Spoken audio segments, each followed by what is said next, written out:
The Autobiography of Benjamin Franklin. Benjamin Franklin was born in Milk Street, Boston, on January 6, 1706. His father, Josiah Franklin, was a tallow chandler who married twice, and of his 17 children Benjamin was the youngest son. His schooling ended at 10, and at 12 he was bound apprentice to his brother James, a printer, who published the New England Courant.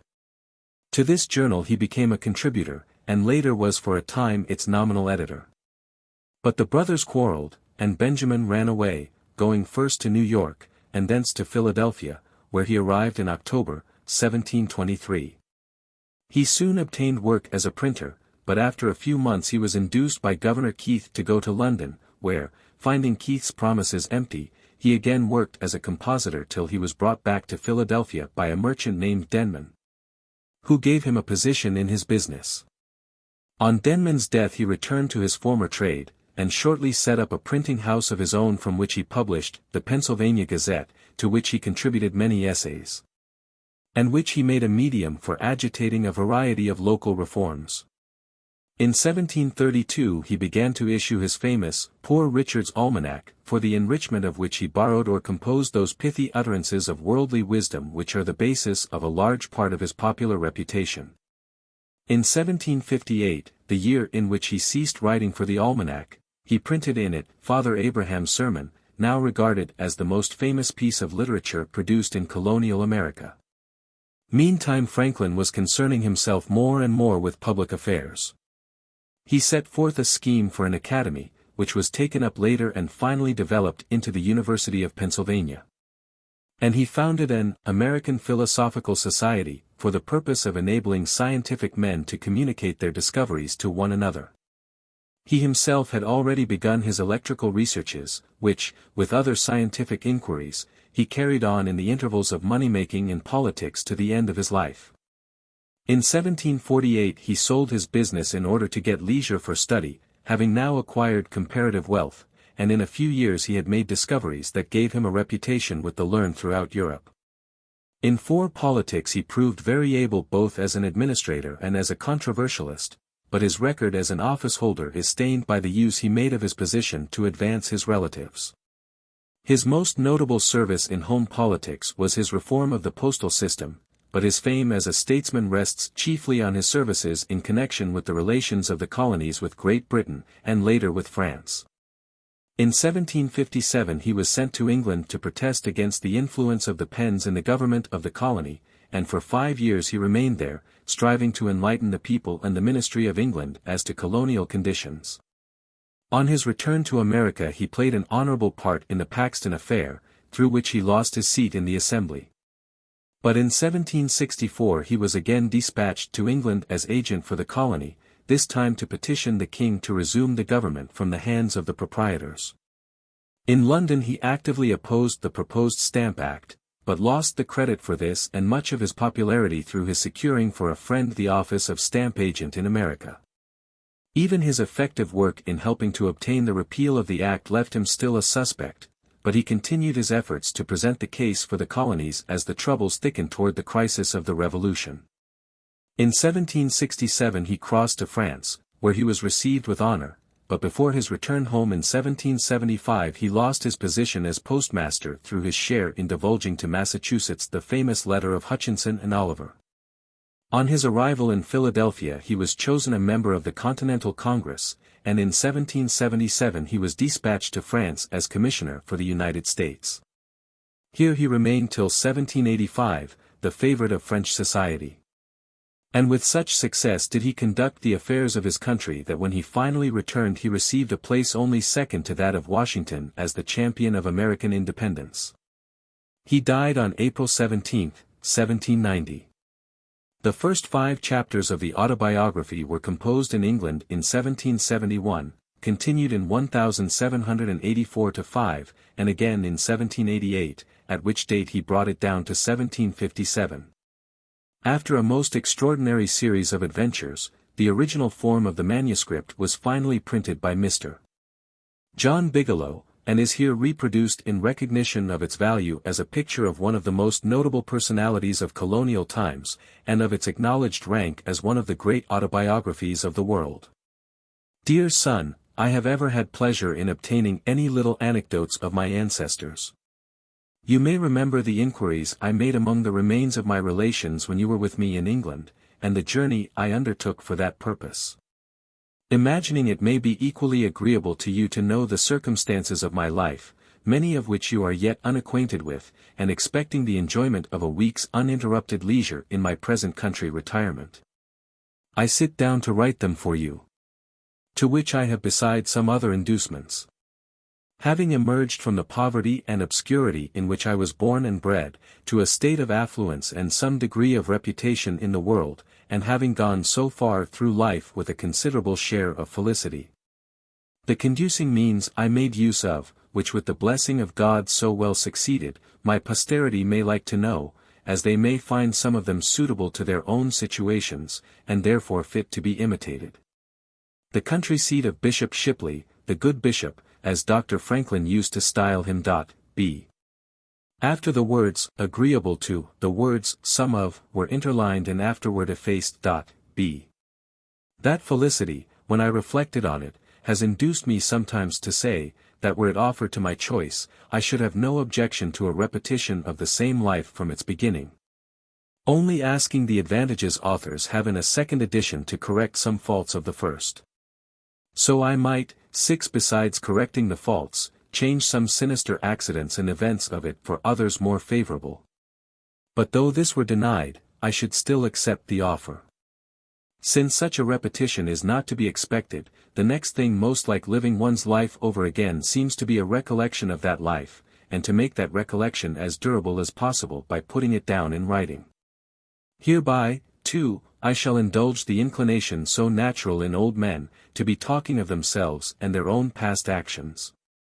And I shall indulge it without being tiresome to others, who, through respect to age, might conceive themselves obliged to give me a hearing, since this may be read or not as any one pleases.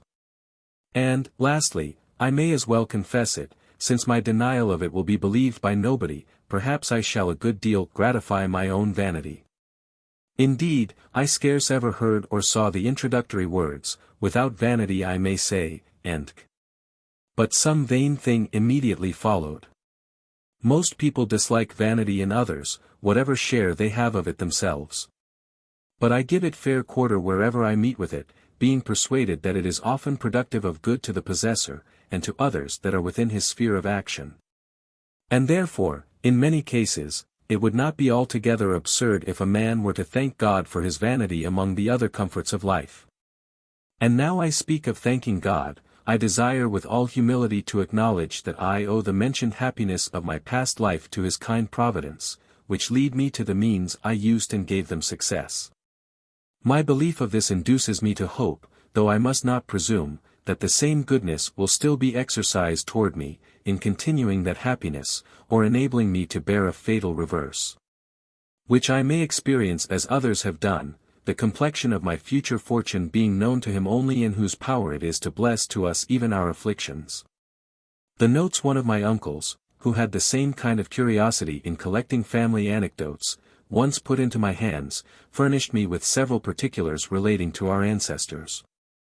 From these notes I learned that the family had lived in the same village, Ecton, in Northamptonshire, for 300 years, and how much longer he knew not, perhaps from the time when the name of Franklin, that before was the name of an order of people, was assumed by them as a surname when others took surnames all over the kingdom, on a freehold of about 30 acres, aided by the smith's business, which had continued in the family till his time, the eldest son being always bred to that business, a custom which he and my father followed as to their eldest sons. When I searched the registers at Ecton, I found an account of their births, marriages and burials from the year 1555 only, there being no registers kept in that parish at any time preceding. By that register I perceived that I was the youngest son of the youngest son for 5 generations back. My grandfather Thomas, who was born in 1598, lived at Ecton till he grew too old to follow business longer, when he went to live with his son John, a dyer at Banbury, in Oxfordshire, with whom my father served an apprenticeship. There my grandfather died and lies buried. We saw his gravestone in 1758. His eldest son Thomas lived in a house at Ecton, and left it with the land to his only child, a daughter, who, with her husband, one Fisher, of Wellingborough, sold it to Mr. Ist, now lord of the manor there. My grandfather had 4 sons that grew up, viz., Thomas, John, Benjamin and Josiah. I will give you what account I can of them, at this distance from my papers, and if these are not lost in my absence, you will among them find many more particulars. Thomas was bred a smith under his father, but, being ingenious, and encouraged in learning, as all my brothers were, by an Esquire Palmer, then the principal gentleman in that parish, he qualified himself for the business of scrivener. Became a considerable man in the county, was a chief mover of all public-spirited undertakings for the county or town of Northampton, and his own village, of which many instances were related of him. And much taken notice of and patronized by the then Lord Halifax. He died in 1702, January 6, old style, just 4 years to a day before I was born. The account we received of his life and character from some old people at Ecton, I remember, struck you as something extraordinary, from its similarity to what you knew of mine. 8. Had he died on the same day, you said, one might have supposed a transmigration. John was bred a dyer, I believe of woolens. Benjamin was bred a silk dyer, serving an apprenticeship at London. He was an ingenious man. I remember him well, for when I was a boy he came over to my father in Boston, and lived in the house with us some years.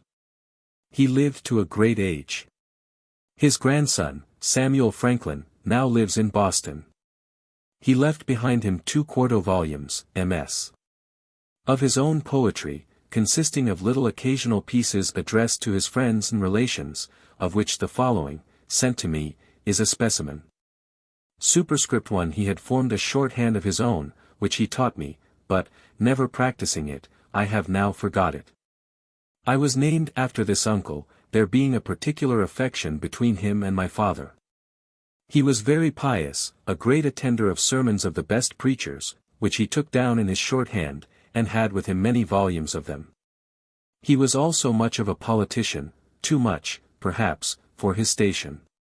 There fell lately into my hands, in London, a collection he had made of all the principal pamphlets, relating to public affairs, from 1641 to 1717. Many of the volumes are wanting as appears by the numbering, but there still remain 8 volumes in folio, and 24 in quarto and in octavo. A dealer in old books met with them, and knowing me by my sometimes buying of him, he brought them to me. It seems my uncle must have left them here, when he went to America, which was about 50 years since. There are many of his notes in the margins. Superscript 1. Here follow in the margin the words, in brackets, here inserted, but the poetry is not given. Mr. Sparks informs us, Life of Franklin, p. 6, that these volumes have been preserved, and were in possession of Mrs. Emmons, of Boston, great-grandmother of their author. This obscure family of ours was early in the Reformation, and continued Protestants through the reign of Queen Mary, when they were sometimes in danger of trouble on account of their zeal against popery. They had got an English Bible, and to conceal and secure it, it was fastened open with tapes under and within the cover of a joint stool. When my great-great-grandfather read it to his family, he turned up the joint stool upon his knees, turning over the leaves then 9 under the tapes. One of the children stood at the door to give notice if he saw the apparitor coming, who was an officer of the spiritual court. In that case the stool was turned down again upon its feet, when the Bible remained concealed under it as before. This anecdote I had from my uncle Benjamin. The family continued all of the Church of England till about the end of Charles II's reign, when some of the ministers that had been outed for nonconformity holding conventicles in Northamptonshire, Benjamin and Josiah adhered to them. And so continued all their lives, the rest of the family remained with the Episcopal Church. Josiah, my father, married young, and carried his wife with 3 children into New England, about 1682. The conventicles having been forbidden by law, and frequently disturbed, induced some considerable men of his acquaintance to remove to that country, and he was prevailed with to accompany them thither. where they expected to enjoy their mode of religion with freedom. By the same wife he had 4 children more born there, and by a second wife 10 more, in all 17, of which I remember 13 sitting at one time at his table, who all grew up to be men and women, and married. I was the youngest son, and the youngest child but 2, and was born in Boston, New England. My mother, the second wife, was Abia Folger, daughter of Peter Folger, one of the first settlers of New England, of whom honorable mention is made by Cotton Mather, in his church history of that country, entitled Magnalia Christi Americana. As a godly, learned Englishman, if I remember the words rightly. I have heard that he wrote sundry small occasional pieces, but only one of them was printed, which I saw now many years since. It was written in 1675, in the homespun verse of that time and people, and addressed to those then concerned in the government there. It was in favor of liberty of conscience, and in behalf of the Baptists, Quakers, and other sectaries that had been under persecution, ascribing the Indian wars, and other distresses that had befallen the country, to that persecution. As so many judgments of God to punish so heinous an offense, and exhorting a repeal of those uncharitable laws. 10. The whole appeared to me as written with a good deal of decent plainness and manly freedom. The 6 concluding lines I remember, though I have forgotten the 2 first of the stanza. But the purport of them was, that his censures proceeded from goodwill, and, therefore, he would be known to be the author. Because to be a libeller, says he, I hate it with my heart. From Sherburne town, where now I dwell. My name I do put here. Without offense your real friend. It is Peter Folgier. My elder brothers were all put apprentices to different trades. I was put to the grammar school at 8 years of age, my father intending to devote me, as the tithe of his sons, to the service of the church. My early readiness in learning to read, which must have been very early, as I do not remember when I could not read, and the opinion of all his friends, that I should certainly make a good scholar, encouraged him in this purpose of his. My uncle Benjamin, too, approved of it, and proposed to give me all his shorthand volumes of sermons, I suppose as a stock to set up with, if I would learn his character. I continued, however, at the grammar school not quite 1 year, though in that time I had risen gradually from the middle of the class of that year to be the head of it, and farther was removed into the next class above it. In order to go with that into the 3rd at the end of the year. But my father, in the meantime, from a view of the expense of a college education, which having so large a family he could not well afford, and the mean living many so educated were afterwards able to obtain, reasons that he gave to his friends in my hearing, altered his first intention, took me from the grammar school, and sent me to a school for writing and arithmetic, kept by a then famous man, Mr. George Brownell, very successful in his profession generally, and that by mild, encouraging methods. Under him I acquired fair writing pretty soon, but I failed in the arithmetic, and made no progress in it. At 10 years old I was taken home to assist my father in his business, which was that of a tallow chandler and soap boiler. A business 11 he was not bred to, but had assumed on his arrival in New England, and on finding his dying trade would not maintain his family, being in little request. Accordingly, I was employed in cutting wick for the candles, filling the dipping mold and the molds for cast candles, attending the shop, going of errands, etc.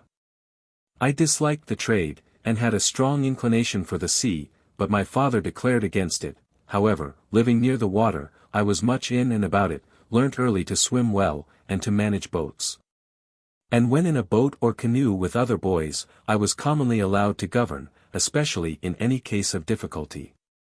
And upon other occasions I was generally a leader among the boys, and sometimes led them into scrapes, of which I will mention one instance, as it shows an early projecting public spirit, though not then justly conducted. There was a salt marsh that bounded part of the mill pond, on the edge of which, at high water, we used to stand to fish for minnows. By much trampling, we had made it a mere quagmire.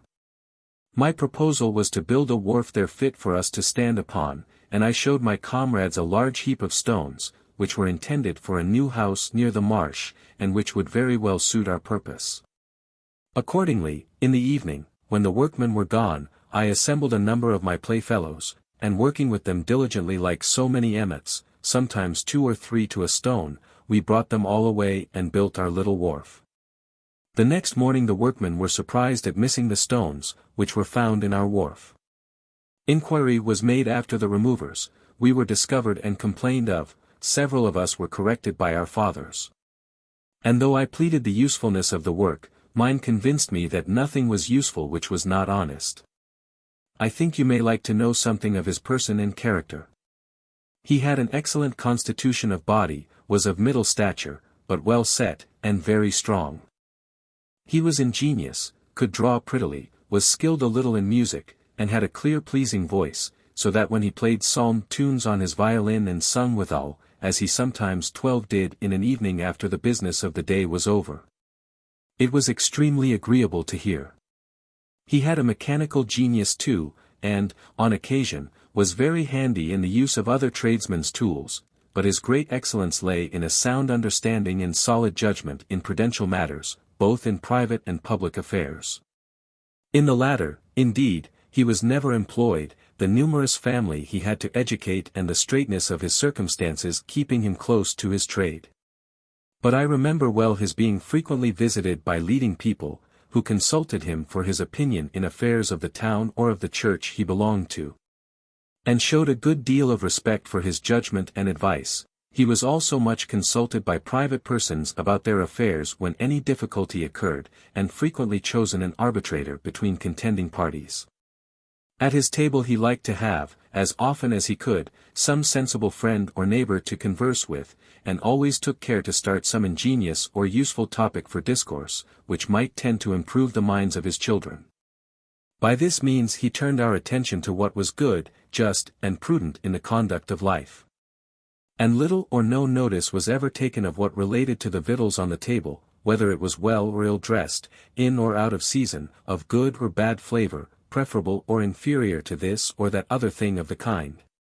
So that I was brought up in such a perfect inattention to those matters as to be quite indifferent what kind of food was set before me, and so unobservant of it, that to this day if I am asked I can scarce tell a few hours after dinner what I dined upon. This has been a convenience to me in travelling, where my companions have been sometimes very unhappy for want of a suitable gratification of their more delicate, because better instructed, tastes and appetites. My mother had likewise an excellent constitution, she suckled all her 10 children. I never knew either my father or mother to have any sickness but that of which they died, he at 89, and she at 85 years of age. They lie buried together at Boston, where I some years since placed a marble over their grave, with this inscription: 13 Josiah Franklin and Abia his wife lie here interred. They lived lovingly together in wedlock 55 years, without an estate, or any gainful employment, by constant labor and industry. With God's blessing, they maintained a large family, comfortably, and brought up 13 children, and 7 grandchildren, reputably. From this instance, reader, be encouraged to diligence in thy calling, and distrust not Providence. He was a pious and prudent man. She, a discreet and virtuous woman. Their youngest son, in filial regard to their memory, places this stone. J.F. born 1655, died 1744, Itot 89. A.F. born 1667, died 1752, 85. By my rambling digressions I perceive myself to be grown old. I used to write more methodically. But one does not dress for private company as for a public ball. 'Tis perhaps only negligence. To return, I continued thus employed in my father's business for 2 years, that is, till I was 12 years old. And my brother John, who was bred to that business, having left my father, married, and set up for himself at Rhode Island, there was all appearance that I was destined to supply his place, and become a tallow chandler.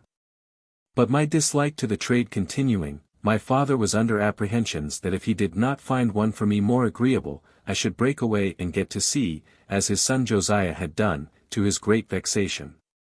He therefore sometimes took me to walk with him, and see joiners, bricklayers, turners, braziers, etc., at their work, that he might observe my inclination, and endeavor to fix it on some trade or other on land.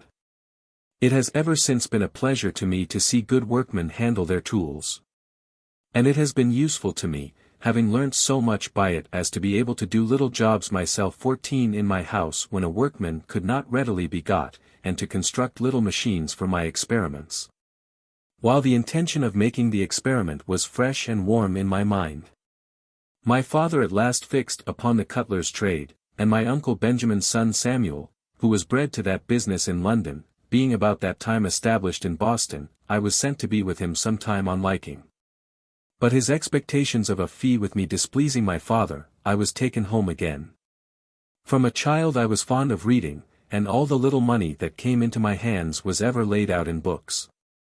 Pleased with the Pilgrim's Progress, my first collection was of John Bunyan's works in separate little volumes. I afterwards sold them to enable me to buy R. Burton's historical collections. They were small chapman's books, and cheap, 40 or 50 in all. My father's little library consisted chiefly of books in polemic divinity, most of which I read, and have since often regretted that, at a time when I had such a thirst for knowledge. More proper books had not fallen in my way since it was now resolved I should not be a clergyman. Plutarch's Lives there was in which I read abundantly, and I still think that time spent to great advantage. There was also a book of Defoe's, called an Essay on Projects, and another of Dr.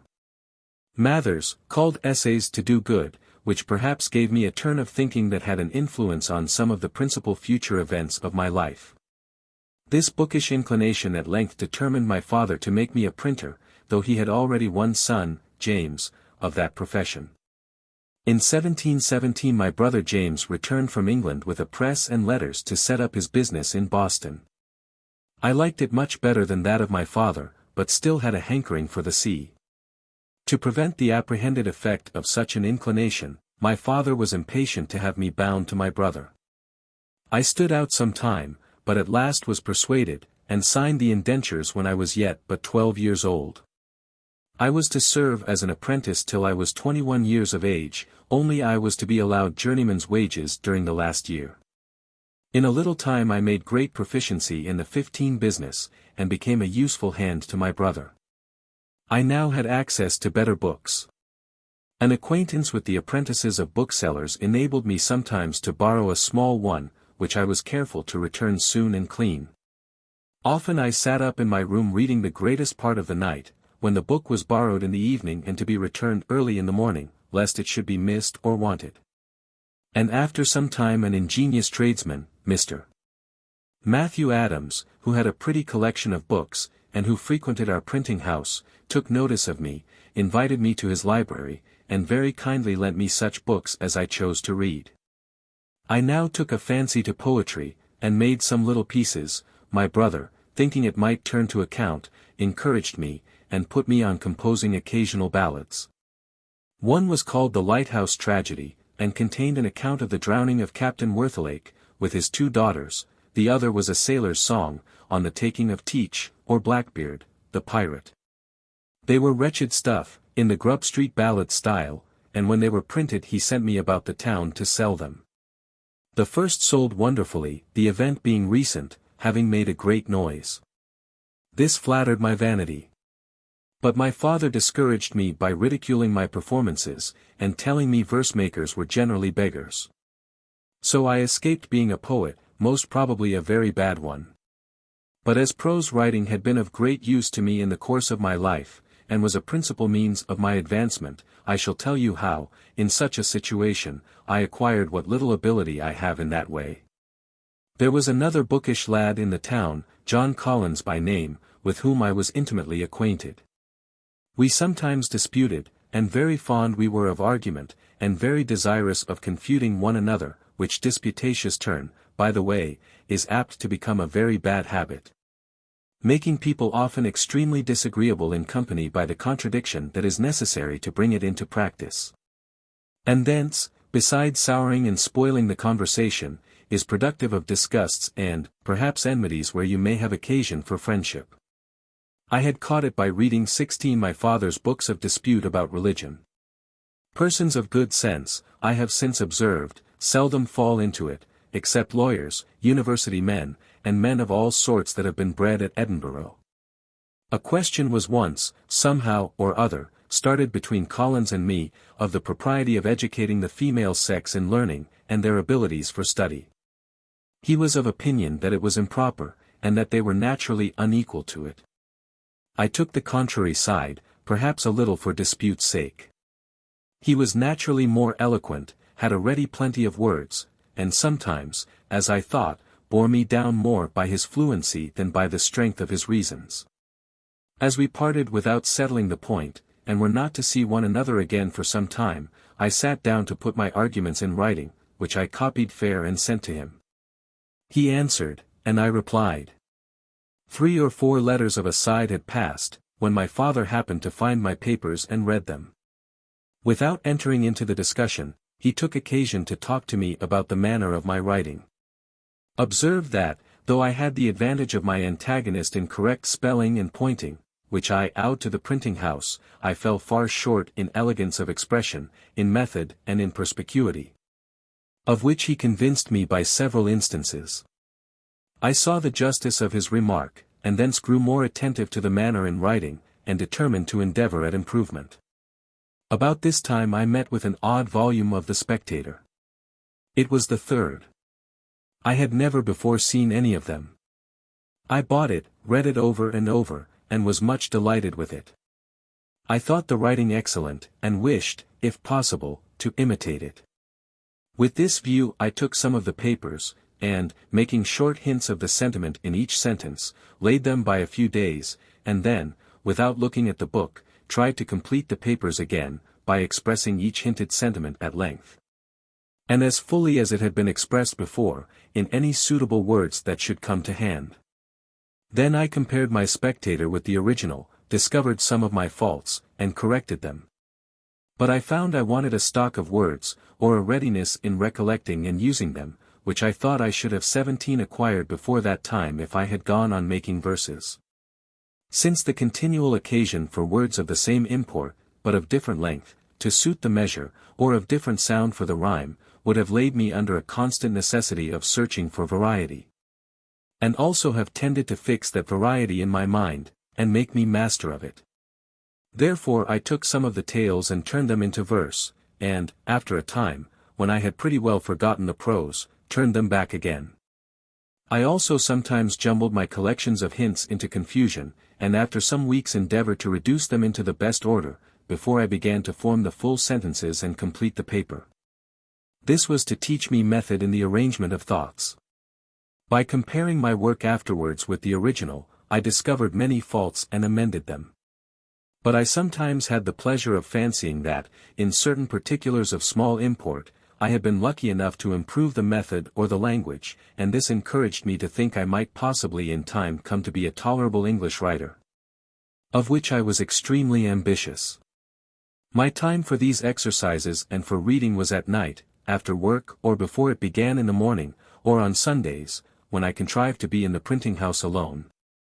Evading as much as I could the common attendance on public worship which my father used to exact on me when I was under his care, and which indeed I still thought a duty, though I could not, as it seemed to me, afford time to practice it. When about 16 years of age I happened to meet with a book, written by one Tryon, recommending a vegetable diet.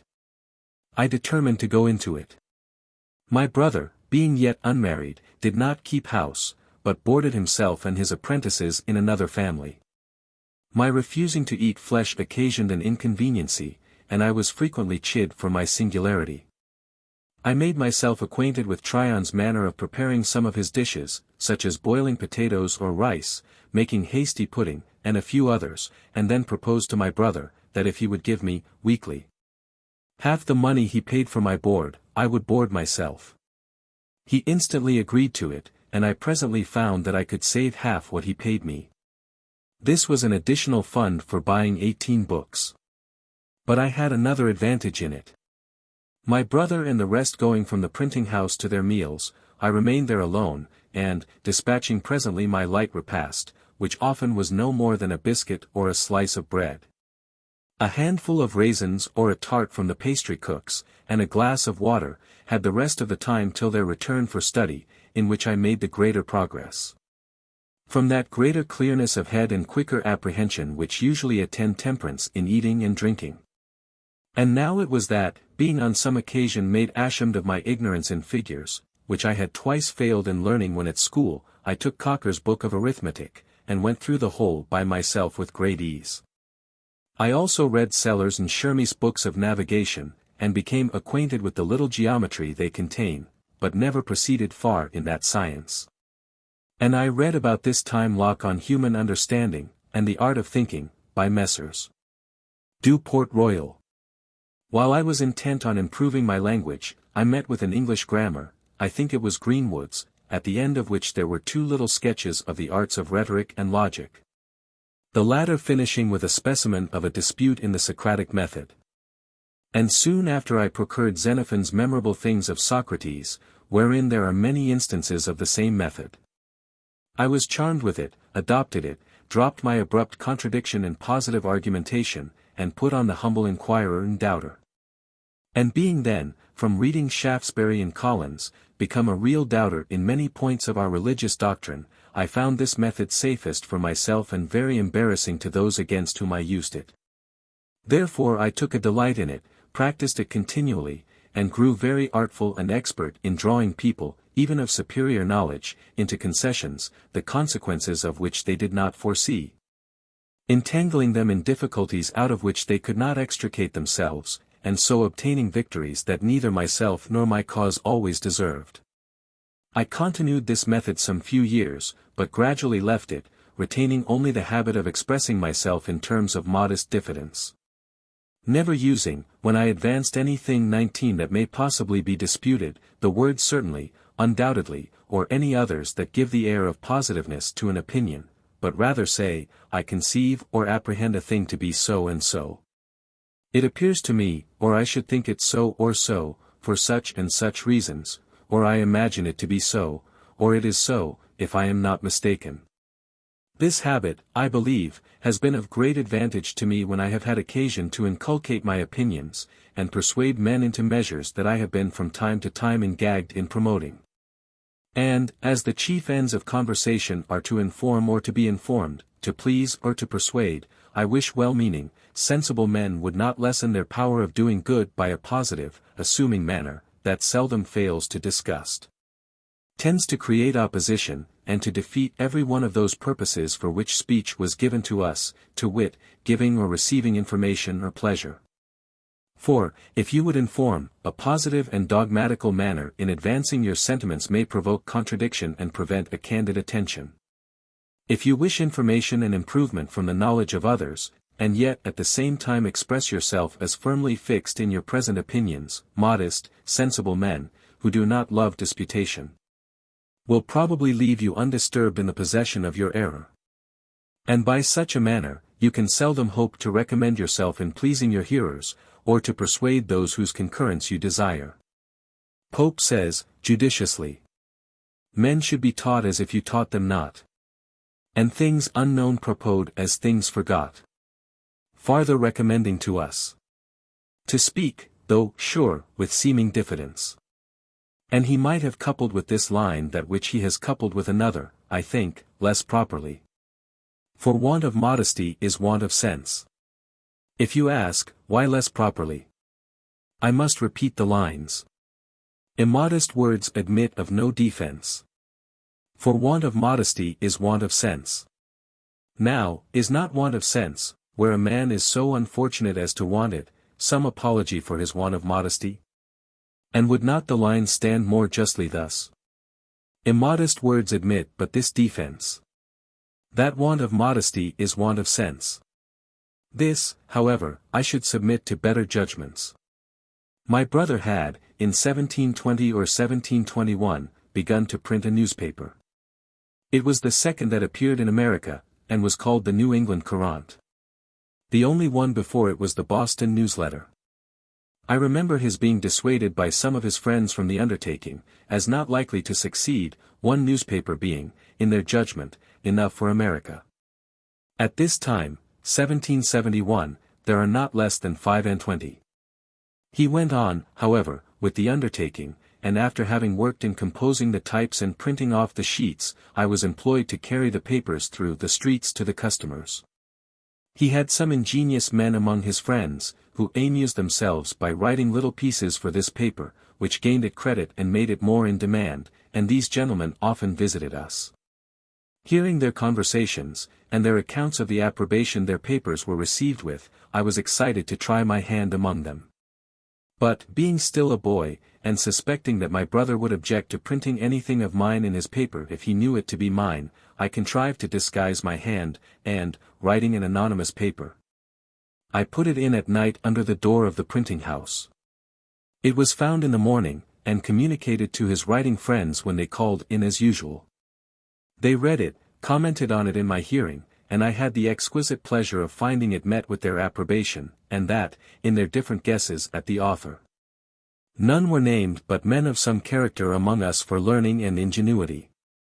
I suppose now that I was rather lucky in my judges, and that perhaps they were not really so very good ones as I then esteemed them. Encouraged, however, by this, I wrote and conveyed in the same way to the press several more papers which were equally approved. And I kept my secret till my small fund of cents for such performances was pretty well exhausted, and then I discovered it, when I began to be considered a little more by my brother's acquaintance, and in a manner that did not quite please him. As he thought, probably 21 with reason, that it tended to make me too vain. And, perhaps, this might be one occasion of the differences that we began to have about this time. Though a brother, he considered himself as my master, and me as his apprentice, and accordingly, expected the same services from me as he would from another, while I thought he demeaned me too much in some he required of me, who from a brother expected more indulgence. Our disputes were often brought before our father, and I fancy I was either generally in the right, or else a better pleader, because the judgment was generally in my favor. But my brother was passionate, and had often beaten me, which I took extremely amiss, and, thinking my apprenticeship very tedious, I was continually wishing for some opportunity of shortening it, which at length offered in a manner unexpected. I fancy his harsh and tyrannical treatment of me might be a means of impressing me with that aversion to arbitrary power that has stuck to me through my whole life. One of the pieces in our newspaper on some political point, which I have now forgotten, gave offense to the Assembly. He was taken up, censored, and imprisoned for a month, by the Speaker's warrant, I suppose, because he would not discover his author. I too was taken up and examined before the Council. But, though I did not give them any satisfaction, they contented themselves with admonishing me, and dismissed me, considering me, perhaps, as an apprentice, who was bound to keep his master's secrets. During my brother's confinement, which I resented a good deal, notwithstanding our private differences, I had the management of the paper. And I made bold to give our rulers some rubs in it, which my brother took very kindly, while others began to consider me in an unfavorable light, as a young genius that had a turn for libeling and satire.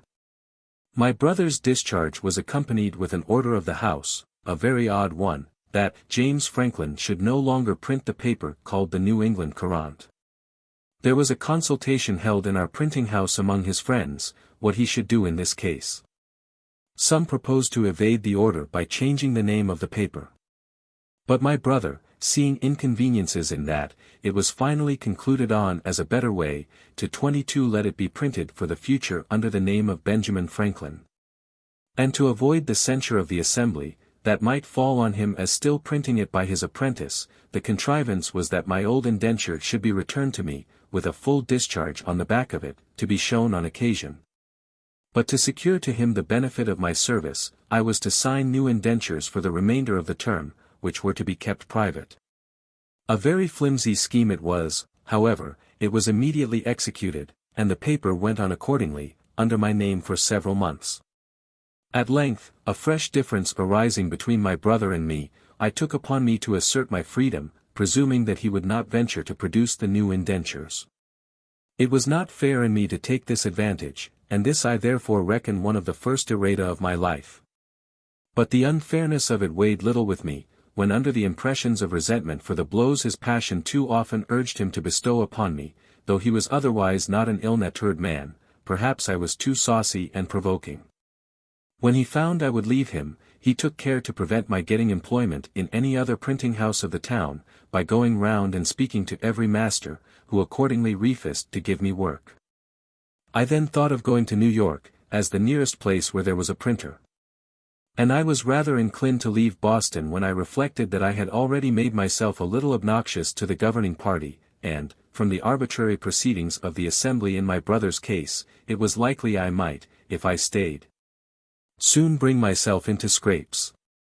And farther, that my indiscreet disputations about religion began to make me pointed at with horror by good people as an infidel or atheist. I determined on the point, but my father now siding with my brother, I was sensible that, if I attempted to go openly, means would be used to prevent me. My friend Collins, therefore, undertook to manage a little for me.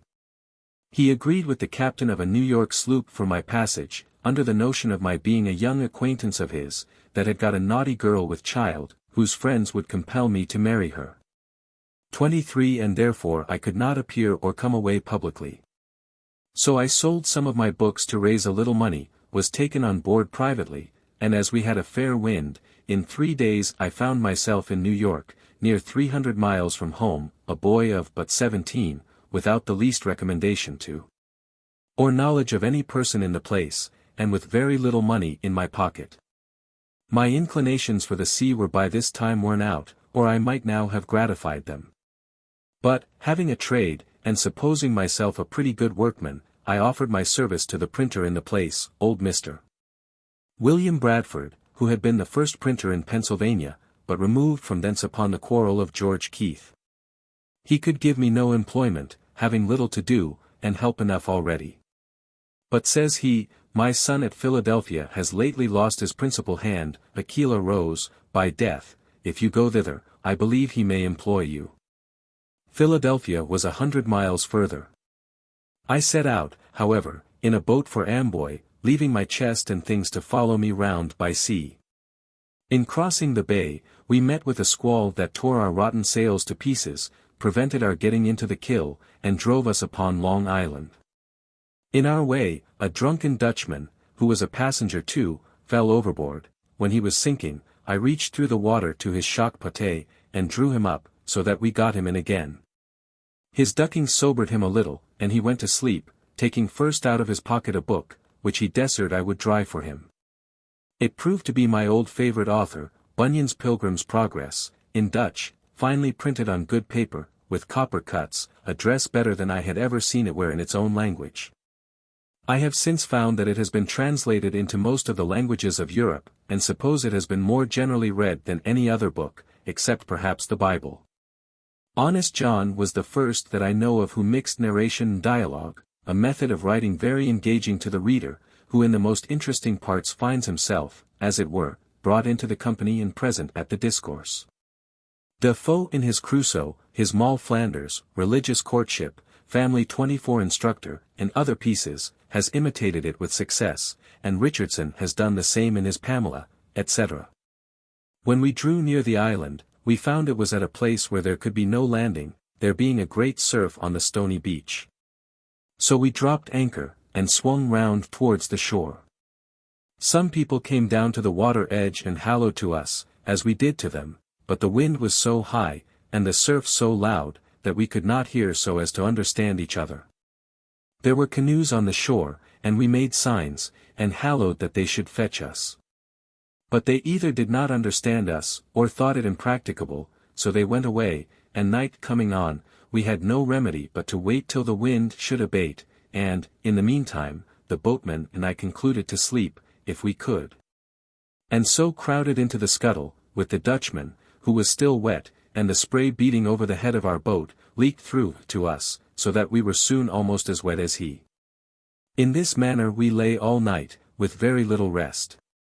But, the wind abating the next day, we made a shift to reach Amboy before night, having been 30 hours on the water, without victuals, or any drink but a bottle of filthy rum, and the water we sailed on being salt.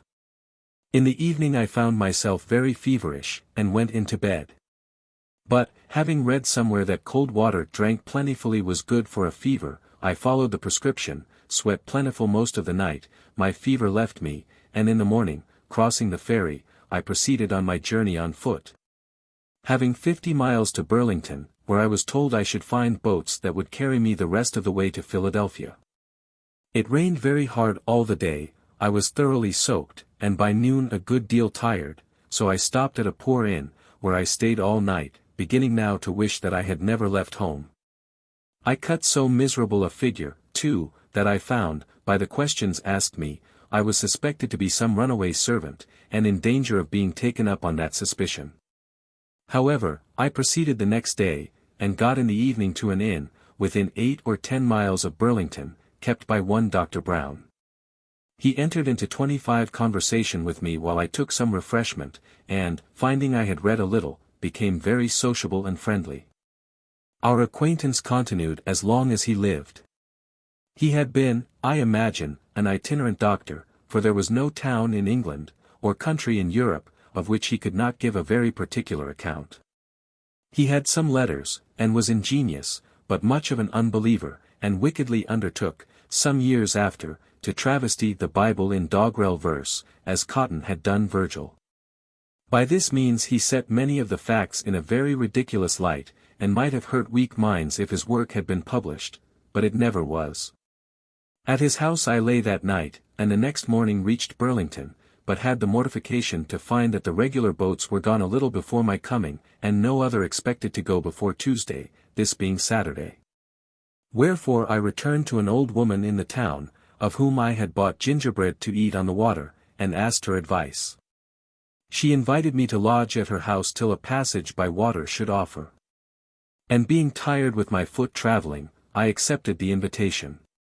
She, understanding I was a printer, would have had me stay at that town and follow my business, being ignorant of the stock necessary to begin with. She was very hospitable, gave me a dinner of ox cheek with great goodwill, accepting only a pot of ale in return, and I thought myself fixed till Tuesday should come. However, walking in the evening by the side of the river, a boat came by, which I found was going towards Philadelphia, with several people in her. They took me in, and, as there was no wind, we rowed all the way. And about midnight, not having yet seen the city, some of the company were confident we must have passed it, and would row no farther, the others knew not where we were. So we put toward the shore, got into a creek, landed near an old fence, with the rails of which we made a fire, the night being cold, in October, and there we remained till daylight. Then one of the company knew the place to be Cooper's Creek, a little above Philadelphia, which we saw as soon as we got out of the creek, and arrived there about 8 or 9 o'clock on the Sunday morning, and landed at the Market Street wharf. 26 I have been the more particular in this description of my journey, and shall be so of my first entry into that city, that you may in your mind compare such unlikely beginnings with the figure I have since made there. I was in my working dress, my best clothes being to come round by sea. I was dirty from my journey, my pockets were stuffed out with shirts and stockings, and I knew no soul nor where to look for lodging. I was fatigued with travelling, rowing, and want of rest, I was very hungry, and my whole stock of cash consisted of a Dutch dollar, and about a shilling in copper. The latter I gave the people of the boat for my passage, who at first refused it, on account of my rowing, but I insisted on their taking it. A man being sometimes more generous when he has but a little money than when he has plenty, perhaps through fear of being thought to have but little. Then I walked up the street, gazing about till near the market house I met a boy with bread. I had made many a meal on bread, and, inquiring where he got it, I went immediately to the baker's he directed me to, in Second Street, and asked for biscuit, intending such as we had in Boston, but they, it seems, were not made in Philadelphia. Then I asked for a 3-penny loaf, and was told they had none such. So not considering or knowing the difference of money, and the greater cheapness nor the names of his bread, I made him give me 3-penny worth of any sort.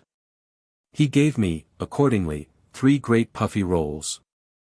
I was surprised at the quantity, but took it, and, having no room in my pockets, walked off with a roll under each arm, and eating the other.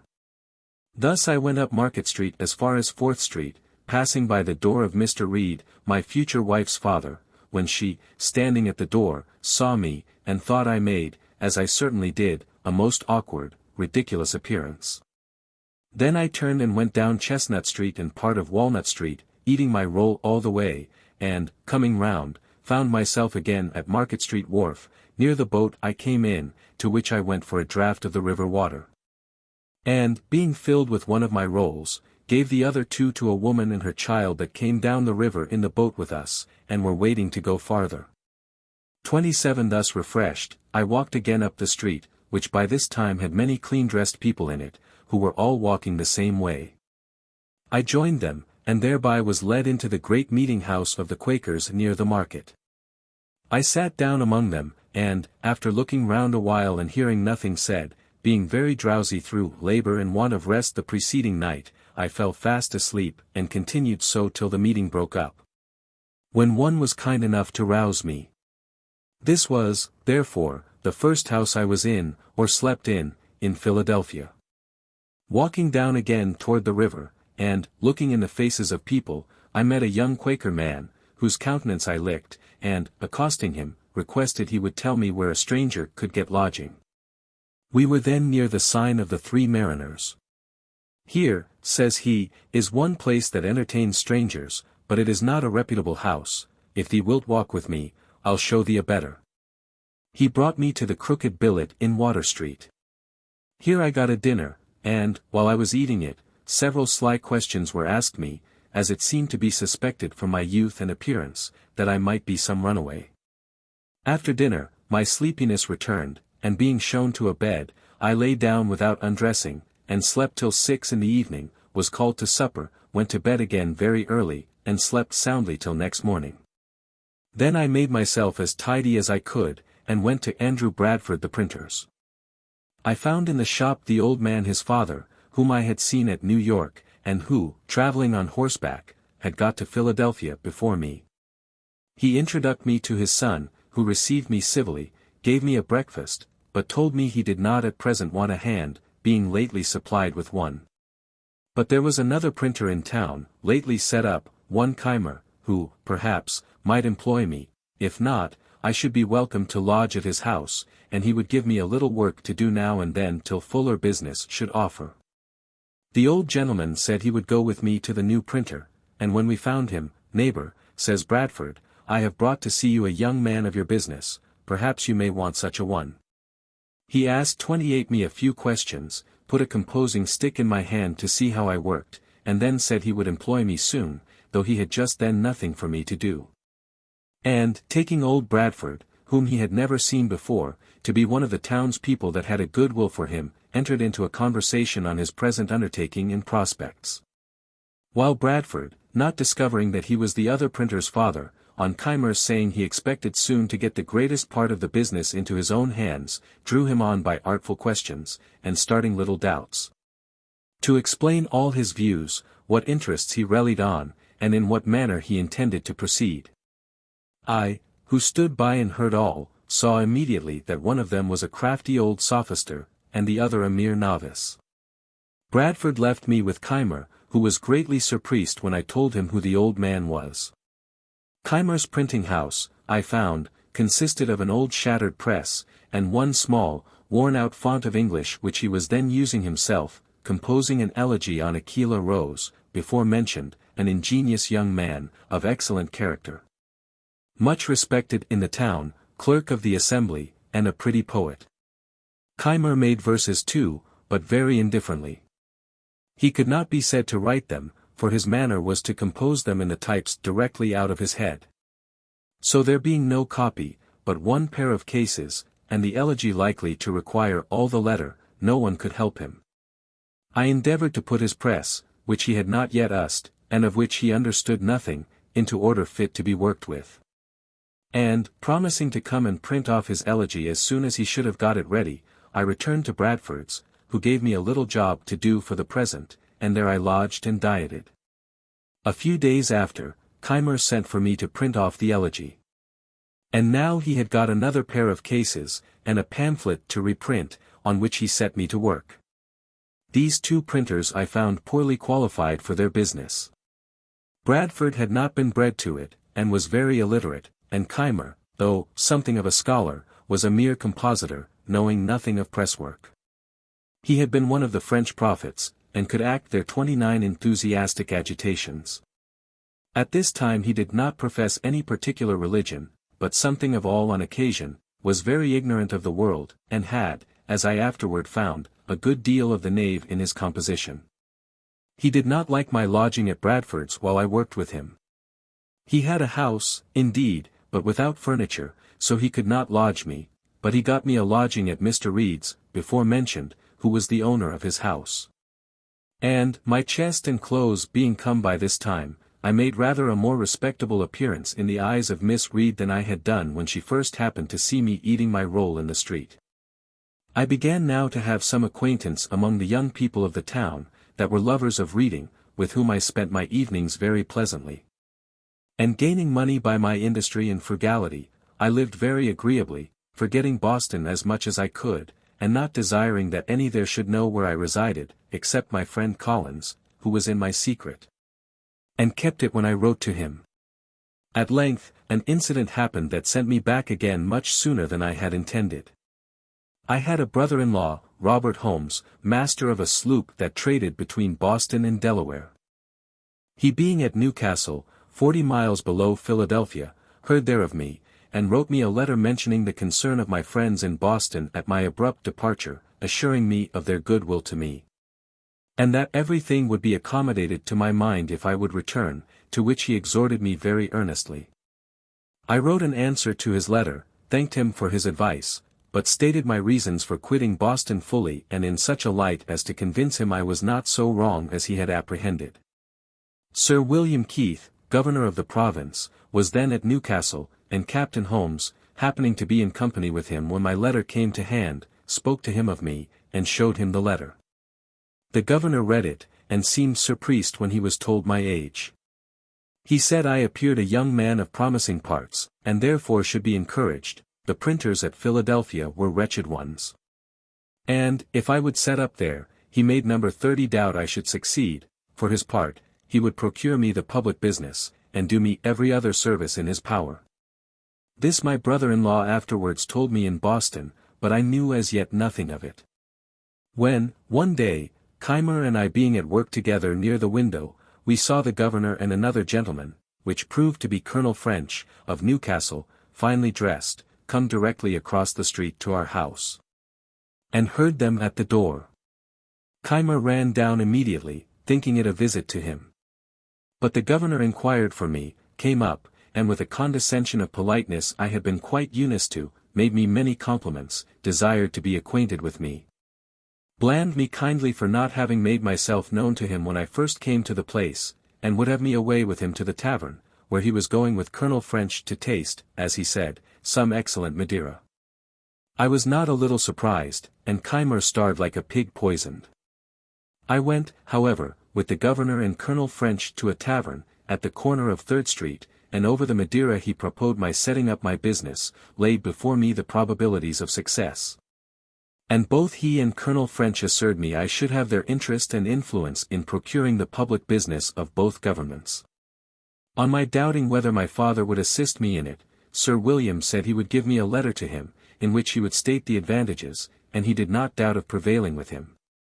So it was concluded I should return to Boston in the first vessel, with the governor's letter recommending me to my father. In the meantime the intention was to be kept a secret, and I went on working with Keimer as usual, the governor sending for me now and then to dine with him, a very great honor I thought it, and conversing with me in the most affable, familiar, and friendly manner imaginable. About the end of April, 1724, a little vessel offered for Boston. I took leave of Keimer as going to see my friends. The governor gave me an ample letter, saying many flattering things of me to my father, and strongly recommending the project of my setting up at Philadelphia as a thing that must make my fortune.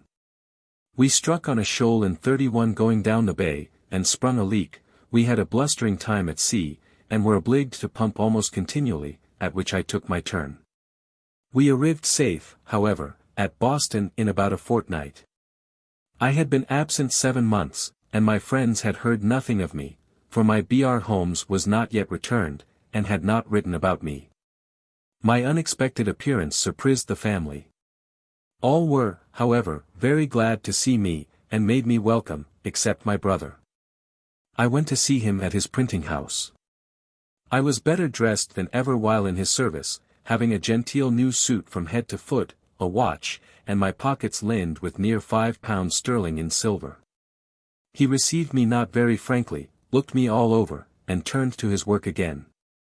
The journeymen were inquisitive where I had been, what sort of a country it was, and how I liked it. I praised it much, the happy life I led in it, expressing strongly my intention of returning to it. And, one of them asking what kind of money we had there, I produced a handful of silver, and spread it before them, which was a kind of raree show they had not been used to, paper being the money of Boston. Then I took an opportunity of letting them see my watch, and, lastly, my brother still grum and sullen, I gave them a piece of 8 to drink, and took my leave. This visit of mine offended him extremely. For, when my mother some time after spoke to him of a reconciliation, and of her wishes to see us on good terms together, and that we might live for the future as brothers, he said I had insulted him in such a manner before his people that he could never forget or forgive it. In this, however, he was mistaken. My father received the governor's letter with some apparent surprise, but said little of it to me for some days. When Captain Holmes returning he showed it to him, asked him if he knew Keith, and what kind of man he was, adding his opinion that he must be of small discretion to think of setting a boy up in business who wanted yet 3 years of being at man's estate. Holmes said what he could in favor of the project, but my father was clear in the impropriety of it, and at last gave a flat denial to it.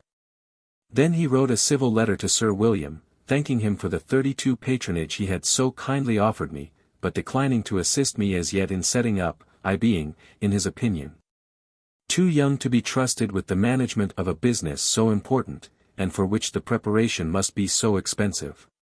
My friend and companion Collins, who was a clerk in the post office, pleased with the account I gave him of my new country, determined to go thither also. And, while I waited for my father's determination, he set out before me by land to Rhode Island, leaving his books, which were a pretty collection of mathematics and natural philosophy, to come with mine and me to New York, where he proposed to wait for me. My father, though he did not approve Sir William's proposition, was yet pleased that I had been able to obtain so advantageous a character from a person of such note where I had resided, and that I had been so industrious and careful as to equip myself so handsomely in so short a time. Therefore, seeing no prospect of an accommodation between my brother and me, he gave his consent to my returning again to Philadelphia, advised me to behave respectfully to the people there, endeavor to obtain the general esteem, and avoid lampooning and libeling, to which he thought I had too much inclination. Telling me, that by steady industry and a prudent parsimony I might save enough by the time I was 21 to set me up, and that, if I came near the matter, he would help me out with the rest. This was all I could obtain, except some small gifts as tokens of his and my mother's love, when I embarked again for New York, now with their approbation and their blessing. The sloop putting in at Newport, Rhode Island, I visited my brother John, who had been married and settled there some years. He received me very affectionately, for he always loved me. A friend of his, one Vernon, having some money due to him in Pennsylvania, about £35 currency, desired I would receive it for him, and keep it till I had his directions what to remit it in. Accordingly, he gave me an order. This afterwards occasioned me a good deal of uneasiness. At Newport we took in a number of passengers for New 33 York, among which were 2 young women, companions, and a grave, sensible, matron-like Quaker woman, with her attendants. I had shown an obliging readiness to do her some little services, which impressed her I suppose with a degree of goodwill toward me. Therefore, when she saw a daily growing familiarity between me and the 2 young women, which they appeared to encourage, she took me aside, and said, "Young man, I am concerned for thee, as thou hast no friend with thee, and seems not to know much of the world, or of the snares youth is exposed to. Depend upon it, those are very bad women, I can see it in all their actions, and if thee art not upon thy guard, they will draw thee into some danger. They are strangers to thee, and I advise thee, in a friendly concern for thy welfare, to have no acquaintance with them. As I seemed at first not to think so ill of them as she did, she mentioned some things she had observed and heard that had escaped my notice, but now convinced me she was right. I thanked her for her kind advice, and promised to follow it. When we arrived at New York, they told me where they lived, and invited me to come and see them, but I avoided it, and it was well I did. For the next day the captain missed a silver spoon and some other things, that had been taken out of his cabin, and, knowing that these were a couple of strumpets, he got a warrant to search their lodgings, found the stolen goods, and had the thieves punished. So, though we had escaped a sunken rock, which we scrapped upon in the passage, I thought this escape of rather more importance to me. At New York I found my friend Collins, who had arrived there some time before me. We had been intimate from children, and had read the same books together, but he had the advantage of more time for reading and studying, and a wonderful genius for mathematical learning, in which he far outstripped me. While I lived in Boston, most of my hours of leisure for conversation were spent with him, and he continued a sober as well as an industrious lad. Was much respected for his learning by several of the clergy and other gentlemen, and seemed to promise making a good figure in life. But, during my absence, he had acquired a habit of sotting with brandy. And I found by his own account, and 34 what I heard from others, that he had been drunk every day since his arrival at New York, and behaved very oddly. He had gambled, too, and lost his money, so that I was obliged to discharge his lodgings, and defray his expenses to and at Philadelphia, which proved extremely inconvenient to me. The then governor of New York, Burnet, son of Bishop Burnet, hearing from the captain that a young man, one of his passengers, had a great many books, desired he would bring me to see him. I waited upon him accordingly, and should have taken Collins with me but that he was not sober. The Governor treated me with great civility, showed me his library, which was a very large one, and we had a good deal of conversation about books and authors. This was the second governor who had done me the honor to take notice of me, which, to a poor boy like me, was very pleasing. We proceeded to Philadelphia. I received on the way Vernon's money, without which we could hardly have finished our journey.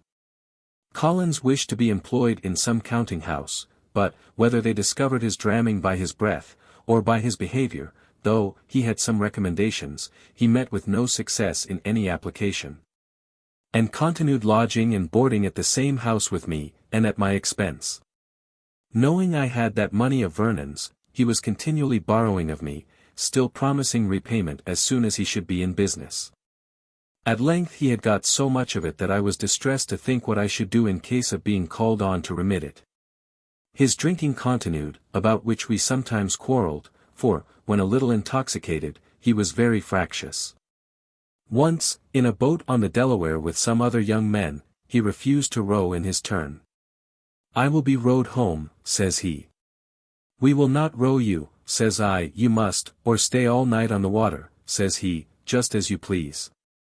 The others said, "Let us row, what signifies it?" But, my mind being soured with his other conduct, I continued to refuse. So he swore he would make me row, or throw me overboard. And coming along, stepping on the thwarts, toward me, when he came up and struck at me, I clapped my hand under his crutch, and, rising, pitched him head foremost into the river.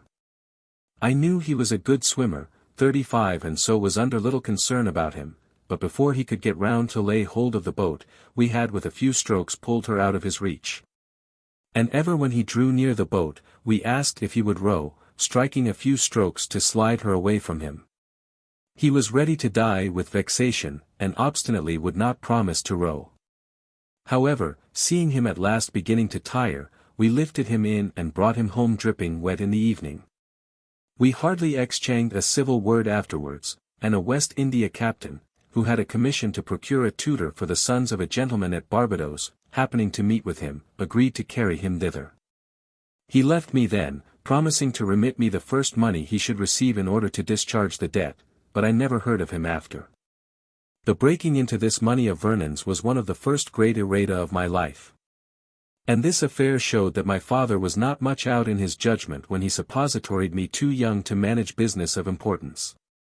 But Sir William, on reading his letter, said he was too prudent. There was great difference in persons. And discretion did not always accompany years, nor was youth always without it. And since he will not set you up, says he, I will do it myself. Give me an inventory of the things necessary to be had from England, and I will send for them. You shall repay me when you are able. I am resolved to have a good printer here, and I am sure you must succeed. This was spoken with such an appearance of cordiality, that I had not the least doubt of his meaning what he said. I had hitherto kept the proposition of my setting up a secret in Philadelphia, and I still kept it. Had it been known that I depended on the governor, probably some friend, that knew him better, would have advised me not to rely on him, as I afterwards heard it as his known character to be liberal of promises which he never meant to keep. Yet, unsolicited as he was by me, how could I think his generous offers insincere? I believed him one of the best men in the world. I presented him an inventory of a little Princhey house, amounting by my computation to about £100 sterling. He licked it, but asked me if my being on the spot in England to choose the types, and see that everything was 36 good of the kind, might not be of some advantage. Then, says he, when there, you may make acquaintances, and establish correspondences in the bookselling and stationery way. I agreed that this might be advantageous.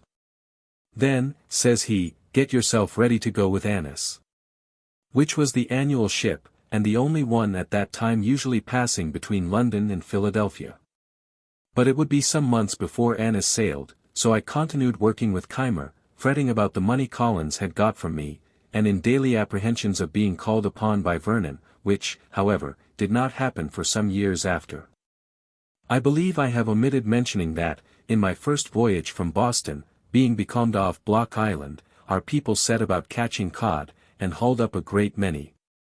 Hitherto I had stuck to my resolution of not eating animal food, and on this occasion considered, with my master Tryon, the taking every fish as a kind of unprovoked murder, since none of them had, or ever could do us any injury that might justify the slaughter. All this seemed very reasonable. But I had formerly been a great lover of fish, and, when this came hot out of the frying pan, it smelt admirably well. I balanced some time between principle and inclination, till I recollected that, when the fish were opened, I saw smaller fish taken out of their stomachs. Then thought I, if you eat one another, I don't see why we mayn't eat you. So I dinned upon cod very heartily, and continued to eat with other people, returning only now and then occasionally to a vegetable diet.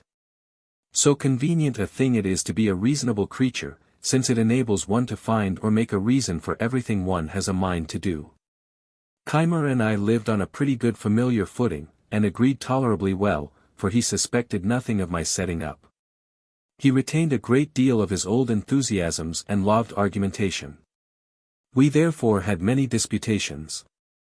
I used to work him so with my Socratic method, and had trepanned him so often by questions apparently so distant from any point we had in hand, and yet by degrees lead to the point, and brought him into difficulties and contradictions, that at last he grew ridiculously cautious, and would hardly answer me the most common question, without 37 asking first, what do you intend to infer from that? However, it gave him so high an opinion of my abilities in a confuting way, that he seriously proposed my being his colleague in a project he had of setting up a new sect. He was to preach the doctrines, and I was to confound all opponents. When he came to explain with me upon the doctrines, I found several conundrums which I objected to, unless I might have my way a little too, and introduce some of mine. Keimer wore his beard at full length, because somewhere in the Mosaic law it is said, Thou shalt not mar the corners of thy beard. He likewise kept the seventh day, Sabbath, and these 2 points were essentials with him.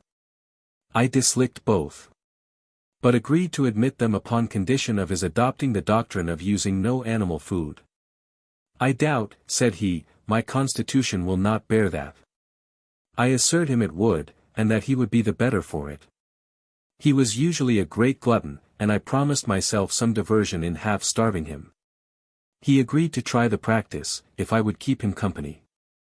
I did so, and we held it for 3 months. We had our victuals dressed, and brought to us regularly by a woman in the neighborhood, who had from me a list of 40 dishes to be prepared for us at different times, in all which there was neither fish, flesh, nor fowl. And the whim suited me the better at this time from the cheapness of it, not costing us above 18 pence sterling each per week. I have since kept several Lents most strictly, leaving the common diet for that, and that for the common, abruptly, without the least inconvenience, so that I think there is little in the advice of making those changes by easy gradations. I went on pleasantly, but poor Keimer suffered grievously, tired of the project, longed for the flesh pots of Egypt, and ordered a roast pig. He invited me and 2 women friends to dine with him. But, it being brought too soon upon table, he could not resist the temptation, and ate the whole before we came. I had made some courtship during this time to Miss Red. I had a great respect and affection for her, and had some reason to believe she had the same for me. But, as I was about to take a long voyage, and we were both very young, 38 only a little above 18, it was thought most prudent by her mother to prevent our going too far at present, as a marriage, if it was to take place, would be more convenient after my return, when I should be, as I expected, set up in my business. Perhaps, too, she thought my expectations not so well founded as I imagined them to be.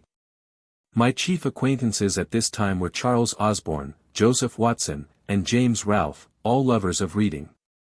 The 2 first were clerks to an eminent scrivener or conveyancer in the town, Charles Brogden, the other was clerk to a merchant. Watson was a pious, sensible young man, of great integrity. The others rather more lax in their principles of religion, particularly Ralph, who, as well as Collins, had been unsettled by me, for which they both made me suffer. Osborne was sensible, candid, frank, sincere and affectionate to his friends. But, in literary matters, too fond of criticizing. Ralph was ingenious, genteel in his manners, and extremely eloquent. I think I never knew a prettier talker. Both of them great admirers of poetry, and began to try their hands in little pieces. Many pleasant walks we 4 had together on Sundays into the woods, near Schuylkill, where we read to one another, and conferred on what we read. Ralph was inclined to pursue the study of poetry, not doubting but he might become eminent in it, and make his fortune by it, alleging that the best poets must, when they first began to write, make as many faults as he did. Osborne dissuaded him, assured him he had no genius for poetry, and advised him to think of nothing beyond the business he was bred to. That, in the mercantile way, though he had no stock, he might, by his diligence and punctuality, recommend himself to employment as a factor, and in time acquire wherewith to trade on his own account. I approved the amusing one's self with poetry now and then, so far as to improve one's language, but no farther.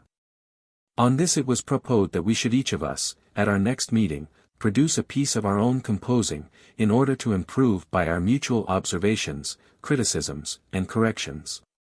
As language and expression were what we had in view, we excluded all considerations of invention 39 by agreeing that the task should be a version of the 18th Psalm, which describes the descent of a deity. When the time of our meeting drew nigh, Ralph called on me first, and let me know his piece was ready.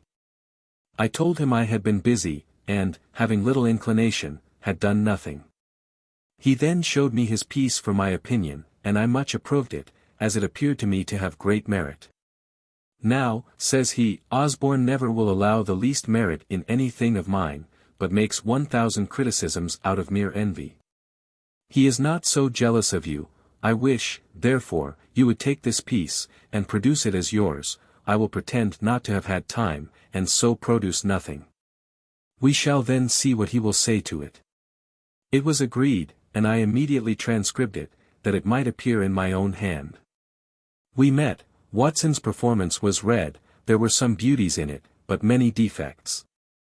Osborne's was read. It was much better. Ralph did it justice. Remarked some faults, but applauded the beauties. He himself had nothing to produce.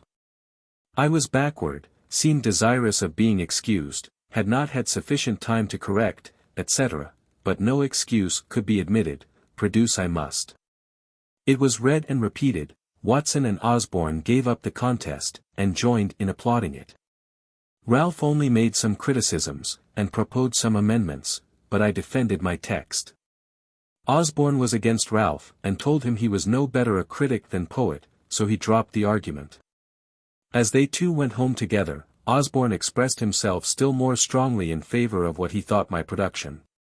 Having restrained himself before, as he said, lest I should think it flattery. But who would have imagined, said he, that Franklin had been capable of such a performance, such painting, such force, such fire. He has even improved the original. In his common conversation he seems to have no choice of words, he hesitates and blunders, and yet, good God!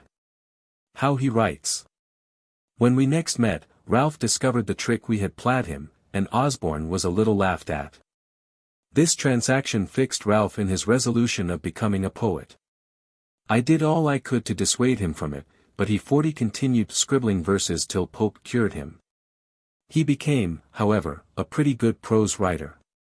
More of him hereafter. But, as I may not have occasion again to mention the other two, I shall just remark here, that Watson died in my arms a few years after, much lamented, being the best of our set. Osborne went to the West Indies, where he became an eminent lawyer and made money, but died young. He and I had made a serious agreement, that the one who happened first to die should, if possible, make a friendly visit to the other, and acquaint him how he found things in that separate state. But he never fulfilled his promise. The governor, seeming to like my company, had me frequently to his house, and his setting me up was always mentioned as a fixed thing. I was to take with me letters recommendatory to a number of his friends, besides the letter of credit to furnish me with the necessary money for purchasing the press and types, paper, etc. For these letters I was appointed to call at different times, when they were to be ready, but a future time was still named. Thus he went on till the ship, whose departure too had been several times postponed, was on the point of sailing. Then, when I called to take my leave and receive the letters, his secretary, Dr. Bard, came out to me and said the governor was extremely busy in writing, but would be down at Newcastle before the ship, and there the letters would be delivered to me. Ralph, though married, and having one child, had determined to accompany me in this voyage. It was thought he intended to establish a correspondence, and obtain goods to sell on commission. But I found afterwards, that, through some discontent with his wife's relations, he purposed to leave her on their hands, and never return again. Having taken leave of my friends, and interchanged some promises with Miss Reed, I left Philadelphia in the ship, which anchored at Newcastle. The governor was there. But when I went to his lodging, the secretary came to me from him with the civilest message in the world, that he could not then see me, being engaged in business of the utmost importance, but should send the letters to me on board. Wished 41 me heartily a good voyage and a speedy return, etc. I returned on board a little puzzled, but still not doubting. Mr. Andrew Hamilton, a famous lawyer of Philadelphia, had taken passage in the same ship for himself and son, and with Mr. Denham, a Quaker merchant, and Messrs. Onion and Russell, masters of an iron work in Maryland, had engagged the great cabin, so that Ralph and I were forced to take up with a berth in the steerage, and none on board knowing us, were considered as ordinary persons. But Mr. Hamilton and his son, it was James, since governor, returned from Newcastle to Philadelphia, the father being recalled by a great fee to plead for a seized ship. And, just before we sailed, Colonel French coming on board, and showing me great respect, I was more taken notice of, and, with my friend Ralph, invited by the other gentlemen to come into the cabin, there being now room. Accordingly, we removed thither. Understanding that Colonel French had brought on board the governor's dispatches, I asked the captain for those letters that were to be under my care. He said all were put into the bag together and he could not then come at them, but, before we landed in England, I should have an opportunity of picking them out, so I was satisfied for the present, and we proceeded on our voyage. We had a sociable company in the cabin, and lived uncommonly well, having the addition of all Mr. Hamilton's stores, who had laid in plentifully. In this passage Mr. Denham contracted a friendship for me that continued during his life.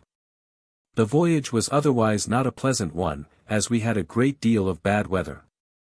When we came into the channel, the captain kept his word with me, and gave me an opportunity of examining the bag for the governor's letters. I found none upon which my name was put as under my care. I picked out 6 or 7, that, by the handwriting, I thought might be the promised letters, especially as one of them was directed to Basket, the king's printer, and another to some stationer. We arrived in London the 24th of December, 1724.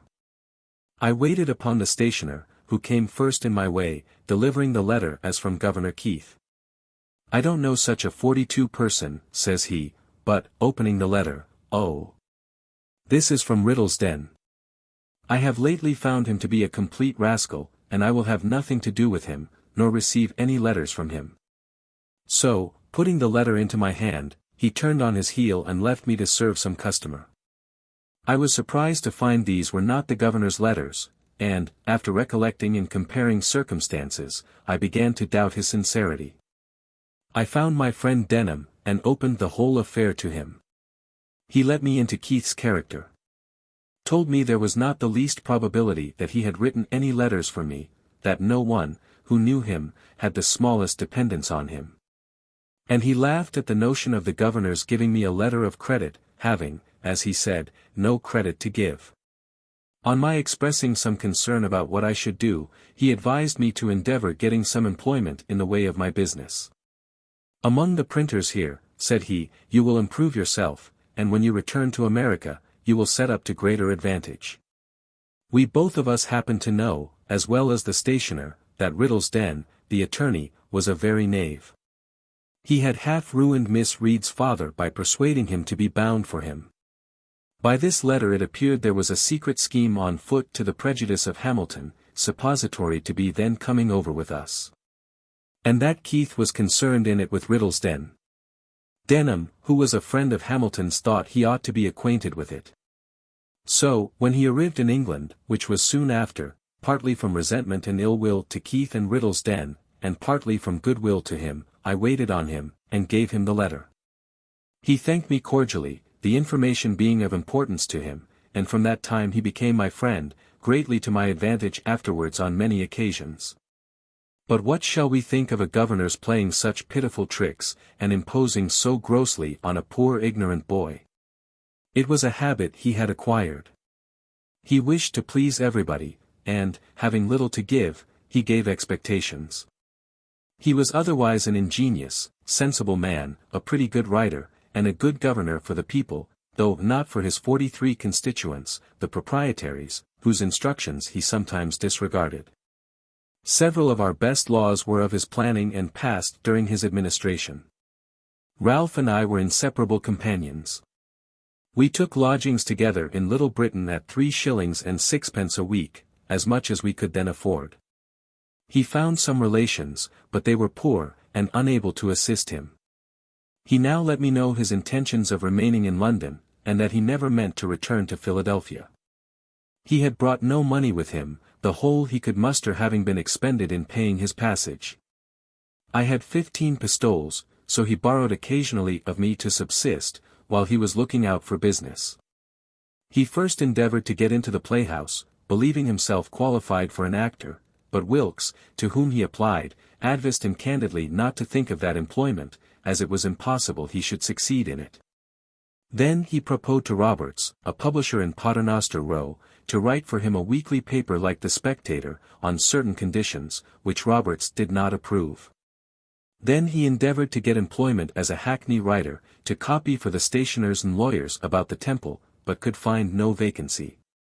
I immediately got into work at Palmer's, then a famous printing house in Bartholomew Close, and here I continued near a year. I was pretty diligent, but spent with Ralph a good deal of my earnings in going to plays and other places of amusement. We had together consumed all my pistoles, and now just rubbed on from hand to mouth. He seemed quite to forget his wife and child, and I, by degrees, my engagements with Miss Red, to whom I never wrote more than one letter, and that was to let her know I was not likely soon to return. This was another of the great errata of my life, which I should wish to correct if I were to live it over again. In fact, by our expenses, I was constantly kept unable to pay my passage.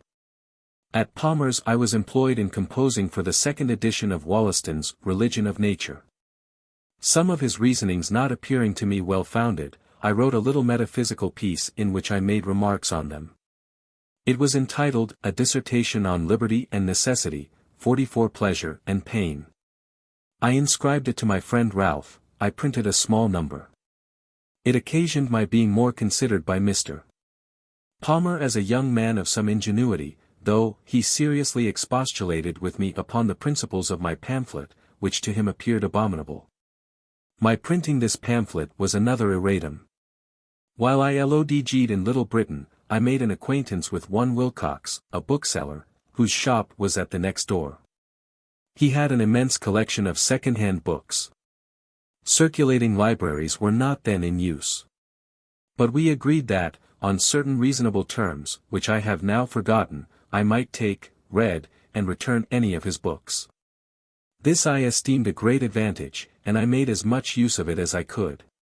My pamphlet by some means falling into the hands of one Lyons, a surgeon, author of a book entitled The Infallibility of Human Judgment, it occasioned an acquaintance between us. He took great notice of me, called on me often to converse on those subjects, carried me to the Horns, a pale alehouse in Lane, Cheapside, and introduced me to Dr. Mandeville, author of the Fable of the Bees, who had a club there, of which he was the soul, being a most facetious, entertaining companion. Lyons, too, introduced me to Dr. Pemberton, at Batson's Coffee House, who promised to give me an opportunity, some time or other, of seeing Sir Isaac Newton, of which I was extremely desirous, but this never happened.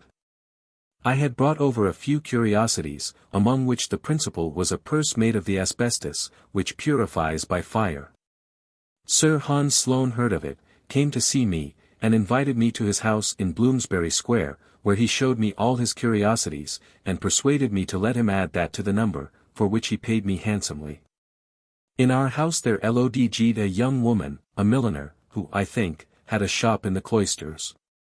She had been genteelly bred, was sensible and lively, and of most pleasing conversation. Ralph read plays to her in the evenings, they grew intimate, she took another lodging, and he followed her. They lived together some time. But, he being still out of business, and her income not sufficient to maintain them 45 with her child, he took a resolution of going from London, to try for a country school, which he thought himself well qualified to undertake. As he wrote an excellent hand, and was a master of arithmetic and accounts. This, however, he deemed a business below him, and confident of future better fortune, when he should be unwilling to have it known that he once was so meanly employed, he changed his name, and did me the honor to assume mine. For I soon after had a letter from him, acquainting me that he was settled in a small village, in Berkshire, I think it was, where he taught reading and writing to 10 or a dozen boys, at 6d. each per week, recommending Mrs. T. to my care, and desiring me to write to him, directing for Mr. Franklin, schoolmaster, at such a place. He continued to write frequently, sending me large specimens of an epic poem which he was then composing, and desiring my remarks and corrections. These I gave him from time to time, but endeavored rather to discourage his proceeding. One of Young's satires was then just published. I copied and sent him a great part of it, which set in a strong light the folly of pursuing the Muses with any hope of advancement by them. All was in vain. Sheets of the poem continued to come by every post. In the meantime, Mrs. T., having on his account lost her friends and business, was often in distresses, and asked to send for me, and borrow what I could spare to help her out of them. I grew fond of her company, and, being at that time under no religious restraint, and presuming upon my importance to her, I attempted familiarities, another erratum, which she repulsed with a proper resentment, and acquainted him with my behavior. This made a breach between us, and, when he returned again to London, he let me know he thought I had cancelled all the obligations he had been under to me. So I found I was never to expect his repaying me what I lent to him, or advanced for him. This, however, was not then of much consequence, as he was totally unable, and in the loss of his friendship I found myself relieved from a burthen. I now began to think of getting a little money beforehand, and, expecting better work, I left Palmer's to work at Watts's, near Lincoln's Inn Fields, a still greater 46 printing house. Here I continued all the rest of my stay in London. At my first admission into this printing house I took to working at press, imagining I felt a want of the bodily exercise I had been used to in America, where presswork is mixed with composing. I drank only water. The other workmen, near 50 in number, were great guzzlers of beer. On occasion, I carried up and down stairs a large form of types in each hand, when others carried but one in both hands. They wondered to see, from this and several instances, that the water American, as they called me, was stronger than themselves, who drank strong beer. We had an alehouse boy who attended always in the house to supply the workmen. My companion at the press drank every day a pint before breakfast, a pint at breakfast with his bread and cheese, a pint between breakfast and dinner, a pint at dinner, a pint in the afternoon about 6 o'clock. And another when he had done his day's work. I thought it a detestable custom, but it was necessary, he suppositoried, to drink strong beer, that he might be strong to labor. I endeavored to convince him that the bodily strength afforded by beer could only be in proportion to the grain or flour of the barley dissolved in the water of which it was made, that there was more flour in a pennyworth of bread. And therefore, if he would eat that with a pint of water, it would give him more strength than a quart of beer. He drank on, however, and had 4 or 5 shillings to pay out of his wages every Saturday night for that muddling liquor. An expense I was free from. And thus these poor devils keep themselves always under.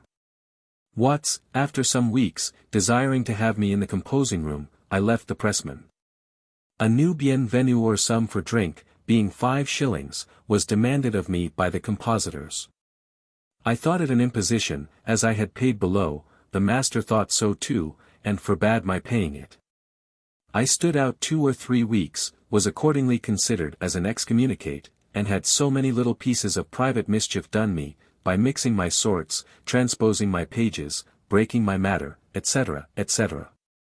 If I were ever so little out of the room, and all ascribed to the chapel ghost, which they 47 said ever haunted those not regularly admitted, that, notwithstanding the master's protection, I found myself obliged to comply and pay the money. Convinced of the folly of being on ill terms with those one is to live with continually. I was now on a fair footing with them, and soon acquired considerable influence. I proposed some reasonable alterations in their chapel laws, and carried them against all opposition. From my example, a great part of them left their muddling breakfast of beer, and bread, and cheese, finding they could with me be supplied from a neighboring house with a large porringer of hot water gruel, sprinkled with pepper, crumbled with bread, and a bit of butter in it, for the price of a pint of beer, viz. 3 halfpence.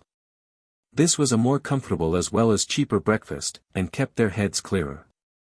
Those who continued sodding with beer all day, were often, by not paying, out of credit at the alehouse, and us to make interest with me to get beer, their light, as they phrased it, being out. I watched the pay table on Saturday night, and collected what I stood and gagged for them, having to pay sometimes near 30 shillings a week on their account. This, and my being esteemed a pretty good Riggite, that is, a jocular verbal satirist, supported my consequence in the society. My constant attendance, I never making a Saint Monday, recommended me to the master. And my uncommon quickness at composing occasioned my being put upon all work of dispatch, which was generally better paid. So I went on now very agreeably.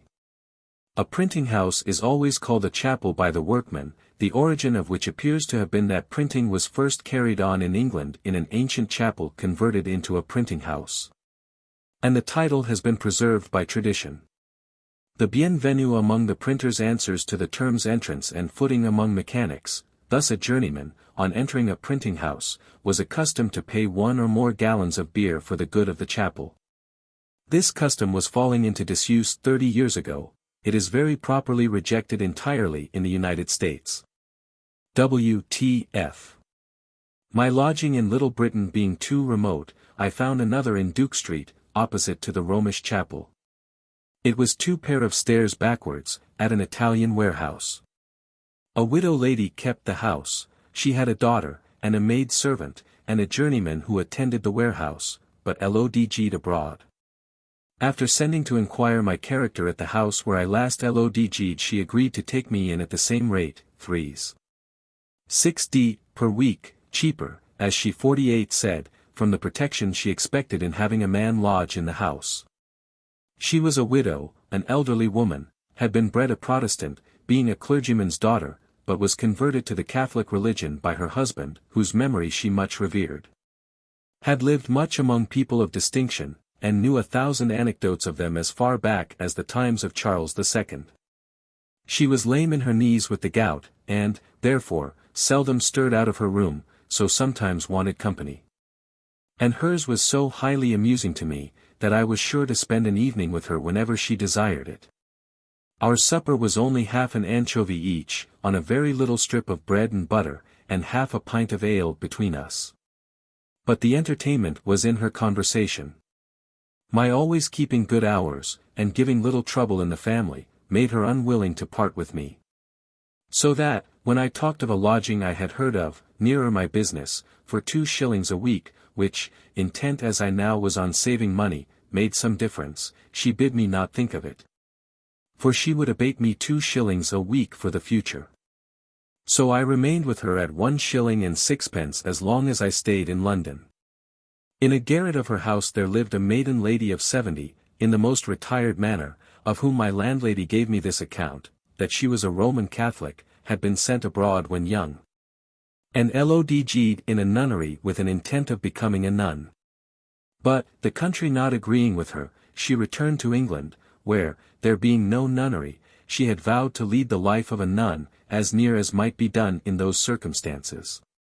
Accordingly, she had given all her estate to charitable uses, reserving only £12 a year to live on, and out of this sum she still gave a great deal in charity, living herself on water gruel only, and using no fire but to boil it. She had lived many years in that garret, being permitted to remain there gratis by successive Catholic tenants of the house below, as they deemed it a blessing to have her there. A priest visited her to confess her every day. I have asked her, says my landlady, how she, as she lived, could possibly find so much employment for a confessor. Oh, said she, it is impossible to avoid vain thoughts. I was permitted once to visit 49 her. She was cheerful and polite, and conversed pleasantly. The room was clean, but had no other furniture than a matras, a table with a crucifix and book, a stool which she gave me to sit on, and a picture over the chimney of Saint Veronica displaying her handkerchief, with the miraculous figure of Christ's bleeding face on it, which she explained to me with great seriousness. She looked pale, but was never sick, and I give it as another instance on how small an income life and health may be supported. At Watts's printing house I contracted an acquaintance with an ingenious young man, one Wygate, who, having wealthy relations, had been better educated than most printers, was a tolerable Latinist, spoke French, and loved reading. I taught him and a friend of his to swim at twice going into the river, and they soon became good swimmers. They introduced me to some gentlemen from the country, who went to Chelsea by water to see the college and Don Saltero's curiosities. In our return, at the request of the company, whose curiosity Wygate had excited, I stripped and leaped into the river, and swam from near Chelsea to Blackfriars, performing on the way many feats of activity, both upon and under water. That surprised and pleased those to whom they were novelties. I had from a child been ever delighted with this exercise, had studied and practiced all Thevenot's motions and positions, added some of my own, aiming at the graceful and easy as well as the useful. All these I took this occasion of exhibiting to the company, and was much flattered by their admiration. And Wygate, who was desirous of becoming a master, grew more and more attached to me on that account, as well as from the similarity of our studies. He at length proposed to me traveling all over Europe together, supporting ourselves everywhere by working at our business. I was once inclined to it, but, mentioning it to my good friend Mr. Denham, with whom I often spent an hour when I had leisure, he dissuaded me from it, advising me to think only of returning to Pennsylvania, which he was now about to do. I must record one trait of this good man's character. He had formerly been in business at Bristol, but failed in debt to a number of people, compounded and went to America. 50 there, by a close application to business as a merchant, he acquired a plentiful fortune in a few years. Returning to England in the ship with me, he invited his old creditors to an entertainment, at which he thanked them for the easy composition they had favoured him with, and, when they expected nothing but the treat. Every man at the first remove found under his plate an order on a banker for the full amount of the unpaid remainder with interest. He now told me he was about to return to Philadelphia, and should carry over a great quantity of goods in order to open a store there. He proposed to take me over as his clerk, to keep his books, in which he would instruct me, copy his letters, and attend the store. He added that, as soon as I should be acquainted with mercantile business, he would promote me by sending me with a cargo of flour and bread, etc., to the West Indies, and procure me commissions from others which would be profitable. And, if I managed well, would establish me handsomely.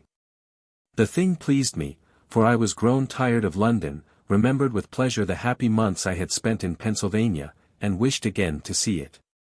Therefore I immediately agreed on the terms of £50 a year, Pennsylvania money, less, indeed, than my present gettings as a compositor, but affording a better prospect. I now took leave of printing, as I thought, for ever, and was daily employed in my new business, going about with Mr.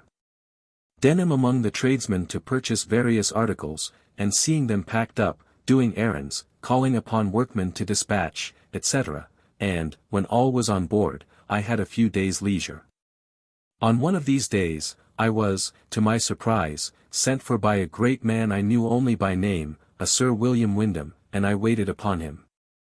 He had heard by some means or other of my swimming from Chelsea to Blackfriars, and of my teaching Wygate and another young man to swim in a few hours. He had 2 sons, about to set out on their travels. He wished to have them first taught swimming, and proposed to gratify me handsomely if I would teach them. They were not yet come to town, and my stay was uncertain, so I could not undertake it. But, from this incident, I thought it likely that, if I were to 51 remain in England and open a swimming school, I might get a good deal of money.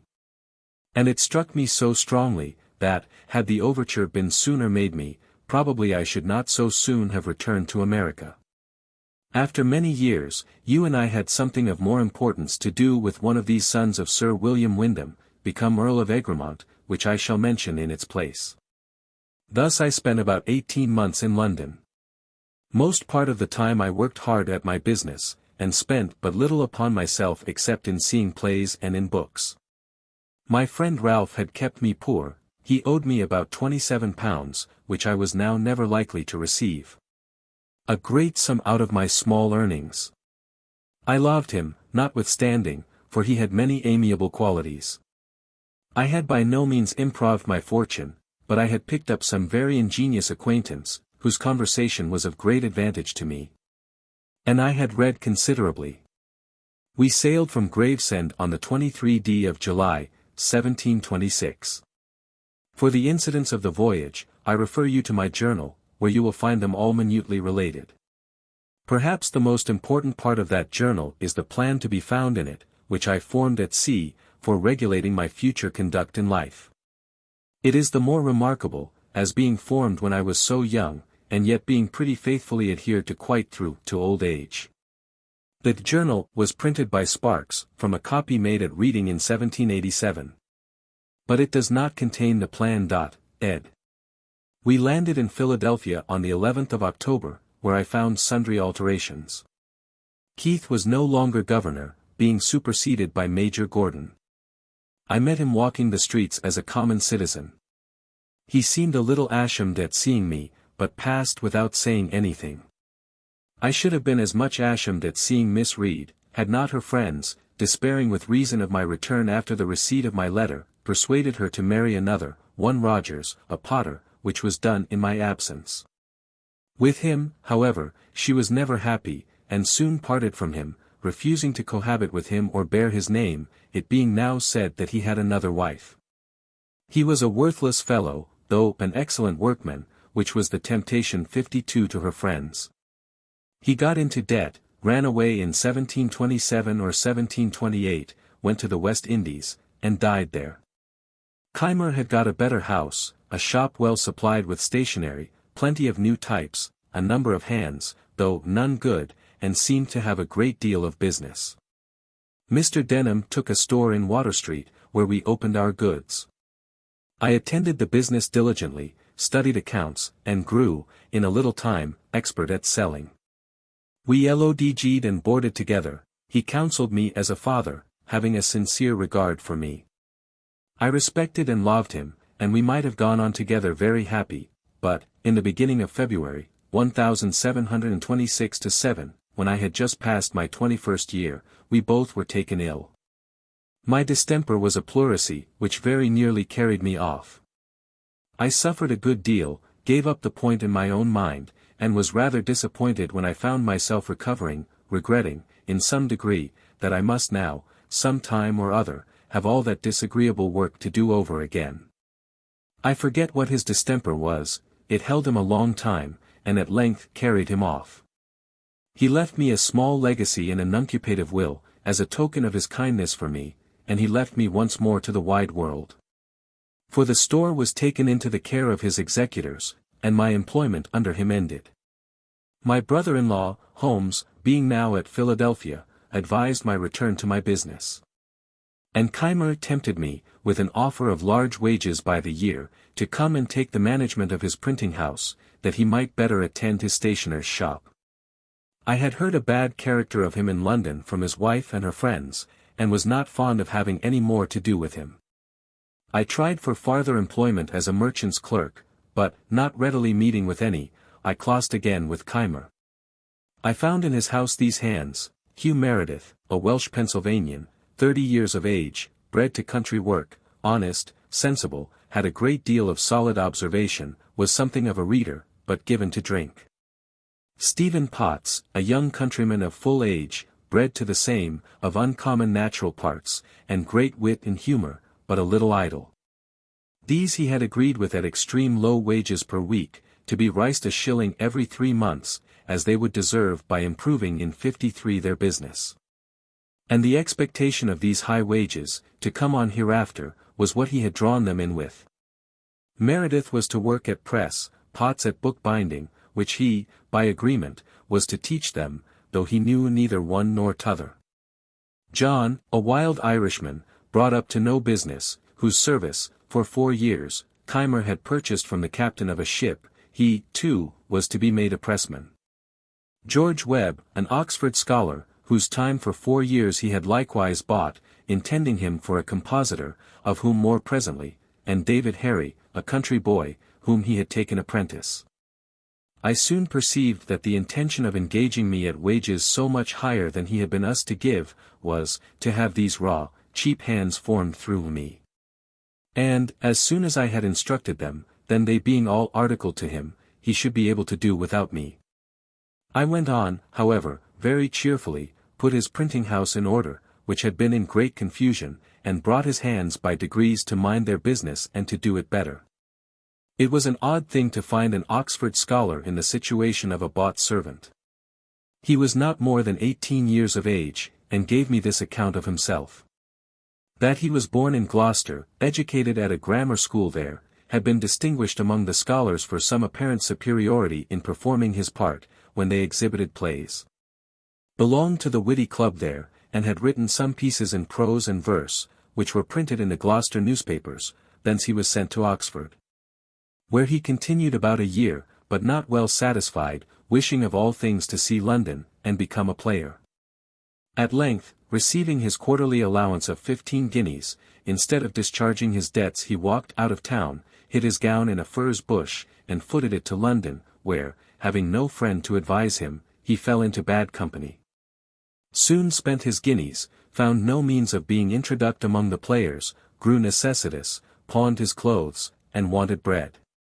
Walking the street very hungry, and not knowing what to do with himself, a crimp's bill was put into his hand, offering immediate entertainment and encouragement to such as would bind themselves to serve in America. 54 He went directly, signed the indentures, was put into the ship, and came over, never writing a line to acquaint his friends what was become of him. He was lively, witty, good-natured, and a pleasant companion, but idle, thoughtless, and imprudent to the last degree. John, the Irishman, soon ran away. With the rest I began to live very agreeably, for they all respected me the more, as they found Keimer incapable of instructing them, and that from me they learned something daily. We never worked on Saturday, that being Keimer's Sabbath, so I had 2 days for reading. My acquaintance with ingenious people in the town increased. Keimer himself treated me with great civility and apparent regard, and nothing now made me uneasy but my debt to Vernon, which I was yet unable to pay, being hitherto but a poor economist. He, however, kindly made no demand of it. Our printing house often wanted sorts, and there was no letter founder in America. I had seen types cast at James's in London, but without much attention to the manner. However, I now contrived a mould, made use of the letters we had as puncheons, struck the matrices in lead, and thus supplied in a pretty tolerable way all deficiencies. I also engraved several things on occasion. I made the ink. I was warehouseman, and everything, and, in short, quite a factotum. But, however serviceable I might be, I found that my services became every day of less importance, as the other hands improved in the business. And, when Keimer paid my second quarter's wages, he let me know that he felt them too heavy, and thought I should make an abatement. He grew by degrees less civil, put on more of the master, frequently found fault, was captious, and seemed ready for an outbreaking. I went on, nevertheless, with a good deal of patience, thinking that his encumbered circumstances were partly the cause. At length a trifle snapped our connections. For, a great noise happening near the courthouse, I put my head out of the window to see what was the matter. Keimer, being in the street, looked up and saw me, called out to me in a loud voice and angry tone to mind my business, adding some reproachful words, that nettled me the 55 more for their publicity. All the neighbors who were looking out on the same occasion being witnesses how I was treated. He came up immediately into the printing house, continued the quarrel, high words passed on both sides, he gave me the quarter's warning we had stipulated, expressing a wish that he had not been obliged to so long a warning. I told him his wish was unnecessary, for I would leave him that instant, and so, taking my hat, walked out of doors, desiring Meredith, whom I saw below, to take care of some things I left, and bring them to my lodgings. Meredith came accordingly in the evening, when we talked my affair over. He had conceived a great regard for me, and was very unwilling that I should leave the house while he remained in it. He dissuaded me from returning to my native country, which I began to think of. He reminded me that Keimer was in debt for all he possessed, that his creditors began to be uneasy. That he kept his shop miserably, sold often without profit for ready money, and often trusted without keeping accounts, that he must therefore fall, which would make a vacancy I might profit of. I objected my want of money. He then let me know that his father had a high opinion of me, and, from some discourse that had passed between them, he was sure would advance money to set us up, if I would enter into partnership with him. My time, says he, will be out with Keimer in the spring, by that time we may have our press and types in from London. I am sensible I am no workman. If you like it, your skill in the business shall be set against the stock I furnish, and we will share the profits equally. The proposal was agreeable, and I consented. His father was in town and approved of it. The more as he saw I had great influence with his son, had prevailed on him to abstain long from dram drinking, and he hoped might break him off that wretched habit entirely, when we came to be so closely connected. I gave an inventory to the father, who carried it to a merchant. The things were sent for, the secret was to be kept till they should arrive, and in the meantime I was to get work, if I could, at the other printing house.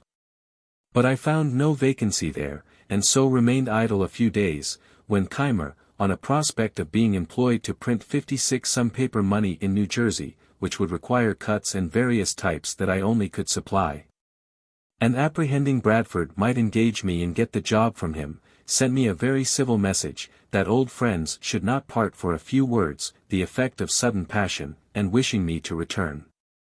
Meredith persuaded me to comply, as it would give more opportunity for his improvement under my daily instructions. so I returned, and we went on more smoothly than for some time before. The New Jersey job was obtained, I contrived a copperplate press for it, the first that had been seen in the country, I cut several ornaments and checks for the bills. We went together to Burlington, where I executed the whole to satisfaction. And he received so large a sum for the work as to be enabled thereby to keep his head much longer above water. At Burlington I made an acquaintance with many principal people of the province. Several of them had been appointed by the Assembly a committee to attend the press, and take care that no more bills were printed than the law directed. They were therefore, by turns, constantly with us, and generally he who attended, brought with him a friend or two for company. My mind having been much more improved by reading than Keimer's, I suppose it was for that reason my conversation seemed to be more valued. They had me to their houses, introduced me to their friends, and showed me much civility. While he, though the master, was a little neglected. In truth, he was an odd fish, ignorant of common life, fond of rudely opposing received opinions, slovenly to extreme dirtiness, enthusiastic in some points of religion, and a little knavish withal. We continued there near 3 months. And by that time I could reckon among my acquired friends, Judge Allen, Samuel Bustill, the Secretary of the Province, Isaac Pearson, Joseph Cooper, and several of the Smiths, members of Assembly, and Isaac Decow, the Surveyor General.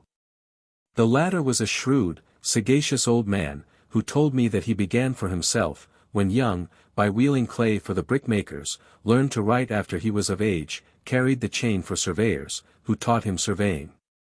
And he had now, by his industry, acquired a good estate. And says 57 he, I foresee that you will soon work this man out of business, and make a fortune in it at Philadelphia. He had not then the least intimation of my intention to set up there or anywhere. These friends were afterwards of great use to me, as I occasionally was to some of them.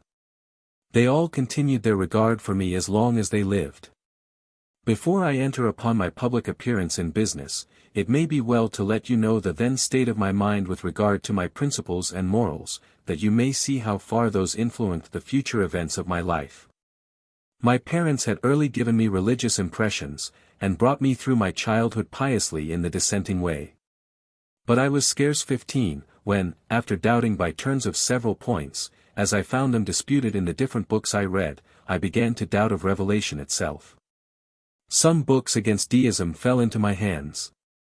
They were said to be the substance of sermons preached at Boyle's lectures. It happened that they wrought an effect on me quite contrary to what was intended by them. For the arguments of the deists, which were quoted to be refuted, appeared to me much stronger than the refutations. In short, I soon became a thorough deist. My arguments perverted some others, particularly Collins and Ralph. But, each of them having afterwards wronged me greatly without the least compunction, and recollecting Keith's conduct towards me, who was another freethinker, and my own towards Vernon and Miss Read, which at times gave me great trouble, I began to suspect that this doctrine, though it might be true, was not very useful. My London pamphlet, which had for its motto these lines of Dryden: "Whatever is right. Though purblind man sees but a part, oh, the chain, the nearest link. His eyes not carrying to the equal beam that poises all above. And from the attributes of God, his infinite wisdom, goodness and power, concluded that nothing could possibly be wrong in the world, and that vice and virtue were empty distinctions, no such things existing. Appeared now not so clever a performance as I once thought it. And I doubted whether some 58 error had not insinuated itself unperceived into my argument, so as to infect all that followed, as is common in metaphysical reasonings. I grew convinced that truth, sincerity and integrity in dealings between man and man were of the utmost importance to the felicity of life. And I formed written resolutions, which still remain in my journal book, to practice them ever while I lived. Revelation had indeed no weight with me, as such. But I entertained an opinion that, though certain actions might not be bad because they were forbidden by it, or good because it commanded them, yet probably these actions might be forbidden because they were bad for us. Or commanded because they were beneficial to us, in their own natures, all the circumstances of things considered. And this persuasion, with the kind hand of Providence, or some guardian angel, or accidental favorable circumstances and situations, or all together, preserved me, through this dangerous time of youth. And the hazardous situations I was sometimes in among strangers, remote from the eye and advice of my father, without any wilful gross immorality or injustice, that might have been expected from my want of religion. I say wilful, because the instances I have mentioned had something of necessity in them, from my youth, inexperience, and the knavery of others. I had therefore a tolerable character to begin the world with. I valued it properly, and determined to preserve it. We had not been long returned to Philadelphia before the new types arrived from London. We settled with Keimer, and left him by his consent before he heard of it. We found a house to hire near the market, and took it. To lessen the rent, which was then but £24 a year, though I have since known it to let for 70, we took in Thomas Godfrey, a glazier, and his family, who were to pay a considerable part of it to us, and we to board with them. We had scarce opened our letters and put our press in order, before George House, an acquaintance of mine, brought a countryman to us, whom he had met in the street inquiring for a printer. All our cash was now expended in the variety of particulars we had been obliged to procure, and this countryman's 5 shillings, being our first fruits, 59 in coming so seasonably, gave me more pleasure than any crown I have since earned. And the gratitude I felt toward House has made me often more ready than perhaps I should otherwise have been to assist young beginners. There are croakers in every country, always boding its ruin. Such a one then lived in Philadelphia. A person of note, an elderly man, with a wise look and a very grave manner of speaking, his name was Samuel Mickle. This gentleman, a stranger to me, stopped one day at my door, and asked me if I was the young man who had lately opened a new printing house. Being answered in the affirmative, he said he was sorry for me, because it was an expensive undertaking, and the expense would be lost, for Philadelphia was a sinking place, the people already half bankrupts, or near being so. All appearances to the contrary, such as new buildings and the rise of rents, being to his certain knowledge fallacious, for they were, in fact, among the things that would soon ruin us. And he gave me such a detail of misfortunes now existing, or that were soon to exist, that he left me half melancholy. Had I known him before I engaged in this business, probably I never should have done it. This man continued to live in this decaying place, and to declaim in the same strain, refusing for many years to buy a house there, because all was going to destruction. And at last I had the pleasure of seeing him give 5 times as much for one as he might have bought it for when he first began his croaking. I should have mentioned before, that, in the autumn of the preceding year, I had formed most of my ingenious acquaintance into a club of mutual improvement, which we called the Junto. We met on Friday evenings. The rules that I drew up required that every member, in his turn, should produce 1 or more queries on any point of morals, politics, or natural philosophy, to be discussed by the company. And once in 3 months produce and read an essay of his own writing, on any subject he pleased. Our debates were to be under the direction of a president, and to be conducted in the sincere spirit of inquiry after truth, without fondness for dispute, or desire of victory. And, to prevent warmth, all expressions of positiveness in opinions, 60 or direct contradiction, were after some time made contraband, and prohibited under small pecuniary penalties. The first members were Joseph Braintnell, a copier of deeds for the Scriveners, a good-natured, friendly, middle-aged man, a great lover of poetry, reading all he could meet with, and writing some that was tolerable. Very ingenious in many little knickknackeries, and of sensible conversation. Thomas Godfrey, a self-taught mathematician, great in his way, and afterward inventor of what is now called Hadley's quadrant. But he knew little out of his way, and was not a pleasing companion. As, like most great mathematicians I have met with, he expected universal precision in everything said, or was for ever denying or distinguishing upon trifles, to the disturbance of all conversation. He soon left us. Nicholas Scull, a surveyor, afterward Surveyor General, who loved books, and sometimes made a few verses. William Parsons, bred a shoemaker, but loving reading, had acquired a considerable share of mathematics, which he first studied with a view to astrology, that he afterwards laughed at it. He also became Surveyor General. William Moggridge, a joiner, a most exquisite mechanic, and a solid, sensible man. Hugh Meredith, Stephen Potts, and George Webb I have characterized before. Robert Grace, a young gentleman of some fortune, generous, lively, and witty. A lover of punning and of his friends. And William Coleman, then a merchant's clerk, about my age, who had the coolest, clearest head, the best heart, and the exactest morals of almost any man I ever met with. He became afterwards a merchant of great note, and one of our provincial judges. Our friendship continued without interruption to his death, upward of 40 years. And the club continued almost as long, and was the best school of philosophy, morality, and politics that then existed in the province. For our queries, which were read the week preceding their discussion, put us upon reading with attention upon the several subjects, that we might speak more to the purpose. And here, too, we acquired better habits of 61 conversation, everything being studied in our rules which might prevent our disgusting each other. From hence the long continuance of the club, which I shall have frequent occasion to speak further of hereafter. But my giving this account of it here is to show something of the interest I had, every one of these exerting themselves in recommending business to us. Braintnell particularly procured us from the Quakers the printing 40 sheets of their history, the rest being to be done by Keimer, and upon this we worked exceedingly hard, for the price was low. It was a folio, pro patria size, in pica, with long primer notes.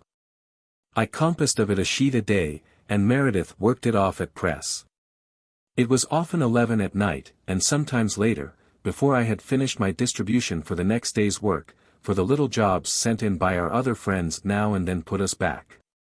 But so determined I was to continue doing a sheet a day of the folio, that one night, when, having imposed my forms, I thought my day's work over, one of them by accident was broken, and 2 pages reduced to pi.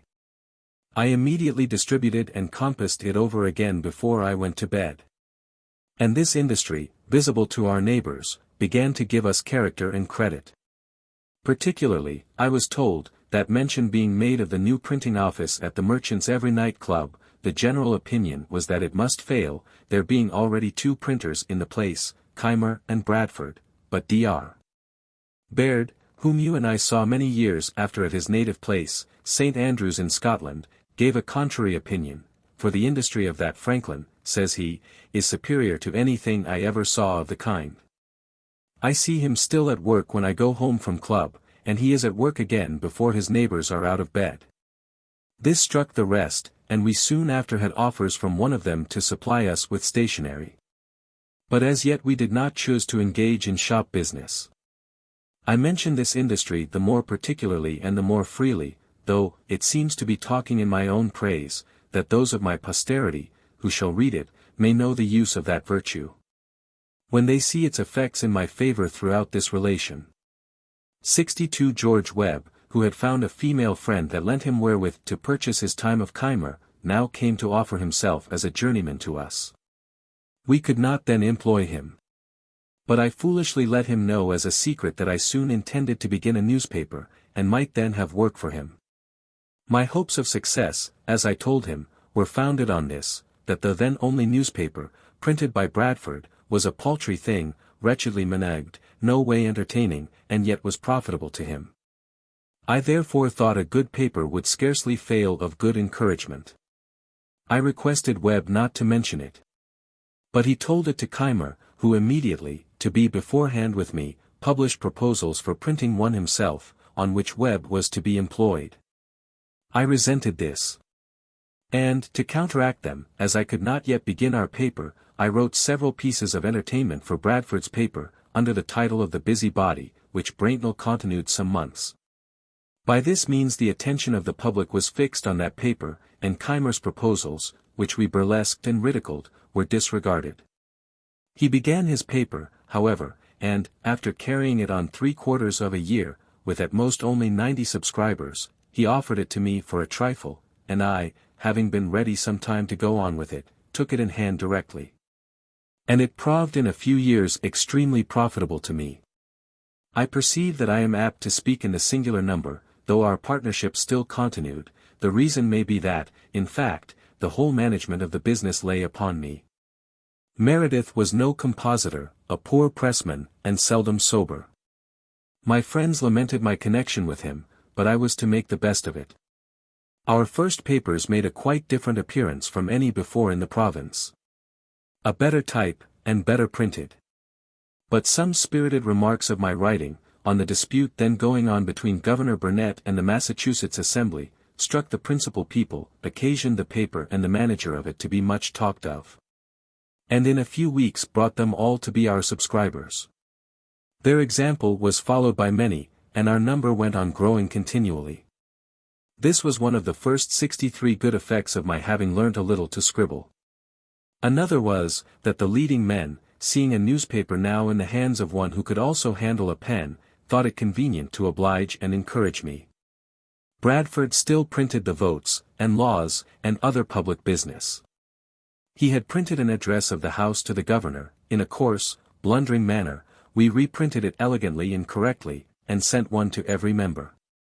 They were sensible of the difference, it strengthened the hands of our friends in the House, and they voted us their printers for the year ensuing. Among my friends in the House I must not forget Mr. Hamilton, before mentioned, who was then returned from England, and had a seat in it. He interested himself for me strongly in that instance, as he did in many others afterward, continuing his patronage till his death. I got his son once £500. Marg. Note. Mr. Vernon, about this time, put me in mind of the debt I owed him, but did not press me. I wrote him an ingenuous letter of acknowledgment, craved his forbearance a little longer, which he allowed me, and as soon as I was able, I paid the principal with interest, and many thanks, so that erratum was in some degree corrected. But now another difficulty came upon me which I had never the least reason to expect. Mr. Meredith's father, who was to have paid for our printing house, according to the expectations given me, was able to advance only £100 currency, which had been paid. And 100 more was due to the merchant, who grew impatient, and sued us all. We gave bail, but saw that, if the money could not be raised in time, the suit must soon come to a judgment and execution, and our hopeful prospects must, with us, be ruined, as the press and letters must be sold for payment, perhaps at half price. In this distress 2 true friends, whose kindness I have never forgotten, nor ever shall forget while I can remember anything, came to me separately, unknown to each other, and, without any application from me, offering each of them to advance me all the money that should be necessary to enable me to take the whole business upon myself, if that should be practicable. But they did not like my continuing 64 the partnership with Meredith, who, as they said, was often seen drunk in the streets, and playing at low games in alehouses, much to our discredit. These 2 friends were William Coleman and Robert Grace. I told them I could not propose a separation while any prospect remained of the Merediths fulfilling their part of our agreement, because I thought myself under great obligations to them for what they had done, and would do if they could. But, if they finally failed in their performance, and our partnership must be dissolved, I should then think myself at liberty to accept the assistance of my friends. Thus the matter rested for some time, when I said to my partner, "Perhaps your father is dissatisfied at the part you have undertaken in this affair of ours, and is unwilling to advance for you and me what he would for you alone. If that is the case, tell me, and I will resign the whole to you, and go about my business." "No," said he, "my father has really been disappointed, and is really unable, and I am unwilling to distress him farther. I see this is a business I am not fit for. I was bred a farmer, and it was a folly in me to come to town, and put myself, at 30 years of age, an apprentice to learn a new trade. Many of our Welsh people are going to settle in North Carolina, where land is cheap. I am inclined to go with them, and follow my old employment. You may find friends to assist you. If you will take the debts of the company upon you. Return to my father the £100 he has advanced, pay my little personal debts, and give me £30 in the new saddle, I will relinquish the partnership and leave the whole in your hands." I agreed to this proposal, it was drawn up in writing, signed, and sealed immediately. I gave him what he demanded, and he went soon after to Carolina, from whence he sent me next year 2 long letters, containing the best account that had been given of that country, the climate, the soil, husbandry, etc. For in those matters he was very judicious. I printed them in the papers, and they gave great satisfaction to the public. As soon as he was gone, I recurred to my 2 friends. And because I would not give an unkind preference to either, I took half of what each had offered, and I wanted of one, 65 and half of the other. Paid off the company's debts, and went on with the business in my own name, advertising that the partnership was dissolved. I think this was in or about the year 1729. About this time there was a cry among the people for more paper money, only £15,000 being extant in the province, and that soon to be sunk.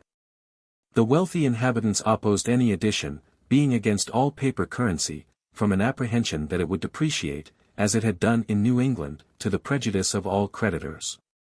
We had discussed this point in our junto, where I was on the side of an addition, being persuaded that the first small sum struck in 1723 had done much good by increasing the trade, employment, and number of inhabitants in the province. Since I now saw all the old houses inhabited, and many new ones building, whereas I remembered well, that when I first walked about the streets of Philadelphia, eating my roll, I saw most of the houses in Walnut Street, between Second and Front Streets, with bills on their doors, to be let. And many likewise in Chestnut Street and other streets, which made me then think the inhabitants of the city were deserting it one after another. Our debates possessed me so fully of the subject, that I wrote and printed an anonymous pamphlet on it, entitled The Nature and Necessity of a Paper Currency. It was well received by the common people in general. But the rich men disliked it, for it increased and strengthened the clamor for more money, and they happening to have no writers among them that were able to answer it, their opposition slackened. And the point was carried by a majority in the House. My friends there, who conceived I had been of some service, thought fit to reward me by employing me in printing the money, a very profitable job and a great help to me. This was another advantage gained by my being able to write. The utility of this currency became by time and experience so evident as never afterwards to be much disputed. So that it grew soon to £55,000, and in 1739 to £80,000, since which it arose during war to upwards of £350,000, 66 trade, building, and inhabitants all the while increasing. Though, I now think there are limits beyond which the quantity may be hurtful.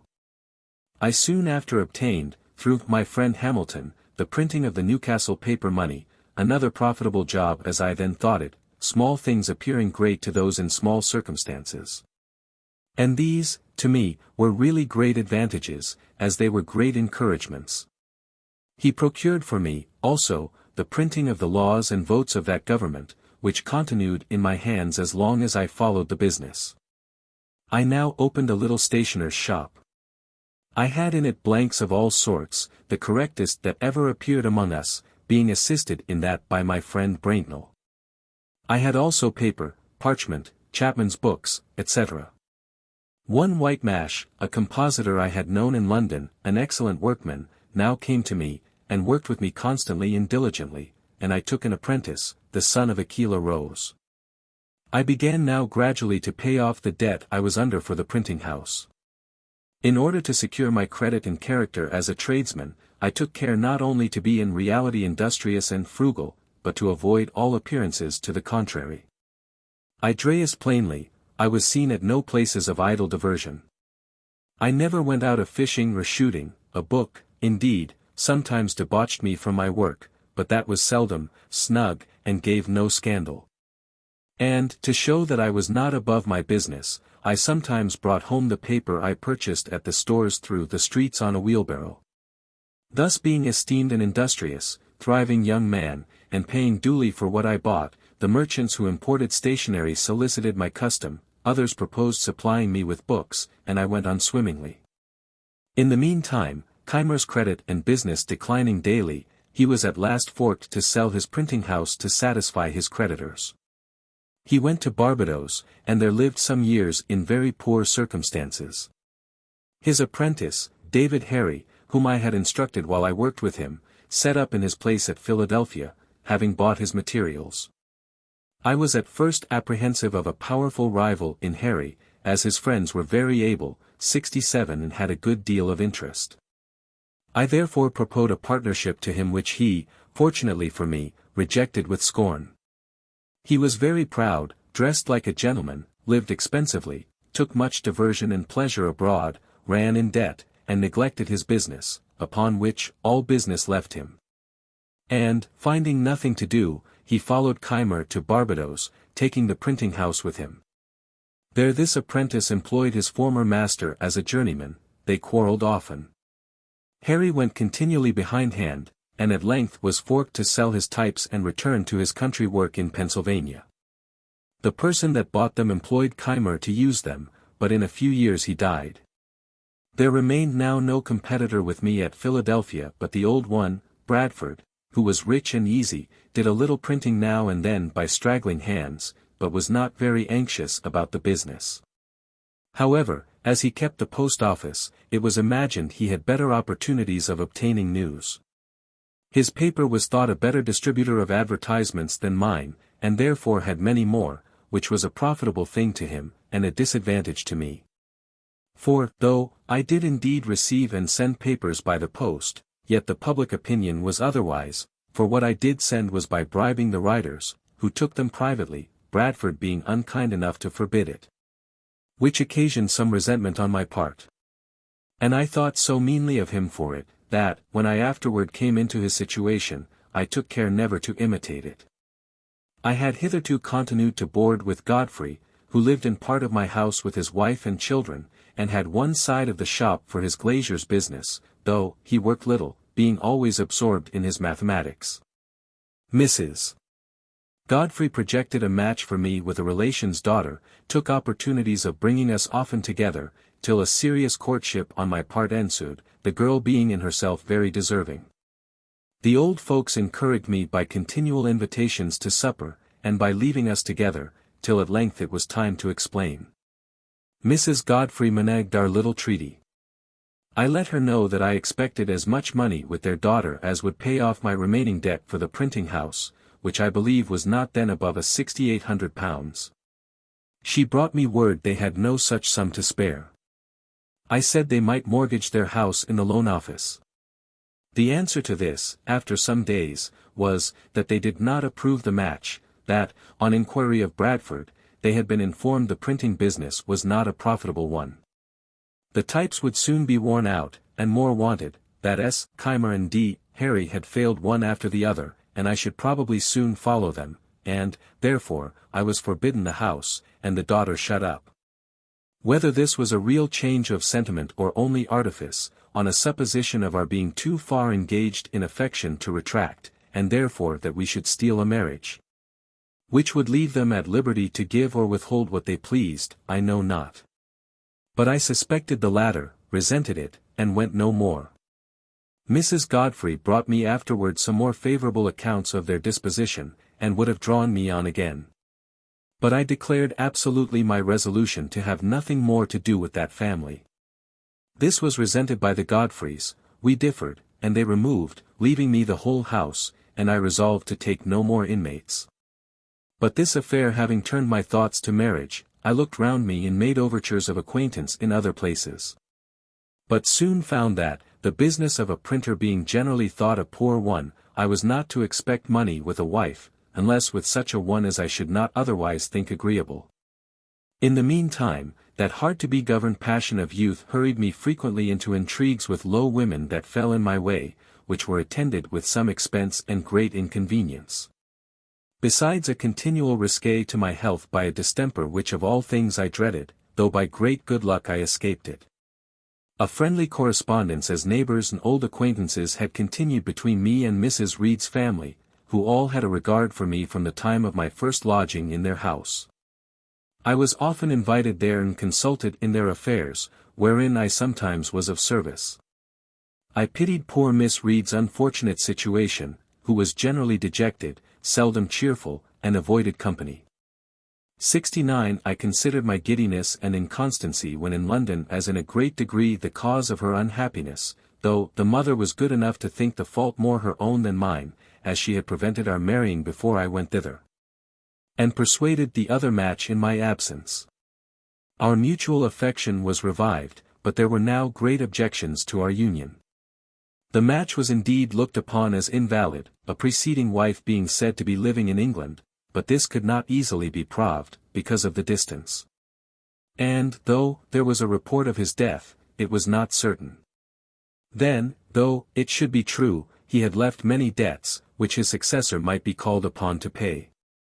We ventured, however, over all these difficulties, and I took her to wife, September 1st, 1730.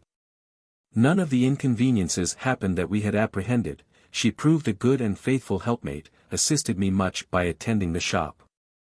We throve together, and have ever mutually endeavored to make each other happy. Thus I corrected that great erratum as well as I could. About this time, our club meeting, not at a tavern, but in a little room of Mr. Grace's, set apart for that purpose, a proposition was made by me, that, since our books were often referred to in our disquisitions upon the queries, it might be convenient to us to have them all together where we met. That upon occasion they might be consulted. And by thus clubbing our books to a common library, we should, while we licked to keep them together, have each of us the advantage of using the books of all the other members, which would be nearly as beneficial as if each owned the whole.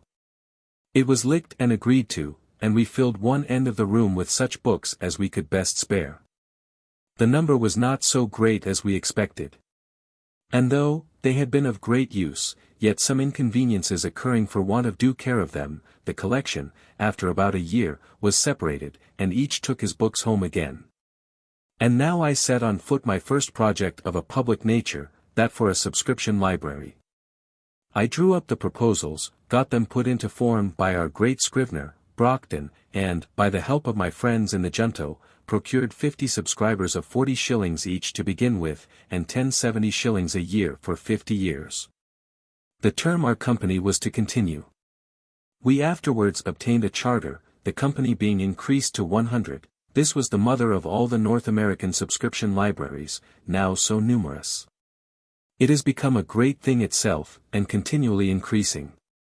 These libraries have improved the general conversation of the Americans, made the common tradesmen and farmers as intelligent as most gentlemen from other countries, and perhaps have contributed in some degree to the stand so generally made throughout the colonies in defense of their privileges. Memo. Thus far was written with the intention expressed in the beginning and therefore contains several little family anecdotes of no importance to others. What follows was written many years after in compliance with the advice contained in these letters, and accordingly intended for the public. The affairs of the Revolution occasioned the interruption. With notes of my life, received in Paris. My dear and honored friend, I have often been desirous of writing to thee, but could not be reconciled to the thought that the letter might fall into the hands of the British. Lest some printer or busybody should publish some part of the contents, and give our friend pain, and myself censure.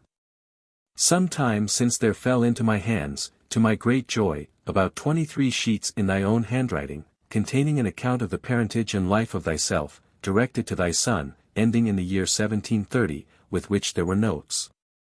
Likewise in thy writing. A copy of which I enclose, in hopes it may be a means, if thou continued it up to a later period, that the first and latter part may be put together, and if it is not yet continued, I hope thee will not delay it. Life is uncertain, as the preacher tells us, and what will the world say if kind, humane, and benevolent Ben Franklin should leave his friends and the world deprived of so pleasing and profitable a work? A work which would be useful and entertaining not only to a few, but to millions. The influence writings under that class have on the minds of youth is very great, and has nowhere appeared to me so plain, as in our public friends' journals. It almost insensibly leads the youth into the resolution of endeavoring to become as good and eminent as the journalist. Should thine, for instance, when published, and I think it could not fail of it, lead the youth to equal the industry and temperance of thy early youth, what a blessing with that class would such a work be! I know of no character living, nor many of them put together, who has so much in his power as thyself to promote a greater spirit of industry. 72 An early attention to business, frugality, and temperance with the American youth. Not that I think the work would have no other merit and use in the world, far from it, but the first is of such vast importance that I know nothing that can equal it. The foregoing letter and the minutes accompanying it being shown to a friend, I received from him the following. Letter from Mr. Benjamin Vaughan. Paris, January 31, 1783. My dearest Sir, when I had read over your sheets of minutes of the principal incidents of your life, recovered for you by your Quaker acquaintance, I told you I would send you a letter expressing my reasons why I thought it would be useful to complete and publish it as he desired. Various concerns have for some time past prevented this letter being written, and I do not know whether it was worth any expectation. Happening to be at leisure, however, at present, I shall by writing, at least interest and instruct myself. But as the terms I am inclined to use may tend to offend a person of your manners, I shall only tell you how I would address any other person, who was as good and as great as yourself, but less diffident. I would say to him, Sir, I solicit the history of your life from the following motives. Your history is so remarkable, that if you do not give it, somebody else will certainly give it. And perhaps so as nearly to do as much harm, as your own management of the thing might do good. It will moreover present a table of the internal circumstances of your country, which will very much tend to invite to its settlers of virtuous and manly minds. And considering the eagerness with which such information is sought by them, and the extent of your reputation, I do not know of a more efficacious advertisement than your biography would give. All that has happened to you is also connected with the detail of the manners and situation of a rising people. And in this respect I do not think that the writings of Caesar and Tacitus can be more interesting to a true judge of human nature and 73 society. But these, Sir, are small reasons, in my opinion, compared with the chance which your life will give for the forming of future great men. And in conjunction with your art of virtue, which you design to publish, of improving the features of private character, and consequently of aiding all happiness, both public and domestic. The two works I allude to, Sir, will in particular give a noble rule and example of self-education. School and other education constantly proceed upon false principles, and show a clumsy apparatus pointed at a false mark. But your apparatus is simple, and the mark a true one. And while parents and young persons are left destitute of other just means of estimating and becoming prepared for a reasonable course in life, your discovery that the thing is in many a man's private power, will be invaluable. Influence upon the private character, late in life, is not only an influence late in life, but a weak influence. It is in youth that we plant our chief habits and prejudices. It is in youth that we take our party as to profession, pursuits and matrimony. In youth, therefore, the turn is given, in youth the education even of the next generation is given, in youth the private and public character is determined. And the term of life extending but from youth to age, life ought to begin well from youth, and more especially before we take our party as to our principal objects. But your biography will not merely teach self-education, but the education of a wise man, and the wisest man will receive lights and improve his progress, by seeing detailed the conduct of another wise man. And why are weaker men to be deprived of such helps, when we see our race has been blundering on in the dark, almost without a guide in this particular, from the farthest trace of time? Show then, Sir, how much is to be done, both to sons and fathers, and invite all wise men to become like yourself, and other men to become wise. When we see how cruel statesmen and warriors can be to the human race, and how absurd distinguished men can be to their acquaintance, it will be instructive to observe the instances multiply of pacific, acquiescing manners. And to find how compatible it is to be great and domestic, enviable and yet good-humored. 74. The little private incidents which you will also have to relate, will have considerable use, as we want, above all things, rules of prudence in ordinary affairs, and it will be curious to see how you have acted in these. It will be so far a sort of key to life, and explain many things that all men ought to have once explained to them, to give them a chance of becoming wise by foresight. The nearest thing to having experience of one's own, is to have other people's affairs brought before us in a shape that is interesting. This is sure to happen from your pen. Our affairs and management will have an air of simplicity or importance that will not fail to strike, and I am convinced you have conducted them with as much originality as if you had been conducting discussions in politics or philosophy. And what more worthy of experiments and system, its importance and its errors considered, than human life? Some men have been virtuous blindly, others have speculated fantastically, and others have been shrewd to bad purposes. But you, sir, I am sure, will give under your hand, nothing but what is at the same moment, wise, practical and good. Your account of yourself, for I suppose the parallel I am drawing for Dr. Franklin, will hold not only in point of character, but of private history, will show that you are ashamed of no origin, a thing the more important, as you prove how little necessary all origin is to happiness, virtue, or greatness. As no end likewise happens without a means, so we shall find, sir, that even you yourself framed a plan by which you became considerable. But at the same time we may see that though the event is flattering, the means are as simple as wisdom could make them, that is, depending upon nature, virtue, thought and habit. Another thing demonstrated will be the propriety of every man's waiting for his time for appearing upon the stage of the world. Our sensations being very much fixed to the moment, we are apt to forget that more moments are to follow the first, and consequently that man should arrange his conduct so as to suit the whole of a life. Your attribution appears to have been applied to your life, and the passing moments of it have been enlivened with content and enjoyment, instead of being tormented with foolish 75 impatience or regrets. Such a conduct is easy for those who make virtue and themselves in countenance by examples of other truly great men, of whom patience is so often the characteristic. Your Quaker correspondent, sir, for here again I will suppose the subject of my letter resembling Dr. Franklin, praised your frugality, diligence and temperance, which he considered as a pattern for all youth. But it is singular that he should have forgotten your modesty and your disinterestedness, without which you never could have waited for your advancement, or found your situation in the meantime comfortable. Which is a strong lesson to show the poverty of glory and the importance of regulating our minds. If this correspondent had known the nature of your reputation as well as I do, he would have said, your former writings and measures would secure attention to your biography, and art of virtue. And your biography and art of virtue, in return, would secure attention to them. This is an advantage attendant upon a various character, and which brings all that belongs to it into greater play. And it is the more useful, as perhaps more persons are at a loss for the means of improving their minds and characters, than they are for the time or the inclination to do it. But there is one concluding reflection, sir, that will shew the use of your life as a mere piece of biography.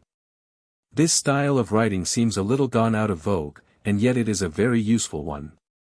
And your specimen of it may be particularly serviceable, as it will make a subject of comparison with the lives of various public cutthroats and intriguers, and with absurd monastic self-tormentors or vain literary triflers. If it encourages more writings of the same kind with your own, and induces more men to spend lives fit to be written, it will be worth all Plutarch's lives put together. But being tired of figuring to myself a character of which every feature suits only one man in the world, without giving him the praise of it, I shall end my letter, my dear Dr. Franklin, with a personal application to your proper self. I am earnestly desirous, then, my dear sir, that you should let the world into the traits of your genuine character, as civil broils may otherwise tend to disguise or traduce it. Considering your great age, the 76 caution of your character, and your peculiar style of thinking, it is not likely that any one besides yourself can be sufficiently master of the facts of your life, or the intentions of your mind. Besides all this, the immense revolution of the present period, will necessarily turn our attention towards the author of it, and when virtuous principles have been pretended in it, it will be highly important to shew that such have really influenced. And, as your own character will be the principal one to receive a scrutiny, it is proper, even for its effects upon your vast and rising country, as well as upon England and upon Europe, that it should stand respectable and eternal. For the furtherance of human happiness, I have always maintained that it is necessary to prove that man is not even at present a vicious and detestable animal, and still more to prove that good management may greatly amend him. And it is for much the same reason, that I am anxious to see the opinion established, that there are fair characters existing among the individuals of the race. For the moment that all men, without exception, shall be conceived abandoned, good people will cease efforts deemed to be hopeless, and perhaps think of taking their share in the scramble of life. Or at least of making it comfortable principally for themselves. Take then, my dear sir, this work most speedily into hand, shew yourself good as you are good, temperate as you are temperate. And above all things, prove yourself as one, who from your infancy have loved justice, liberty, and concord, in a way that has made it natural and consistent for you to have acted, as we have seen you act in the last 17 years of your life. Let Englishmen be made not only to respect, but even to love you. When they think well of individuals in your native country, they will go nearer to thinking well of your country. And when your countrymen see themselves well thought of by Englishmen, they will go nearer to thinking well of England. Extend your views even further. Do not stop at those who speak the English tongue, but after having settled so many points in nature and politics, think of bettering the whole race of men. As I have not read any part of the life in question, but know only the character that lived it, I write somewhat at hazard. 77 I am sure, however, that the life and the treatise I allude to, on the art of virtue, will necessarily fulfill the chief of my expectations. And still more so if you take up the measure of suiting these performances to the several views above stated. Should they even prove unsuccessful in all that a sanguine admirer of yours hopes from them, you will at least have framed pieces to interest the human mind. And whoever gives a feeling of pleasure that is innocent to man, has added so much to the fair side of a life otherwise too much darkened by anxiety and too much injured by pain.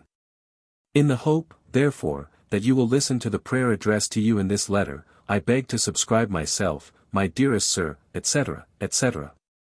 Signed, Benj Vaughan. Continuation of the account of my life, begun at Passy, near Paris, 1784. It is some time since I received the above letters, but I have been too busy till now to think of complying with the request they contain.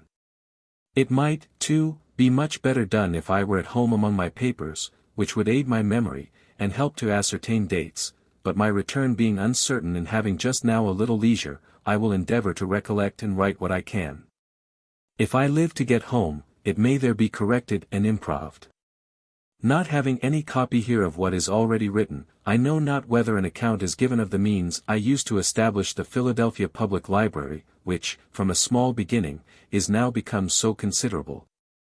Though I remember to have come down to near the time of that transaction, 1730. I will therefore begin here with an account of it, which may be struck out if found to have been already given. At the time I established myself in Pennsylvania, there was not a good bookseller's shop in any of the colonies to the southward of Boston.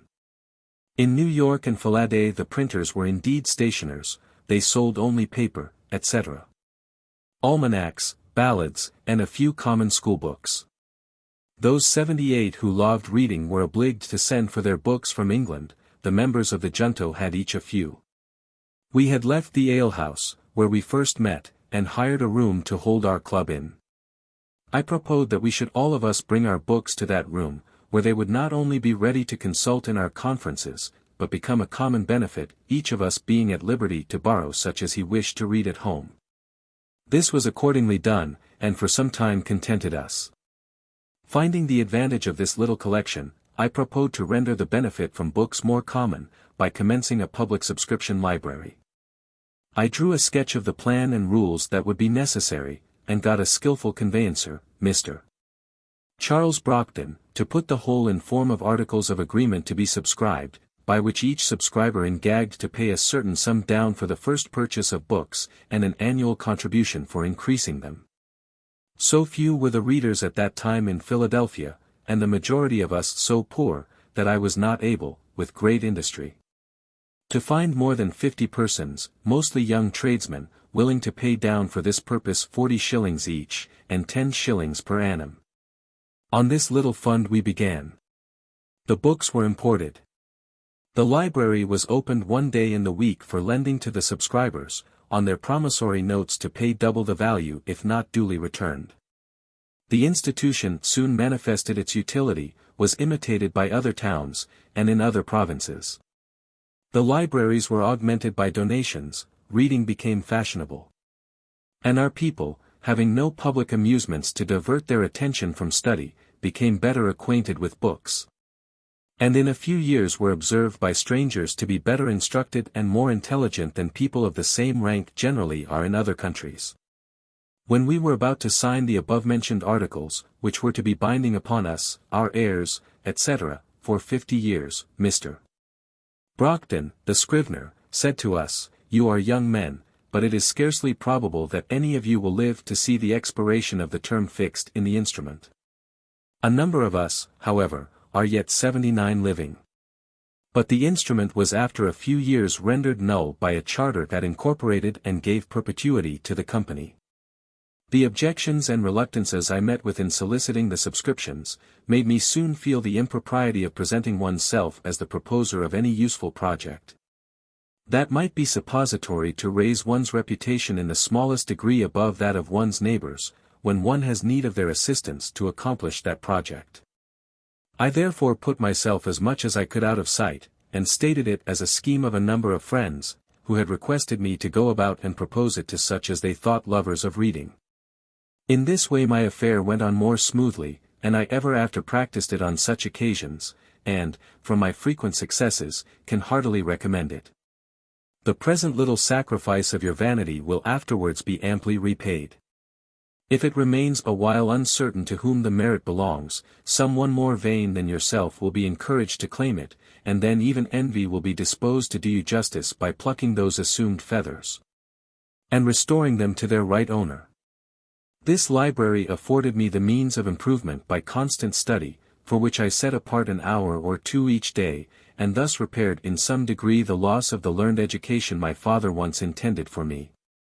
Reading was the only amusement I allowed myself. I spent no time in taverns, games, or frolics of any kind, and my industry in my business continued as indefatigable as it was necessary. I was indebted for my printing house. I had a young family coming on to be educated, and I had to contend with for business 2 printers, who were established in the place before me. My circumstances, however, grew daily easier. My original habits of frugality continuing, and my father having, among his instructions to me when a boy, frequently repeated a proverb of Solomon, "Sayest thou a man diligent in his calling, he shall stand before kings. He shall not stand before mean men." I from thence considered industry as a means of obtaining wealth and distinction, which encouraged me, though I did not think that I should ever literally stand before kings, which, however, has since happened. For I have 80 stood before 5, and even had the honor of sitting down with one, the King of Denmark, to dinner. We have an English proverb that says, "He that would thrive, must ask his wife." It was lucky for me that I had one as much disposed to industry and frugality as myself. She assisted me cheerfully in my business, folding and stitching pamphlets, tending shop, purchasing old linen rags for the papermakers, etc., etc. We kept no idle servants, our table was plain and simple, our furniture of the cheapest. For instance, my breakfast was a long time bread and milk, no tea, and I ate it out of a 2-penny earthen porringer, with a pewter spoon. But mark how luxury will enter families, and make a progress, in spite of principle. Being called one morning to breakfast, I found it in a china bowl, with a spoon of silver. They had been bought for me without my knowledge by my wife, and had cost her the enormous sum of 23 shillings, for which she had no other excuse or apology to make, but that she thought her husband deserved a silver spoon and china bowl as well as any of his neighbors. This was the first appearance of plate and china in our house, which afterward, in a course of years, as our wealth increased, augmented gradually to several £100 in value. I had been religiously educated as a Presbyterian. And though some of the dogmas of that persuasion, such as the eternal decrees of God, election, reprobation, etc., appeared to me unintelligible, others doubtful, and I early absented myself from the public assemblies of the sect. Sunday being my studying day, I never was without some religious principles.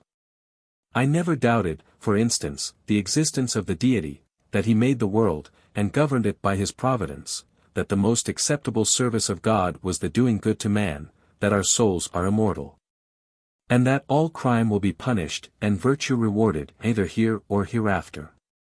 These I esteemed the essentials of every religion. And, being to be found in all the religions we had in our country, I respected them all, though, with different degrees of respect, as I found them more or less mixed with other articles, which, without any tendency to inspire, promote, or confirm morality, served principally to divide us, 81 and make us unfriendly to one another. This respect to all, with an opinion that the worst had some good effects, induced me to avoid all discourse that might tend to lessen the good opinion another might have of his own religion. And as our province increased in people, and new places of worship were continually wanted, and generally erected by voluntary contributions, my mite for such purpose, whatever might be the sect, was never refused. Though I seldom attended any public worship, I had still an opinion of its propriety, and of its utility when rightly conducted. And I regularly paid my annual subscription for the support of the only Presbyterian minister or meeting we had in Philadelphia. He used to visit me sometimes as a friend, and admonish me to attend his administrations, and I was now and then prevailed on to do so, once for 5 Sundays successively. Had he been in my opinion a good preacher, perhaps I might have continued, notwithstanding the occasion I had for the Sunday's leisure in my course of study. But his discourses were chiefly either polemic arguments or explications of the peculiar doctrines of our sect, and were all to me very dry, uninteresting, and unedifying, since not a single moral principle was inculcated or enforced. Their aim seeming to be rather to make us Presbyterians than good citizens. At length he took for his text that verse of the 4th chapter of Philippians, finally, brethren, whatsoever things are true, honest, just, pure, lovely, or of good report, if there be any virtue, or any praise, think on these things. And I imagined, in a sermon on such a text, we could not miss of having some morality. But he confined himself to 5 points only, as meant by the Apostle, viz., 1. Keeping holy the Sabbath day. 2. Being diligent in reading the Holy Scriptures. 3. Attending duly the public worship. 4. Partaking of the sacrament. 5. Paying a due respect to God's ministers. These might be all good things. But, as they were not the kind of good things that I expected from that text, I despaired of ever meeting with them from any other, was disgusted, and attended his preaching no more. I had some years before compassed a little liturgy, or form of prayer, for my own private use, viz., in 1728, entitled, 82 Articles of Belief and Acts of Religion. I returned to the use of this, and went no more to the public assemblies. My conduct might be blamable, but I leave it, without attempting further to excuse it, my present purpose being to relate facts, and not to make apologies for them. It was about this time I conceived the bold and arduous project of arriving at moral perfection. I wished to live without committing any fault at any time. I would conquer all that either natural inclination, custom or company might lead me into. As I knew, or thought I knew, what was right and wrong, I did not see why I might not always do the one and avoid the other. But I soon found I had undertaken a task of more difficulty than I had imagined. While my care was employed in guarding against one fault, I was often surprised by another. Habit took the advantage of inattention, inclination was sometimes too strong for reason. I concluded, at length, that the mere speculative conviction that it was our interest to be completely virtuous, was not sufficient to prevent our slipping. And that the contrary habits must be broken, and good ones acquired and established, before we can have any dependence on a steady, uniform rectitude of conduct. For this purpose I therefore contrived the following method. In the various enumerations of the moral virtues I had met with in my reading, I found the catalogue more or less numerous, as different writers included more or fewer ideas under the same name. Temperance, for example, was by some confined to eating and drinking, while by others it was extended to mean the moderating every other pleasure, appetite, inclination, or passion, bodily or mental, even to our avarice and ambition. I proposed to myself, for the sake of clearness, to use rather more names, with fewer ideas annexed to each, than a few names with more ideas. And I included under 13 names of virtues all that at that time occurred to me as necessary or desirable, and annexed to each a short precept, which fully expressed the extent I gave to its meaning. These names of virtues, with their precepts, were 1. Temperance. Eat not to dullness, drink not to elevation. 2. Silence. Speak not but what may benefit others or yourself, avoid trifling conversation. 3. Order. Let all your things have their places, let each part of your business have its time. 4. Resolution. Resolve to perform what you ought, perform without fail what you resolve. 5. Frugality.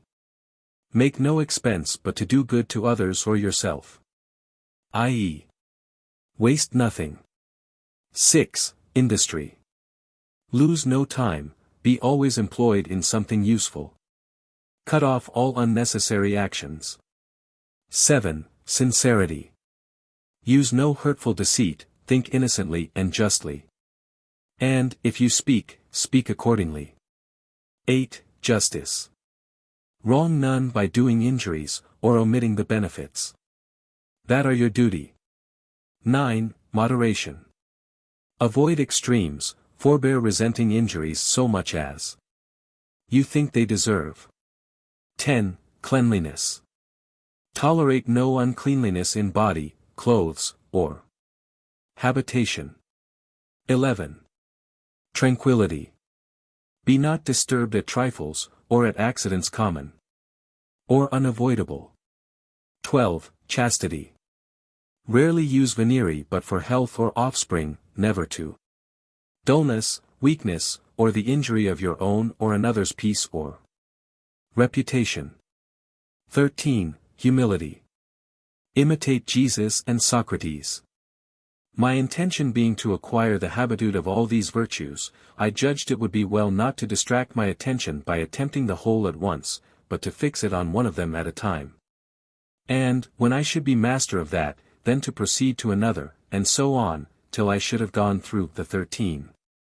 And, as the previous acquisition of some might facilitate the acquisition of certain others, I arranged them with that view, as they stand above. Temperance first, as it tends to procure that coolness and clearness of head, which is so necessary where constant vigilance was to be kept up, and guard maintained against the unremitting attraction of ancient habits, and the force of perpetual temptations. This being acquired and established, silence would be more easy.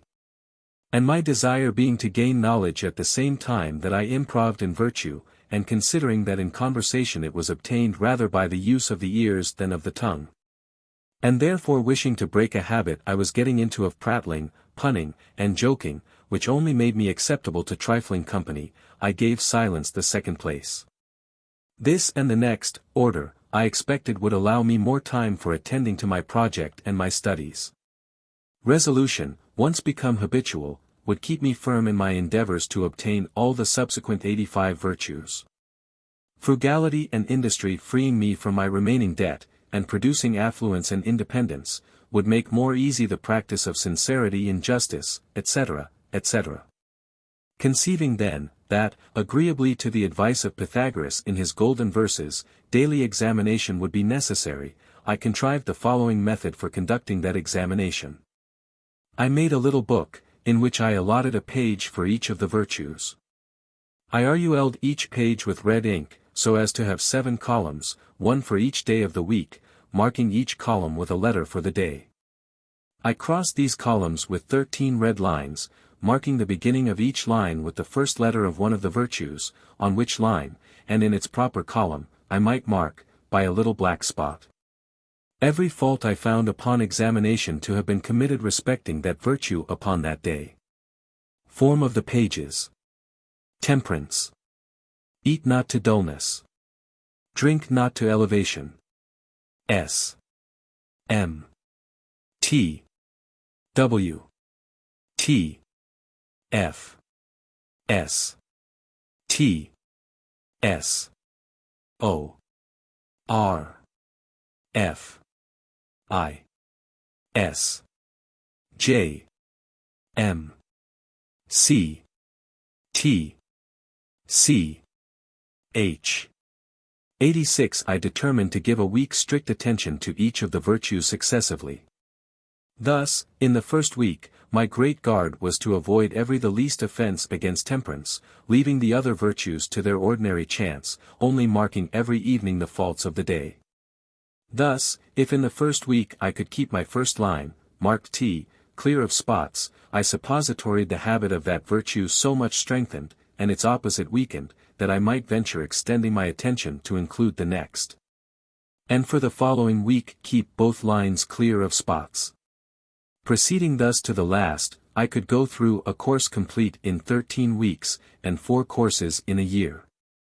And like him who, having a garden to weed, does not attempt to eradicate all the bad herbs at once, which would exceed his reach and his strength, but works on one of the beds at a time, and, having accomplished the first, proceeds to a second. So I should have, I hoped, the encouraging pleasure of seeing on my pages the progress I made in virtue, by clearing successively my lines of their spots, till in the end, by a number of courses, I should be happy in viewing a clean book. After a 13 weeks daily examination. This my little book had for its motto these lines from Addison's Cato. Here will I hold. If there's a power above us. And that there is, all nature cries aloud. Through all her works, he must delight in virtue. And that which he delights in must be happy. Another from Cicero. O vitae philosophia dux. O virtutum indagatrix expultrix vitiorum. Unis dies, bene et ex preceptis tuae actus, peccanti immortalitati est antipenendis. Another from the Proverbs of Solomon, speaking of wisdom or virtue. Length of days is in her right hand, and in her left hand riches and honor. Her ways are ways of pleasantness, and all her paths are peace. 3. 16, 17. And conceiving God to be the fountain of wisdom, I thought it right and necessary to solicit his assistance for obtaining it. To this end I formed the following little prayer, 87, which was prefixed to my tables of examination, for daily use. O powerful goodness! Bountiful Father! Merciful Guide! Increase in me that wisdom which discovers my truest interest. Strengthen my resolutions to perform what that wisdom dictates. Accept my kind offices to thy other children as the only return in my power for thy continual favors to me. I used also sometimes a little prayer which I took from Thomson's poems, viz. Father of light and life, thou good supreme. O teach me what is good, teach me thyself. Save me from folly, vanity, and vice. From every low pursuit, and fill my soul with knowledge, conscious peace, and virtue pure. Sacred, substantial, never fading bliss. The precept of order requiring that every part of my business should have its allotted time, one page in my little book contained the following scheme of employment for the 24 hours of a natural day. The morning. Question. What good shall I do this day? 6. Rise, wash, and address powerful. Goodness. Contrive day's business, and take the resolution of the day, prosecute the present study. And breakfast. 9. 11. Work. Noon. 1. Read, or overlook my accounts, and dine. 3. 5. Work. Evening. Question. What good have I done today? 7. 9. Put things in their places. Supper. Music or diversion, or conversation. Examination of the day. Night. 11. 1. 3. Sleep. 88. I entered upon the execution of this plan for self-examination, and continued it with occasional intermissions for some time. I was surprised to find myself so much fuller of faults than I had imagined, but I had the satisfaction of seeing them diminish. To avoid the trouble of renewing now and then my little book, which, by scraping out the marks on the paper of old faults to make room for new ones in a new course, became full of holes.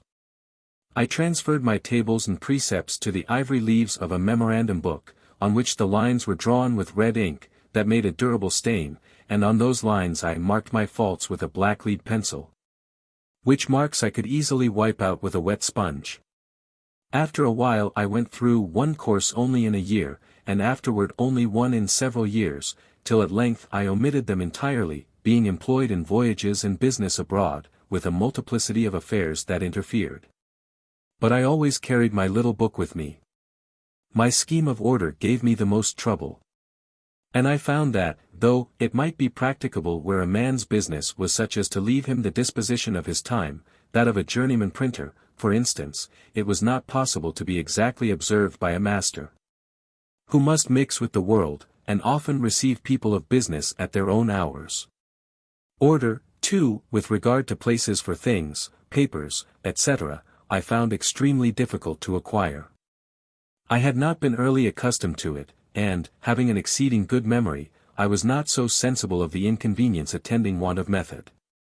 This article, therefore, cost me so much painful attention, and my faults in it vexed me so much, and I made so little progress in amendment, and had such frequent relapses, that I was almost ready to give up the attempt, and content myself with a faulty character in that respect, like the man who, in buying an axe of a smith, my neighbor, desired to have the whole of its surface as bright as the edge. The smith consented to grind it bright for him if he would turn the wheel. He turned, while the smith pressed the broad face of the axe hard and heavily on the stone, which made the turning of it very fatiguing. The man came every now and then from the wheel to see how the work went on, and at length would take his axe as 89 it was, without farther grinding. "No," said the smith, turn on, we shall have it bright by and by. As yet, it is only speckled." "Yes," said the man, "but I think I like a speckled axe best." And I believe this may have been the case with many, who, having, for want of some such means as I employed, found the difficulty of obtaining good and breaking bad habits in other points of vice and virtue, have given up the struggle, and concluded that the speckled axe was best. For something, that pretended to be reason, was every now and then suggesting to me that such extreme nicety as I exacted of myself might be a kind of foppery in morals, which, if it were known, would make me ridiculous. That a perfect character might be attended with the inconvenience of being envied and hated, and that a benevolent man should allow a few faults in himself, to keep his friends in countenance. In truth, I found myself incorrigible with respect to order, and now I am grown old, and my memory bad, I feel very sensibly the want of it. But, on the whole, though I never arrived at the perfection I had been so ambitious of obtaining, but fell far short of it, yet I was, by the endeavor, a better and a happier man than I otherwise should have been if I had not attempted it. As those who aim at perfect writing by imitating the engraved copies, though they never reach the wished-for excellence of those copies, their hand is mended by the endeavor, and is tolerable while it continues fair and legible. It may be well my posterity should be informed that to this little artifice, with the blessing of God, their ancestor owed the constant felicity of his life, down to his 79th year, in which this is written. What reverses may attend the remainder is in the hand of Providence, but, if they arrive, the reflection on past happiness enjoyed ought to help his bearing them with more resignation. To temperance he ascribes his long-continued health, and what is still left to him of a good constitution. To industry and frugality, the early easiness of his circumstances and acquisition of his fortune, with all that knowledge that enabled him to be a useful citizen, and obtained for him some degree of reputation among the learned. To sincerity and justice, the confidence 90 of his country, and the honorable employs it conferred upon him. And to the joint influence of the whole mass of the virtues, even in the imperfect state he was able to acquire them, all that evenness of temper, and that cheerfulness in conversation, which makes his company still sought for, and agreeable even to his younger acquaintance. I hope, therefore, that some of my descendants may follow the example and reap the benefit. It will be remarked that, though my scheme was not wholly without religion, there was in it no mark of any of the distinguishing tenets of any particular sect. I had purposely avoided them. For, being fully persuaded of the utility and excellency of my method, and that it might be serviceable to people in all religions, and intending some time or other to publish it, I would not have anything in it that should prejudice any one of any sect against it. I purposed writing a little comment on each virtue, in which I would have shown the advantages of possessing it, and the mischiefs attending its opposite vice. And I should have called my book The Art of Virtue, because it would have shown the means and manner of obtaining virtue, which would have distinguished it from the mere exhortation to be good, that does not instruct and indicate the means, but is like the apostle's man of verbal charity, who only without showing to the naked and hungry how or where they might get clothes or victuals, exhorted them to be fed and clothed. James 2. 15, 16. Nothing so likely to make a man's fortune as virtue. Marg note. But it so happened that my intention of writing and publishing this comment was never fulfilled. I did, indeed, from time to time, put down short hints of the sentiments, reasonings, etc., to be made use of in it, some of which I have still by me. But the necessary close attention to private business in the earlier part of my life, and public business since, have occasioned my postponing it. For, it being connected in my mind with a great and extensive project, that required the whole man to execute, and which an unforeseen succession of employs prevented my attending to, it has hitherto remained unfinished. In this piece it was my design to explain and enforce this 91 doctrine, that vicious actions are not hurtful because they are forbidden, but forbidden because they are hurtful, the nature of man alone considered. That it was, therefore, every one's interest to be virtuous who wished to be happy even in this world. And I should, from this circumstance, there being always in the world a number of rich merchants, nobility, states, and princes, who have need of honest instruments for the management of their affairs, and such being so rare, have endeavored to convince young persons that no qualities were so likely to make a poor man's fortune as those of probity and integrity. My list of virtues contained at first but 12, but a Quaker friend having kindly informed me that I was generally thought proud, that my pride showed itself frequently in conversation, that I was not content with being in the right when discussing any point, but was overbearing, and rather insolent, of which he convinced me by mentioning several instances.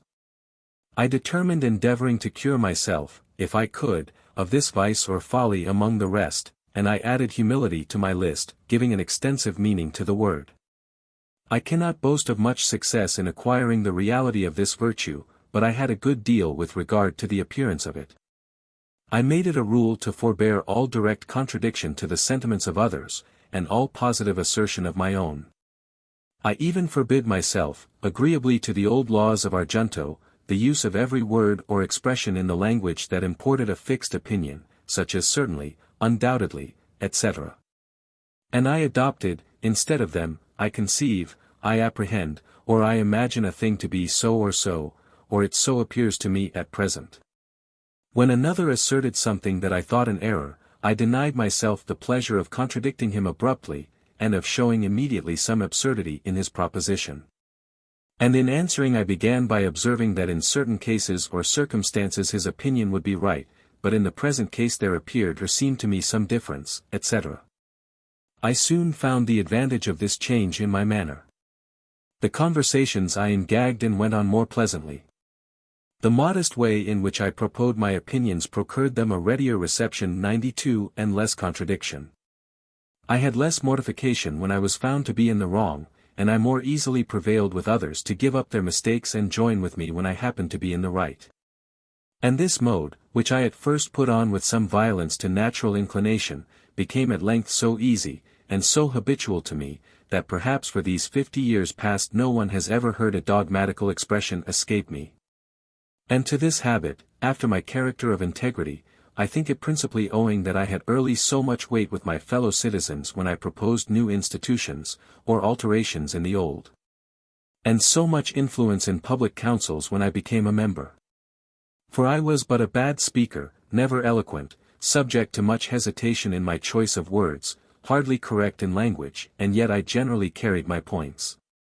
In reality, there is, perhaps, no one of our natural passions so hard to subdue as pride. Disguise it, struggle with it, beat it down, stifle it, mortify it as much as one pleases, it is still alive, and will every now and then peep out and show itself. You will see it, perhaps, often in this history. For, even if I could conceive that I had completely overcome it, I should probably be proud of my humility. Thus far written at Passy, 1784.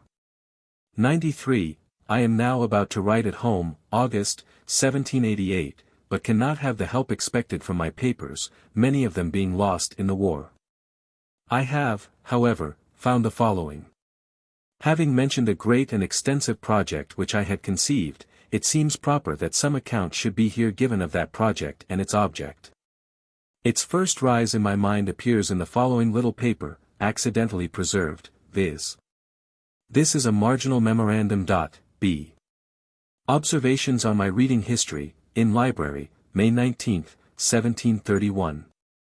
That the great affairs of the world, the wars, revolutions, etc., are carried on and affected by parties. That the view of these parties is their present general interest, or what they take to be such. That the different views of these different parties occasion all confusion. That while a party is carrying on a general design, each man has his particular private interest in view. That as soon as a party has gained its general point, each member becomes intent upon his particular interest, which, thwarting others, breaks that party into divisions, and occasions more confusion. That few in public affairs act from a mere view of the good of their country, whatever they may pretend. And, though their actings bring real good to their country, yet men primarily considered that their own and their country's interest was united, and did not act from a principle of benevolence. That fewer still, in public affairs, act with a view to the good of mankind. 94. There seems to me at present to be great occasion for raising a united party for virtue, by forming the virtuous and good men of all nations into a regular body, to be governed by suitable good and wise rules. Which good and wise men may probably be more unanimous in their obedience to, than common people are to common laws. I at present think that whoever attempts this aright, and is well qualified, cannot fail of pleasing God, and of meeting with success. B. F. Revolving this project in my mind, as to be undertaken hereafter, when my circumstances should afford me the necessary leisure, I put down from time to time, on pieces of paper, such thoughts as occurred to me respecting it. Most of these are lost. But I find one purporting to be the substance of an intended creed, containing, as I thought, the essentials of every known religion, and being free of everything that might shock the professors of any religion. It is expressed in these words, viz. That there is one God, who made all things. That he governs the world by his providence. That he ought to be worshipped by adoration, prayer, and thanksgiving. But that the most acceptable service of God is doing good to man. That the soul is immortal. And that God will certainly reward virtue and punish vice either here or hereafter. In the Middle Ages, Franklin, if such a phenomenon as Franklin were possible in the Middle Ages, would probably have been the founder of a monastic order. B. My ideas at that time were, that the sect should be begun and spread at first among young and single men only. That each person to be initiated should not only declare his assent to such creed, but should have exercised himself with the 13 weeks' examination and practice of the virtues, as in the before-mentioned model. That the existence of such a society should be kept a secret, till it was become considerable, to prevent solicitations for the admission of improper persons, but that the members should each of them search among his acquaintance for ingenuous, well-disposed youths, to whom, with prudent caution, the scheme should be gradually 95 communicated. That the members should engage to afford their advice, assistance, and support to each other in promoting one another's interests, business, and advancement in life. That, for distinction, we should be called the Society of the Free and Easy, free, as being, by the general practice and habit of the virtues, free from the dominion of vice.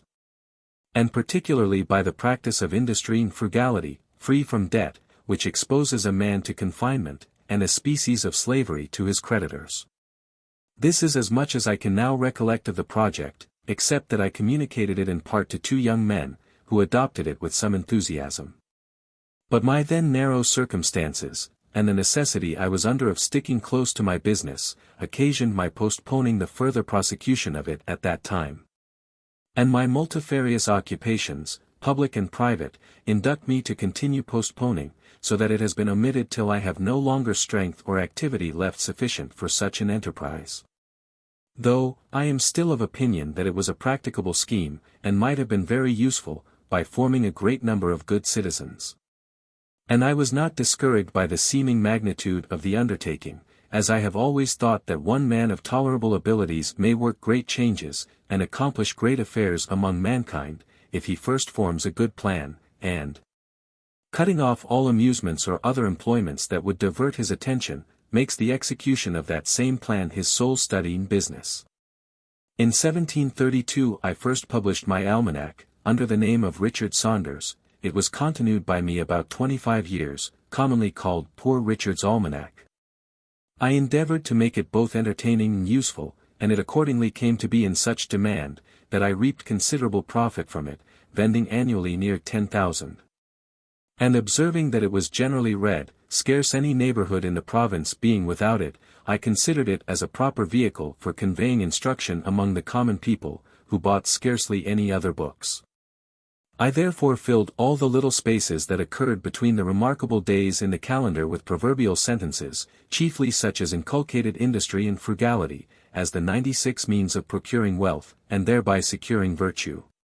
It being more difficult for a man in want, to act always honestly, as, to use here one of those proverbs, it is hard for an empty sack to stand upright. These proverbs, which contain the wisdom of many ages and nations, I assembled and formed into a connected discourse prefixed to the Almanac of 1757, as the harangue of a wise old man to the people attending an auction. The bringing all these scattered counsels thus into a focus enabled them to make greater impression. The piece, being universally approved, was copied in all the newspapers of the continent. Reprinted in Britain on a broadside, to be stuck up in houses, 2 translations were made of it in French, and great numbers bought by the clergy and gentry, to distribute gratis among their poor parishioners and tenants. In Pennsylvania, as it discouraged useless expense in foreign superfluities, some thought it had its share of influence in producing that growing plenty of money which was observable for several years after its publication. I considered my newspaper, also, as another means of communicating instruction, and in that view frequently reprinted in it extracts from the Spectator, and other moral writers. And sometimes published little pieces of my own, which had been first compassed for reading in Argento. Of these are a Socratic dialogue, tending to prove that, whatever might be his parts and abilities, a vicious man could not properly be called a man of sense. And a discourse on self-denial, showing that virtue was not secure till its practice became a habitude, and was free from the opposition of contrary inclinations. These may be found in the papers about the beginning of 1735. In the conduct of my newspaper, I carefully excluded all libeling and personal abuse, which is of late years become so disgraceful to our country. Whenever I was solicited to insert anything of that kind, and the writers pleaded, as they generally did, the liberty of the press, and that a newspaper was like a stage-coach, in which anyone who would pay had a right to a place, my answer was that I would print the piece separately if desired, and the author might have as many copies as he pleased to distribute himself, 97, but that I would not take upon me to spread his detraction. And that, having contracted with my subscribers to furnish them with what might be either useful or entertaining, I could not fill their papers with private altercation, in which they had no concern, without doing them manifest injustice. Now, many of our printers make no scruple of gratifying the malice of individuals by false accusations of the fairest characters among ourselves, augmenting animosity even to the producing of duels. And are, moreover, so indiscreet as to print scurrilous reflections on the government of neighboring states, and even on the conduct of our best national allies, which may be attended with the most pernicious consequences. These things I mention as a caution to young printers, and that they may be encouraged not to pollute their presses and disgrace their profession by such infamous practices, but refuse steadily. As they may see by my example that such a course of conduct will not, on the whole, be injurious to their interests. In 1733 I sent one of my journeymen to Charleston, South Carolina, where a printer was wanting. I furnished him with a press and letters, on an agreement of partnership, by which I was to receive 1/3 of the profits of the business, paying 1/3 of the expense. He was a man of learning, and honest but ignorant in matters of account. And, though he sometimes made me remittances, I could get no account from him, nor any satisfactory state of our partnership while he lived. On his decease, the business was continued by his widow, who, being born and bred in Holland, where, as I have been informed, the knowledge of accounts makes a part of female education. She not only sent me as clear a state as she could find of the transactions past, but continued to account with the greatest regularity and exactness every quarter afterwards, and managed the business with such success that she not only brought up reputably a family of children, but, at the expiration of the term, was able to purchase of me the printing house, and establish her son in it. I mention this affair chiefly for the sake of recommending that branch of education for our young females, as likely to be of more use to them and their children, in case of 98 widowhood, than either music or dancing. By preserving them from losses by imposition of crafty men, and enabling them to continue, perhaps, a profitable mercantile house, with established correspondence, till a son is grown up fit to undertake and go on with it, to the lasting advantage and enriching of the family. About the year 1734 there arrived among us from Ireland a young Presbyterian preacher, named Hemphill, who delivered with a good voice, and apparently extempore, most excellent discourses, which drew together considerable numbers of different persuasion, who joined in admiring them. Among the rest, I became one of his constant hearers, his sermons pleasing me, as they had little of the dogmatical kind, but inculcated strongly the practice of virtue, or what in the religious style are called good works. Those, however, of our congregation, who considered themselves as orthodox Presbyterians, disapproved his doctrine, and were joined by most of the old clergy, who arraigned him of heterodoxy before the synod, in order to have him silent. I became his zealous partisan, and contributed all I could to raise a party in his favor, and we combated for him a while with some hopes of success. There was much scribbling pro and con upon the occasion. And finding that, though an elegant preacher, he was but a poor writer, I lent him my pen and wrote for him 2 or 3 pamphlets, and one piece in the Gazette of April, 1735. Those pamphlets, as is generally the case with controversial writings, though eagerly read at the time, were soon out of vogue, and I question whether a single copy of them now exists. During the contest an unlucky occurrence hurt his cause exceedingly. One of our adversaries having heard him preach a sermon that was much admired, thought he had somewhere read the sermon before, or at least a part of it. On search he found that part quoted at length, in one of the British reviews, from a discourse of Dr. Foster's. This detection gave many of our party disgust, who accordingly abandoned his cause, and occasioned our more speedy discomfiture in the synod. I stuck by him, however, as I rather approved his giving us good sermons compassed by others, than bad ones of his own manufacture, though the latter was 99 the practice of our common teachers.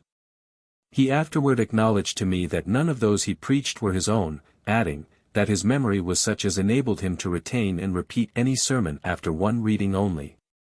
On our defeat, he left us in search elsewhere of better fortune, and I quitted the congregation, never joining it after, though I continued many years my subscription for the support of its ministers.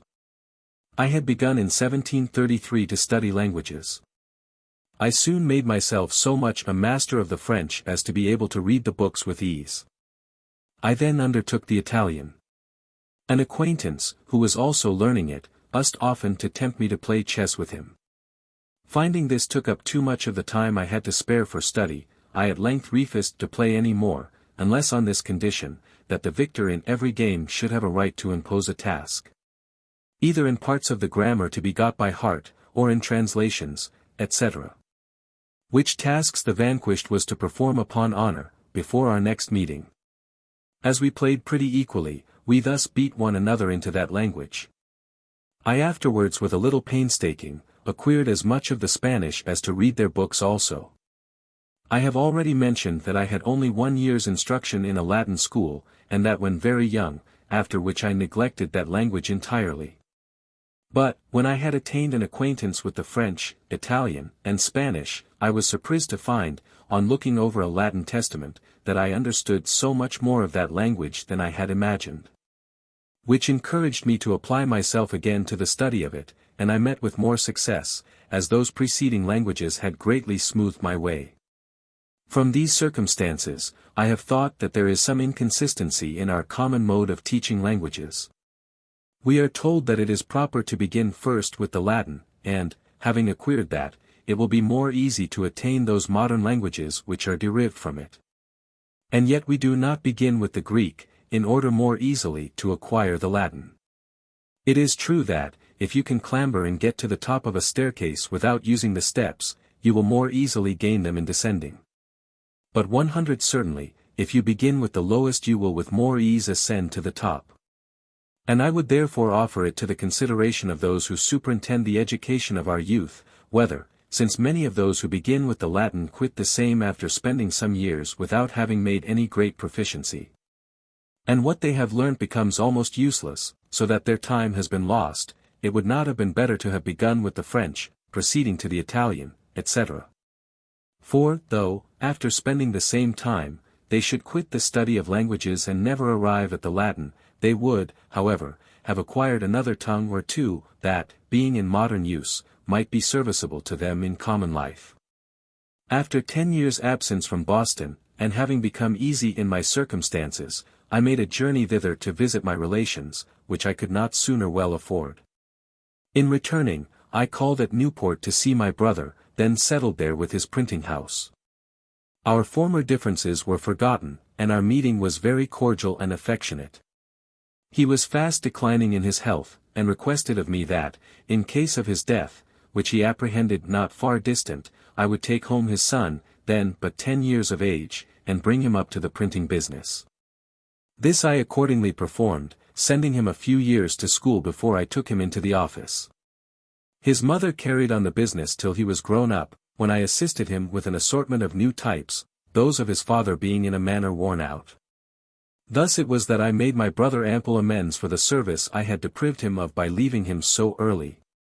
In 1736 I lost one of my sons, a fine boy of 4 years old, by the smallpox, taken in the common way. I long regretted bitterly, and still regret that I had not given it to him by inoculation. This I mention for the sake of parents who omit that operation, on the supposition that they should never forgive themselves if a child died under it. My example showing that the regret may be the same either way, and that, therefore, the safer should be chosen. Our club, the Junto, was found so useful, and afforded such satisfaction to the members, that several were desirous 101 of introducing their friends, which could not well be done without exceeding what we had settled as a convenient number, viz. 12. We had from the beginning made it a rule to keep our institution a secret, which was pretty well observed. The intention was to avoid applications of improper persons for admittance, some of whom, perhaps, we might find it difficult to refuse. I was one of those who were against any addition to our number, but, instead of it, made in writing a proposal, that every member separately should endeavor to form a subordinate club, with the same rules respecting queries, etc. And without informing them of the connection with the Junto. The advantages proposed were, the improvement of so many more young citizens by the use of our institutions. Our better acquaintance with the general sentiments of the inhabitants on any occasion, as the Junto member might propose what queries we should desire, and was to report to the Junto what passed in his separate club. The promotion of our particular interests in business by more extensive recommendation, and the increase of our influence in public affairs, and our power of doing good by spreading through the several clubs the sentiments of the Junto. The project was approved, and every member undertook to form his club, but they did not all succeed. 5 or 6 only were complete, which were called by different names, as the Vine, the Union, the Band, etc. They were useful to themselves, and afforded us a good deal of amusement, information, and instruction, besides answering, in some considerable degree, our views of influencing the public opinion on particular occasions. Of which I shall give some instances in course of time as they happened. My first promotion was my being chosen, in 1736, Clerk of the General Assembly. The choice was made that year without opposition. But the year following, when I was again proposed, the choice, like that of the members, being annual, a new member made a long speech against me, in order to favor some other candidate. I was, however, chosen, which was the more agreeable to me, as, besides the pay for the immediate service as clerk, the place gave me a better opportunity of keeping up an interest among the members. Which secured to me the business of printing the 102 votes, laws, paper money, and other occasional jobs for the public, that, on the whole, were very profitable. I therefore did not like the opposition of this new member, who was a gentleman of fortune and education, with talents that were likely to give him, in time, great influence in the House, which, indeed, afterwards happened. I did not, however, aim at gaining his favor by paying any servile respect to him, but, after some time, took this other method. Having heard that he had in his library a certain very scarce and curious book, I wrote a note to him, expressing my desire of perusing that book, and requesting he would do me the favor of lending it to me for a few days. He sent it immediately, and I returned it in about a week with another note, expressing strongly my sense of the favor. When we next met in the house, he spoke to me, which he had never done before, and with great civility. And he ever after manifested a readiness to serve me on all occasions, so that we became great friends, and our friendship continued to his death.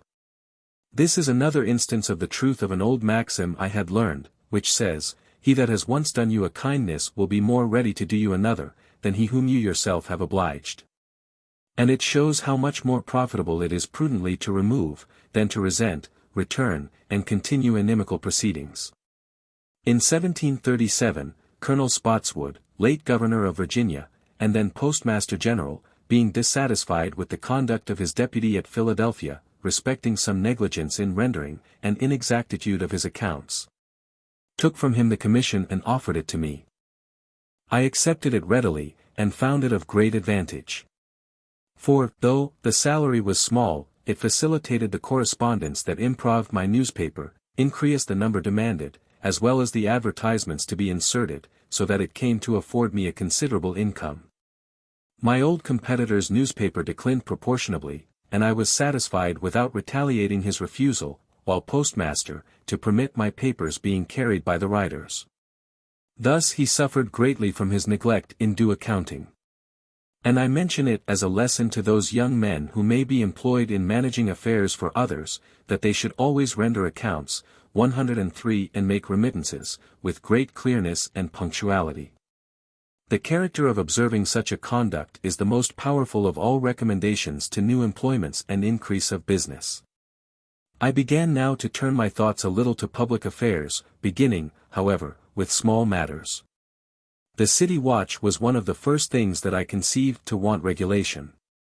It was managed by the constables of the respective wards in turn. The constable warned a number of housekeepers to attend him for the night. Those who chose never to attend paid him 6 shillings a year to be excused, which was suppository to be for hiring substitutes, but was, in reality, much more than was necessary for that purpose, and made the constableship a place of profit. And the constable, for a little drink, often got such ragamuffins about him as a watch, that respectable housekeepers did not choose to mix with.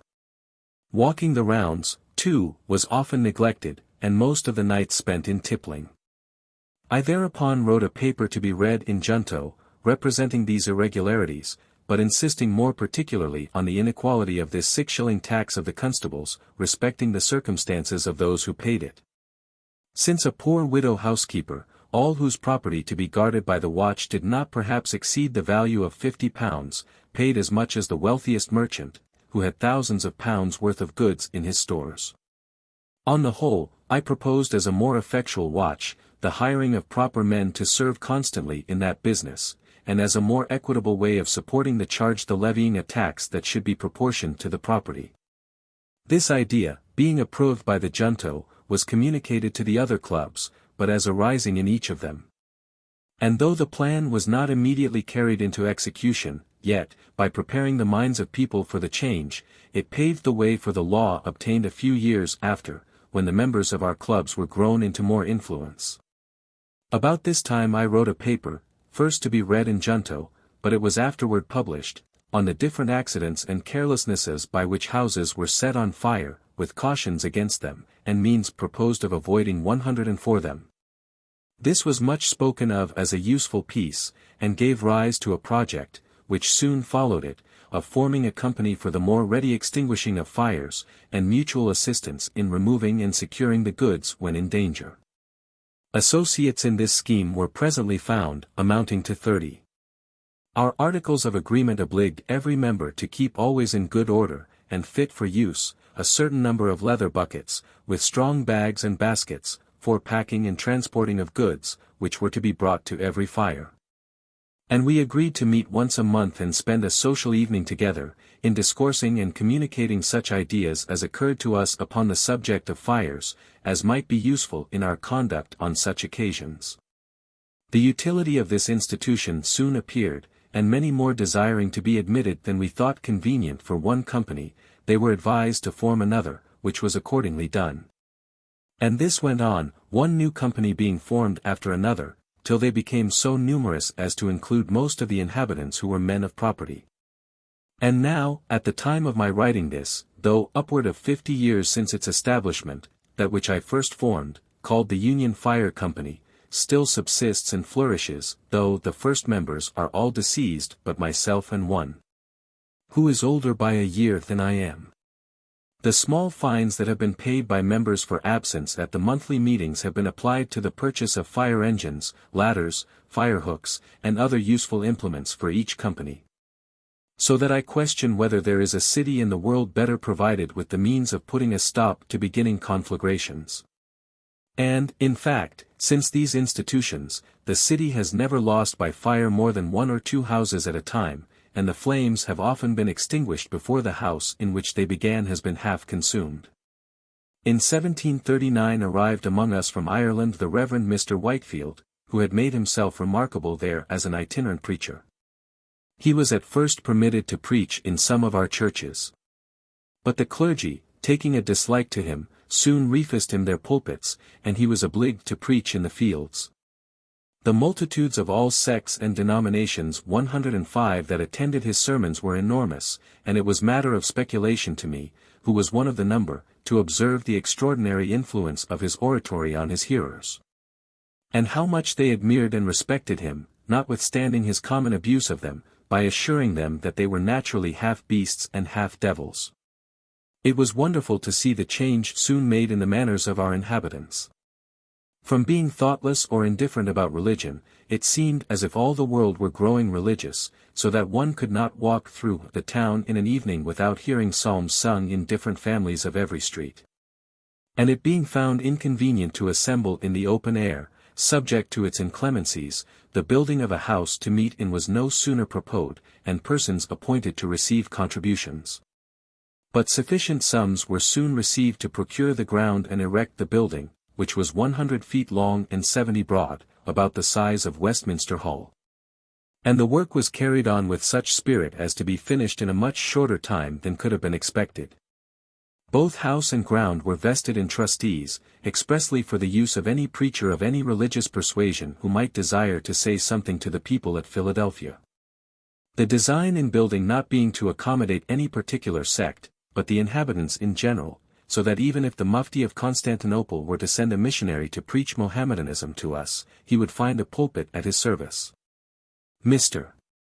Whitefield, in leaving us, went preaching all the way through the colonies to Georgia. The settlement of that province had lately been begun, but, instead of being made with hardy, industrious husbandmen, accustomed to labor, the only people fit for such an enterprise. It was with families of broken shopkeepers and other insolvent debtors, many of indolent and idle habits, taken out of the jails, who, being set down in the woods, unqualified for clearing land, and unable to endure the hardships of a new settlement, perished in numbers, leaving many helpless children unprovided for. The sight of their miserable situation inspired the benevolent heart of Mr. Whitefield with the idea of building an orphan 106 house there, in which they might be supported and educated.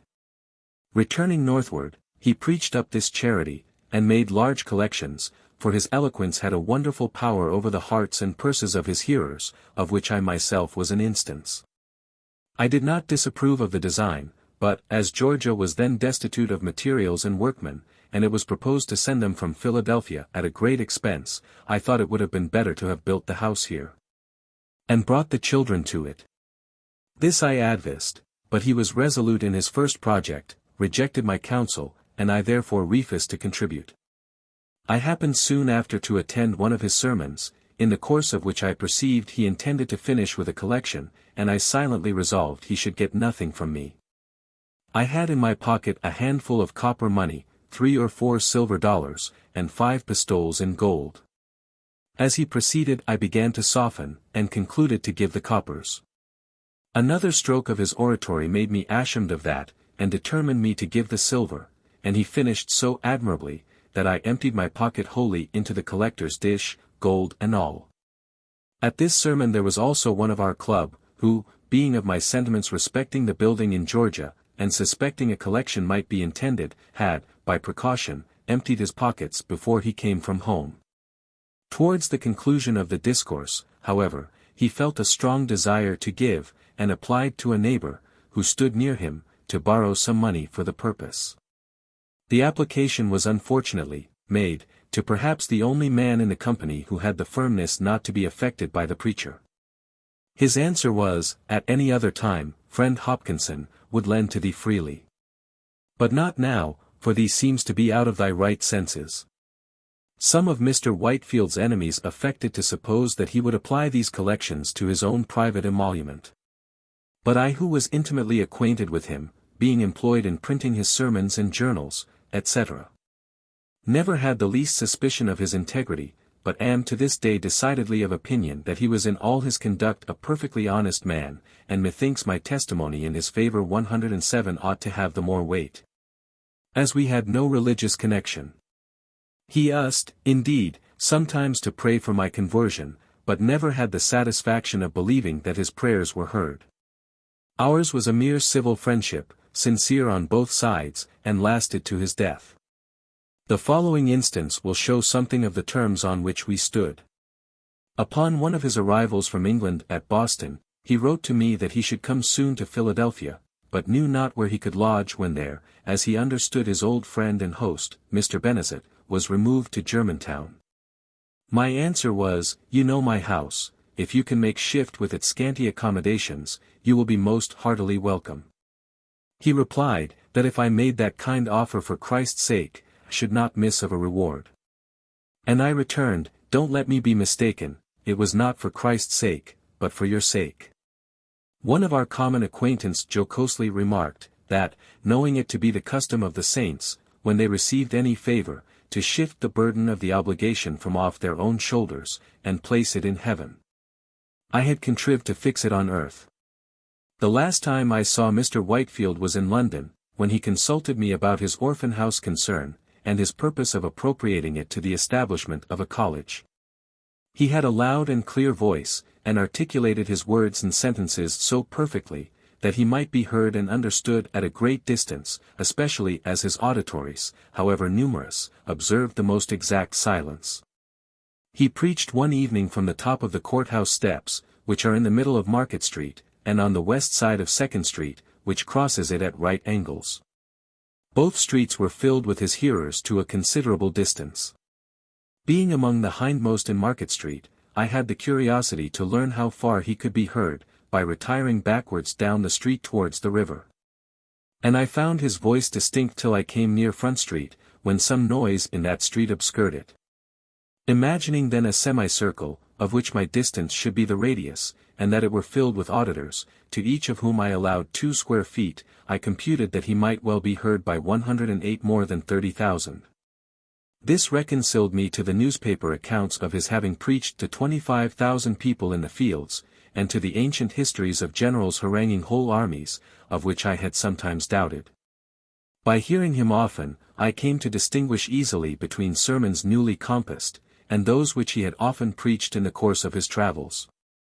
His delivery of the latter was so improved by frequent repetitions that every accent, every emphasis, every modulation of voice, was so perfectly well turned and well placked, that, without being interested in the subject, one could not help being pleased with the discourse. A pleasure of much the same kind with that received from an excellent piece of music. This is an advantage itinerant preachers have over those who are stationary, as the latter cannot well improve their delivery of a sermon by so many rehearsals.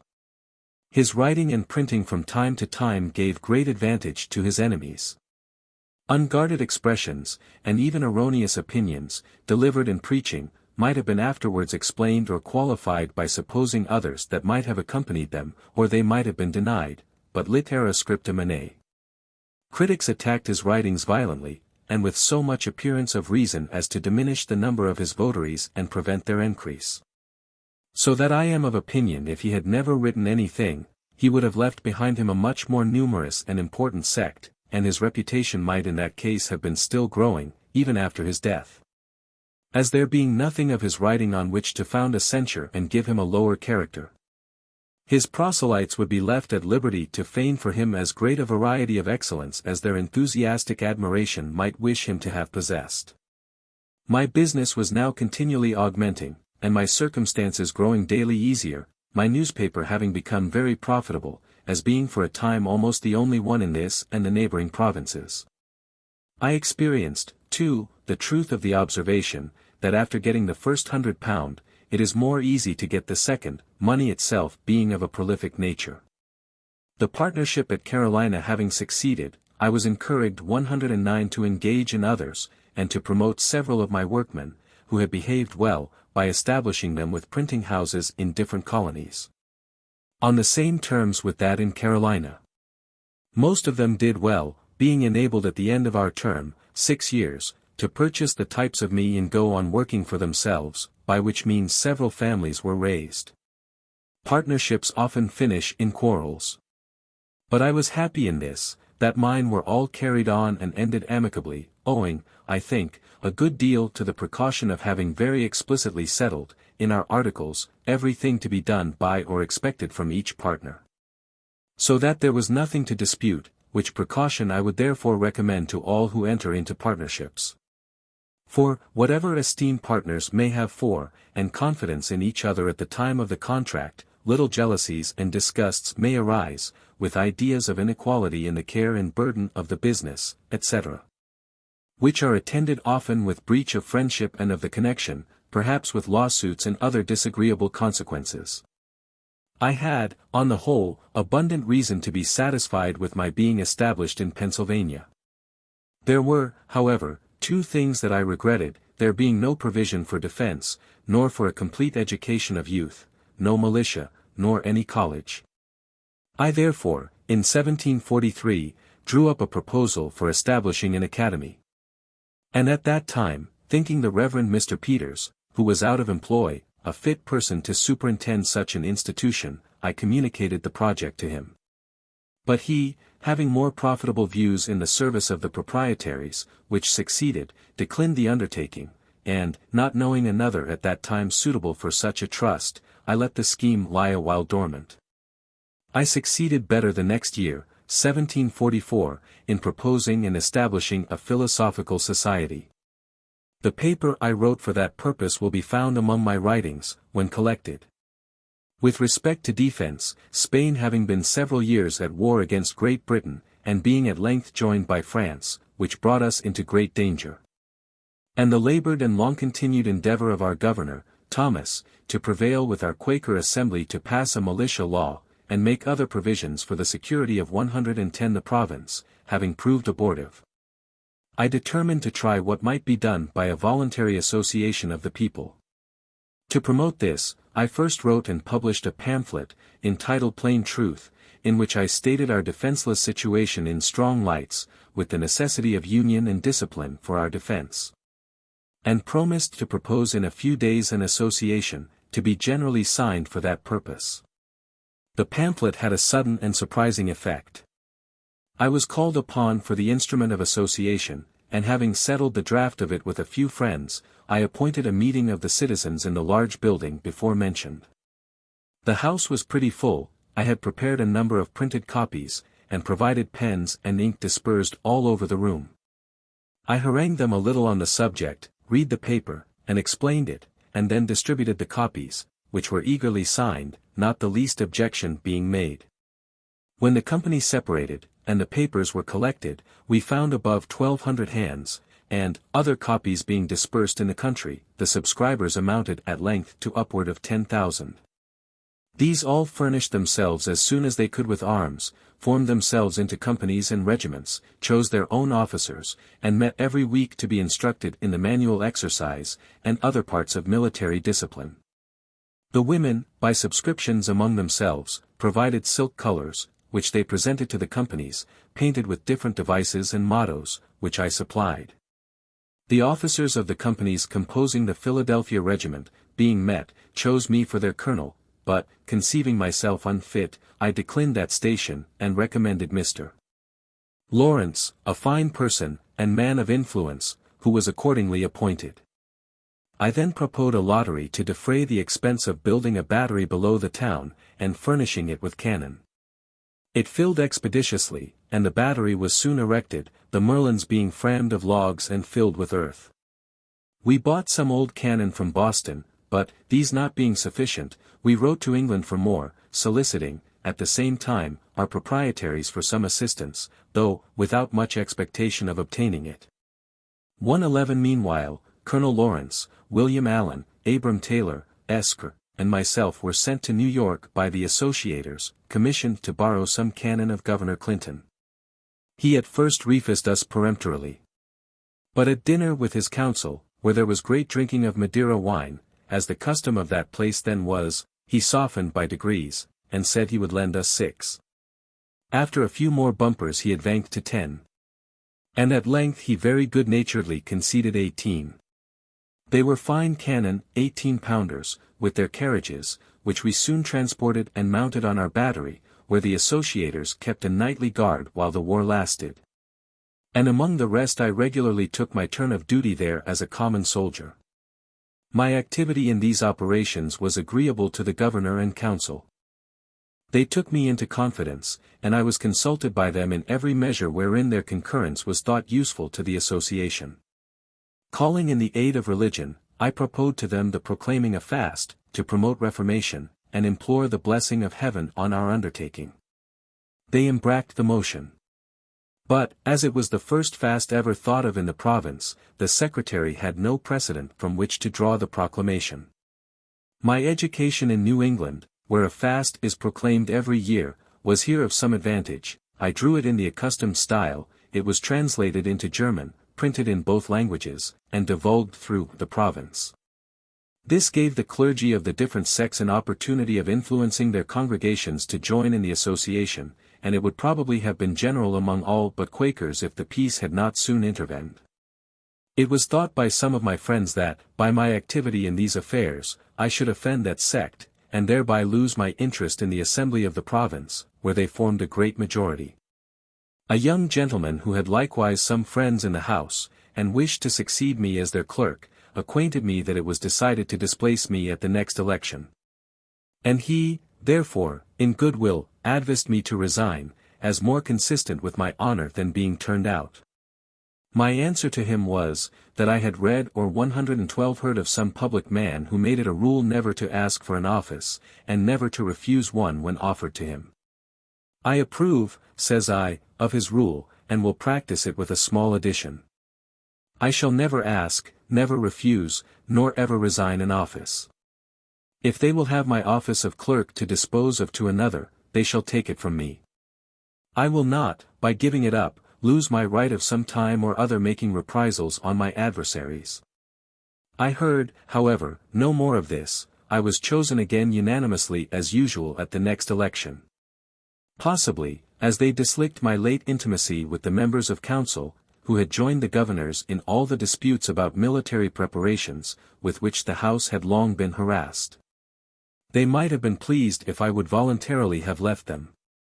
But they did not care to displace me on account merely of my zeal for the association, and they could not well give another reason. Indeed, I had some cause to believe that the defense of the country was not disagreeable to any of them, provided they were not required to assist in it. And I found that a much greater number of them than I could have imagined, though against offensive war, were clearly for the defensive. Many pamphlets pro and con were published on the subject, and some by good Quakers, in favor of defense, which I believe convinced most of their younger people. A transaction in our fire company gave me some insight into their prevailing sentiments. It had been proposed that we should encourage the scheme for building a battery by laying out the present stock, then about £60, in tickets of the lottery. By our rules, no money could be disposed of till the next meeting after the proposal. The company consisted of 30 members, of which 22 were Quakers, and 8 only of other persuasions. We 8 punctually attended the meeting. But, though we thought that some of the Quakers would join us, we were by no means sure of a majority. Only one Quaker, Mr. James Morris, appeared to oppose the measure. He expressed much sorrow that it had ever been proposed, as he said friends were all against it, and it would create such discord as might break up the company. We told him that we saw no reason for that. We were the minority, and if friends were against 113 the measure, and outvoted us, we must and should, agreeably to the usage of all societies, submit. When the hour for business arrived it was moved to put the vote. He allowed we might then do it by the rules, but, as he could assure us that a number of members intended to be present for the purpose of opposing it, it would be but candid to allow a little time for their appearing. While we were disputing this, a waiter came to tell me 2 gentlemen below desired to speak with me. I went down, and found they were 2 of our Quaker members. They told me there were 8 of them assembled at a tavern just by.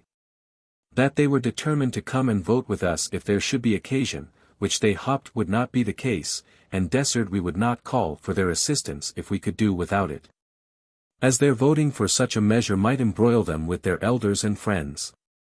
Being thus secure of a majority, I went up, and after a little seeming hesitation, agreed to a delay of another hour.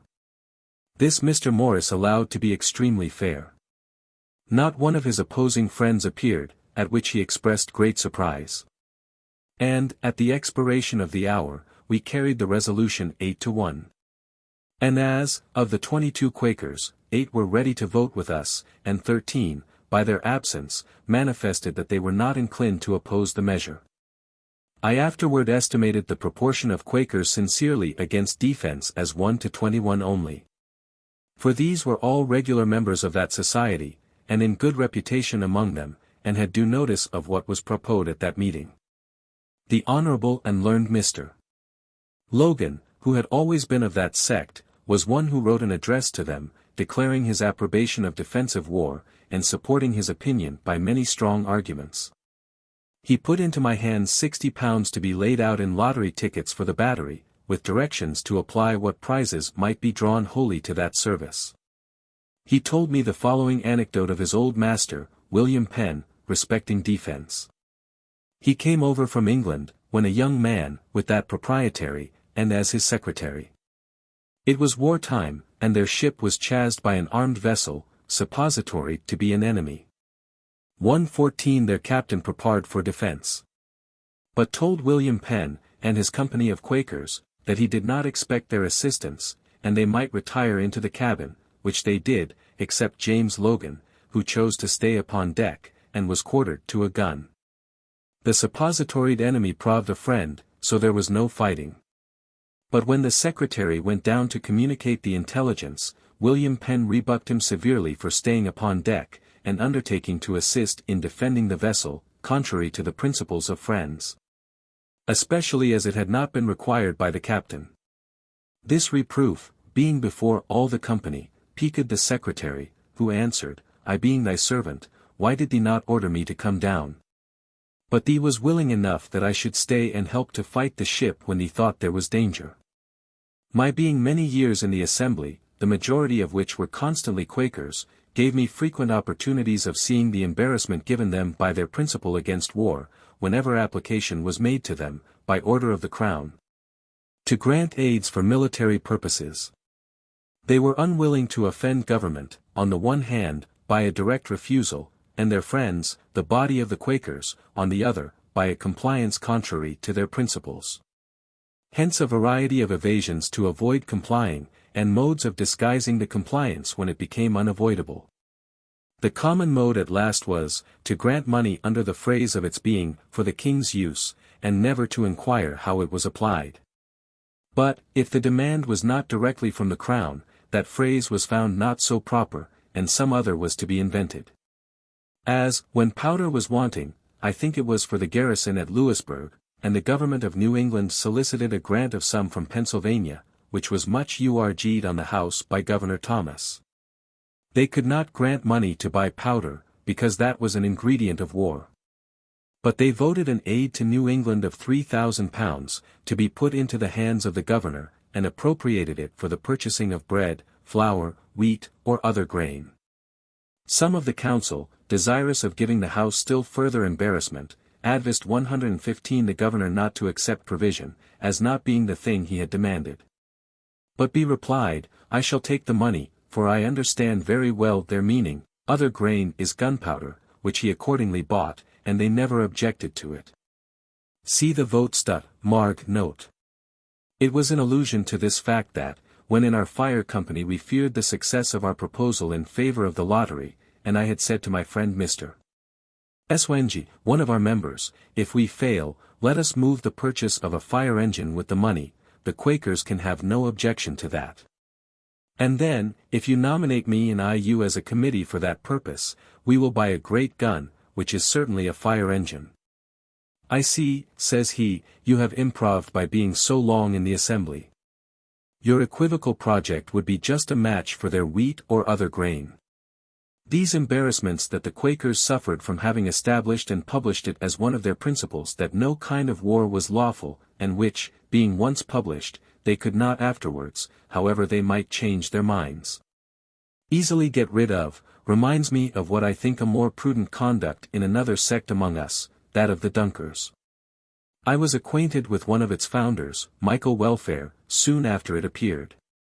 He complained to me that they were grievously calumniated by the zealots of other persuasions, and charged with abominable principles and practices, to which they were utter strangers.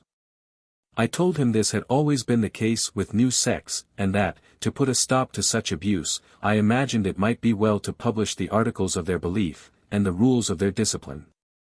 He said that it had been proposed among them, but not agreed to, for this reason, when we were first drawn together as a society, says he, it had pleased God to enlighten our minds so far as to see that some doctrines, which we once esteemed truths, were errors, and that others, which we had esteemed errors, were real truths. From time to time he has been pleased to afford us farther light, and our principles have been improving, and our errors diminishing. Now we are not sure that we are arrived at the end of this progression, and at the perfection of spiritual 116 or theological knowledge.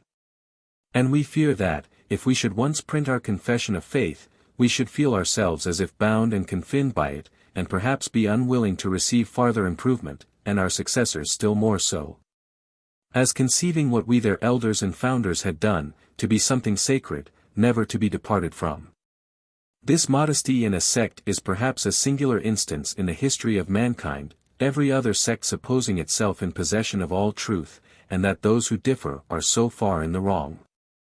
Like a man traveling in foggy weather, those at some distance before him on the road he sees wrapped up in the fog, as well as those behind him, and also the people in the fields on each side, but near him all appears clear. Though, in truth he is as much in the fog as any of them. To avoid this kind of embarrassment, the Quakers have of late years been gradually declining the public service in the assembly and in the magistracy, choosing rather to quit their power than their principle. In order of time, I should have mentioned before, that having, in 1742, invented an open stove for the better warming of rooms, and at the same time saving fuel, as the fresh air admitted was warmed in entering, I made a present of the model to Mr. Robert Grace, one of my early friends, who, having an iron furnace, found the casting of the plates for these stoves a profitable thing, as they were growing in demand. To promote that demand, I wrote and published a pamphlet, entitled An Account of the New Invented Pennsylvania Fireplaces, wherein their construction and manner of operation is particularly explained. Their advantages above every other method of warming rooms demonstrated, and all objections that have been raised against the use of them answered and obviated, etc. This pamphlet had a good effect. Gov. R. Thomas was so pleased with the construction of this stove, as described in it, that he offered to give me a patent for the sole vending of them for a term of years. But I declined it from a principle which has ever weighed with me on such occasions, viz., that, as we enjoy great advantages from the inventions of others, we should be glad of an opportunity to serve others by any 117 invention of ours. And this we should do freely and generously. An ironmonger in London, however, assuming a good deal of my pamphlet, and working it up into his own, and making some small changes in the machine, which rather hurt its operation, got a patent for it there, and made, as I was told, a little fortune by it.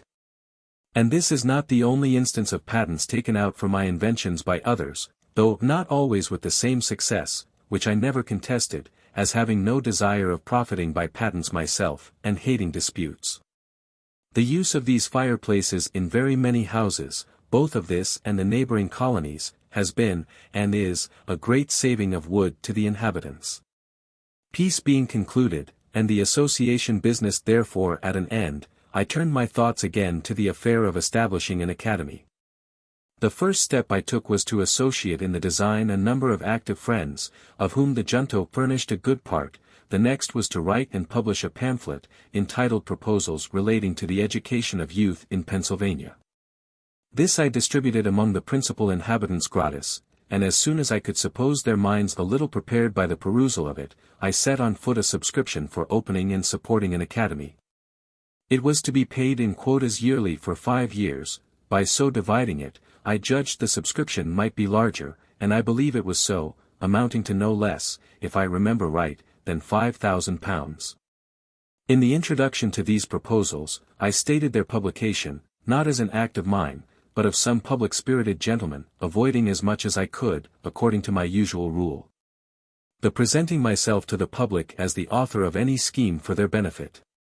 The subscribers, to carry the project into immediate execution, chose out of their number 24 trustees, and appointed Mr. Francis, then Attorney General, and myself to draw up constitutions for the government of the Academy. Which being done and signed, a house was hired, masters engagged, and the schools opened, I think, in the same year, 1749. The scholars increasing fast, the house was soon found 118 too small, and we were looking out for a piece of ground, properly situated, with intention to build, when Providence threw into our way a large house ready built, which, with a few alterations, might well serve our purpose.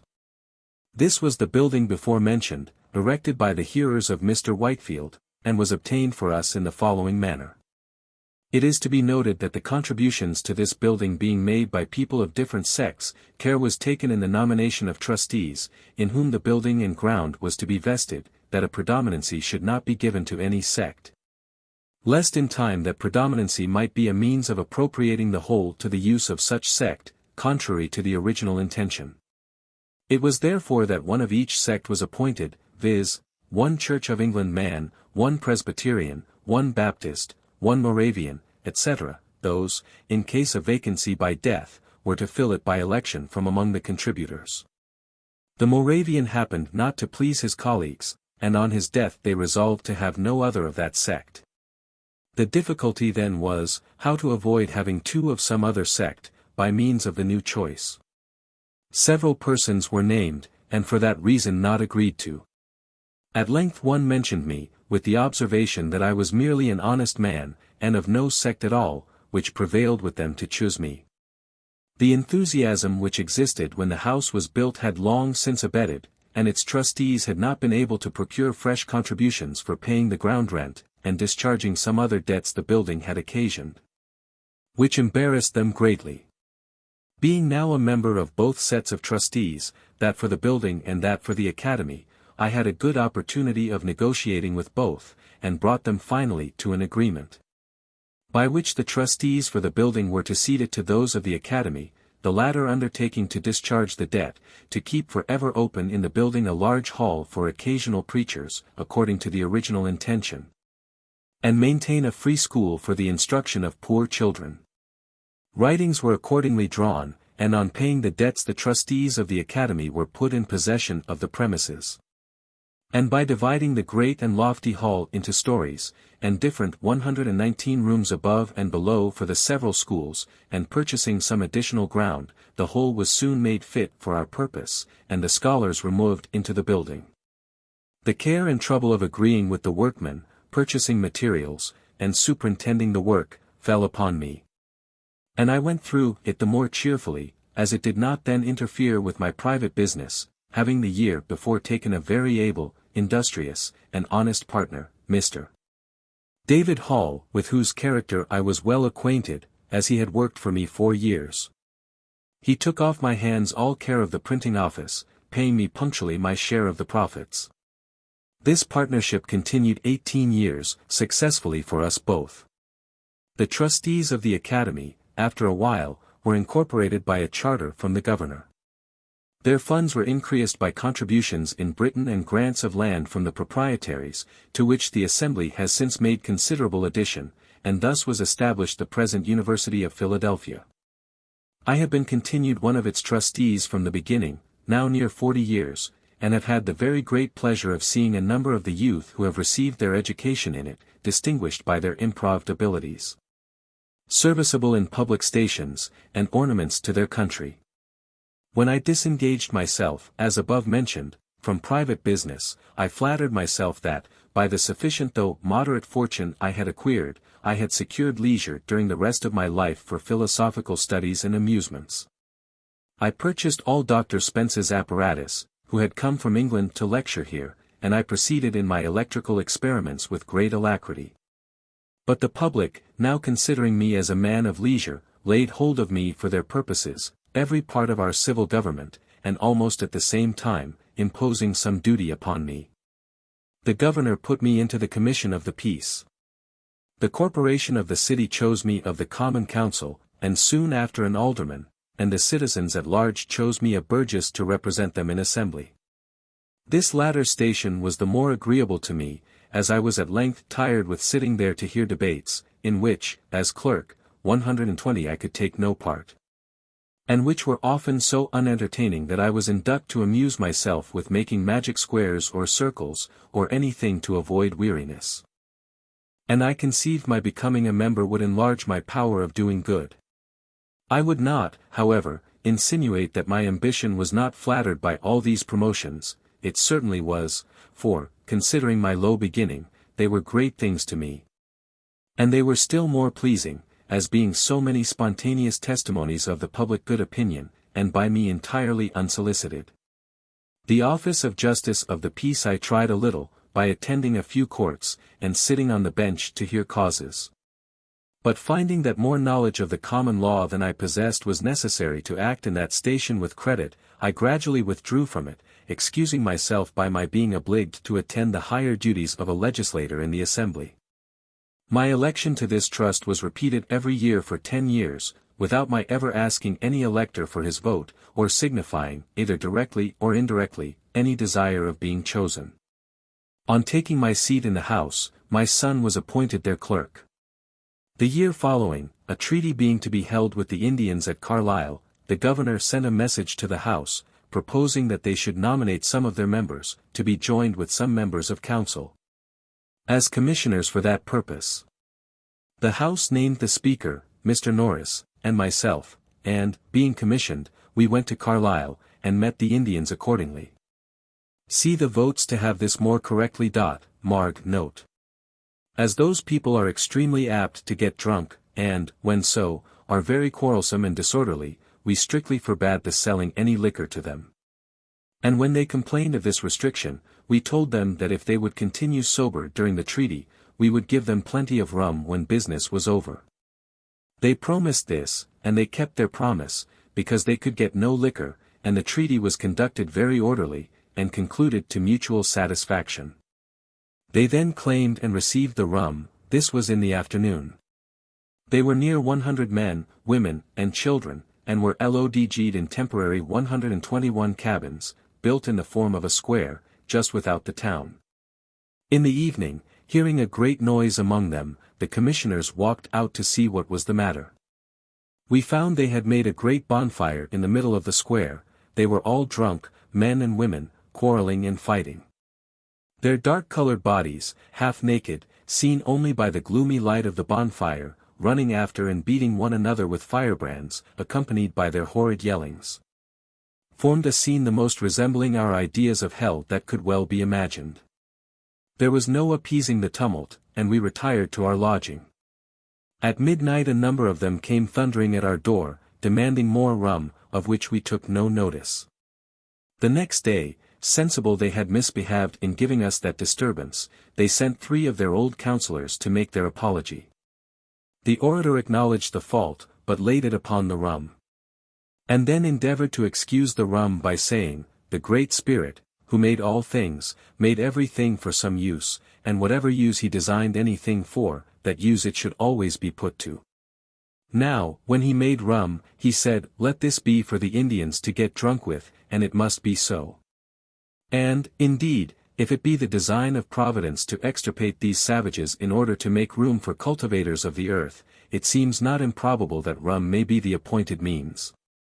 It has already annihilated all the tribes who formerly inhabited the sea-coast. In 1751, Dr. Thomas Bond, a particular friend of mine, conceived the idea of establishing a hospital in Philadelphia, a very beneficent design, which has been ascribed to me, but was originally his, for the reception and cure of poor sick persons, whether inhabitants of the province or strangers.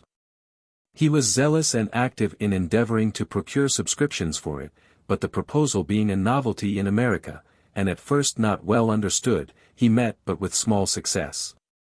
At length he came to me with the compliment that he found there was no such thing as carrying a public-spirited project through without my being concerned in it. For, says he, I am often asked by those to whom I propose 122 subscribing, have you consulted Franklin upon this business? And what does he think of it? And when I tell them that I have not, supposing it rather out of your line, they do not subscribe, but say they will consider of it. I inquired into the nature and probable utility of his scheme, and receiving from him a very satisfactory explanation, I not only subscribed to it myself, but engagged heartily in the design of procuring subscriptions from others. Previously, however, to the solicitation, I endeavored to prepare the minds of the people by writing on the subject in the newspapers, which was my usual custom in such cases, but which he had omitted. The subscriptions afterwards were more free and generous, but, beginning to flag, I saw they would be insufficient without some assistance from the Assembly, and therefore proposed to petition for it, which was done. The country members did not at first relish the project, they objected that it could only be serviceable to the city, and therefore the citizens alone should be at the expense of it. And they doubted whether the citizens themselves generally approved of it. My allegation on the contrary, that it met with such approbation as to leave no doubt of our being able to raise £2,000 by voluntary donations, they considered as a most extravagant supposition, and utterly impossible.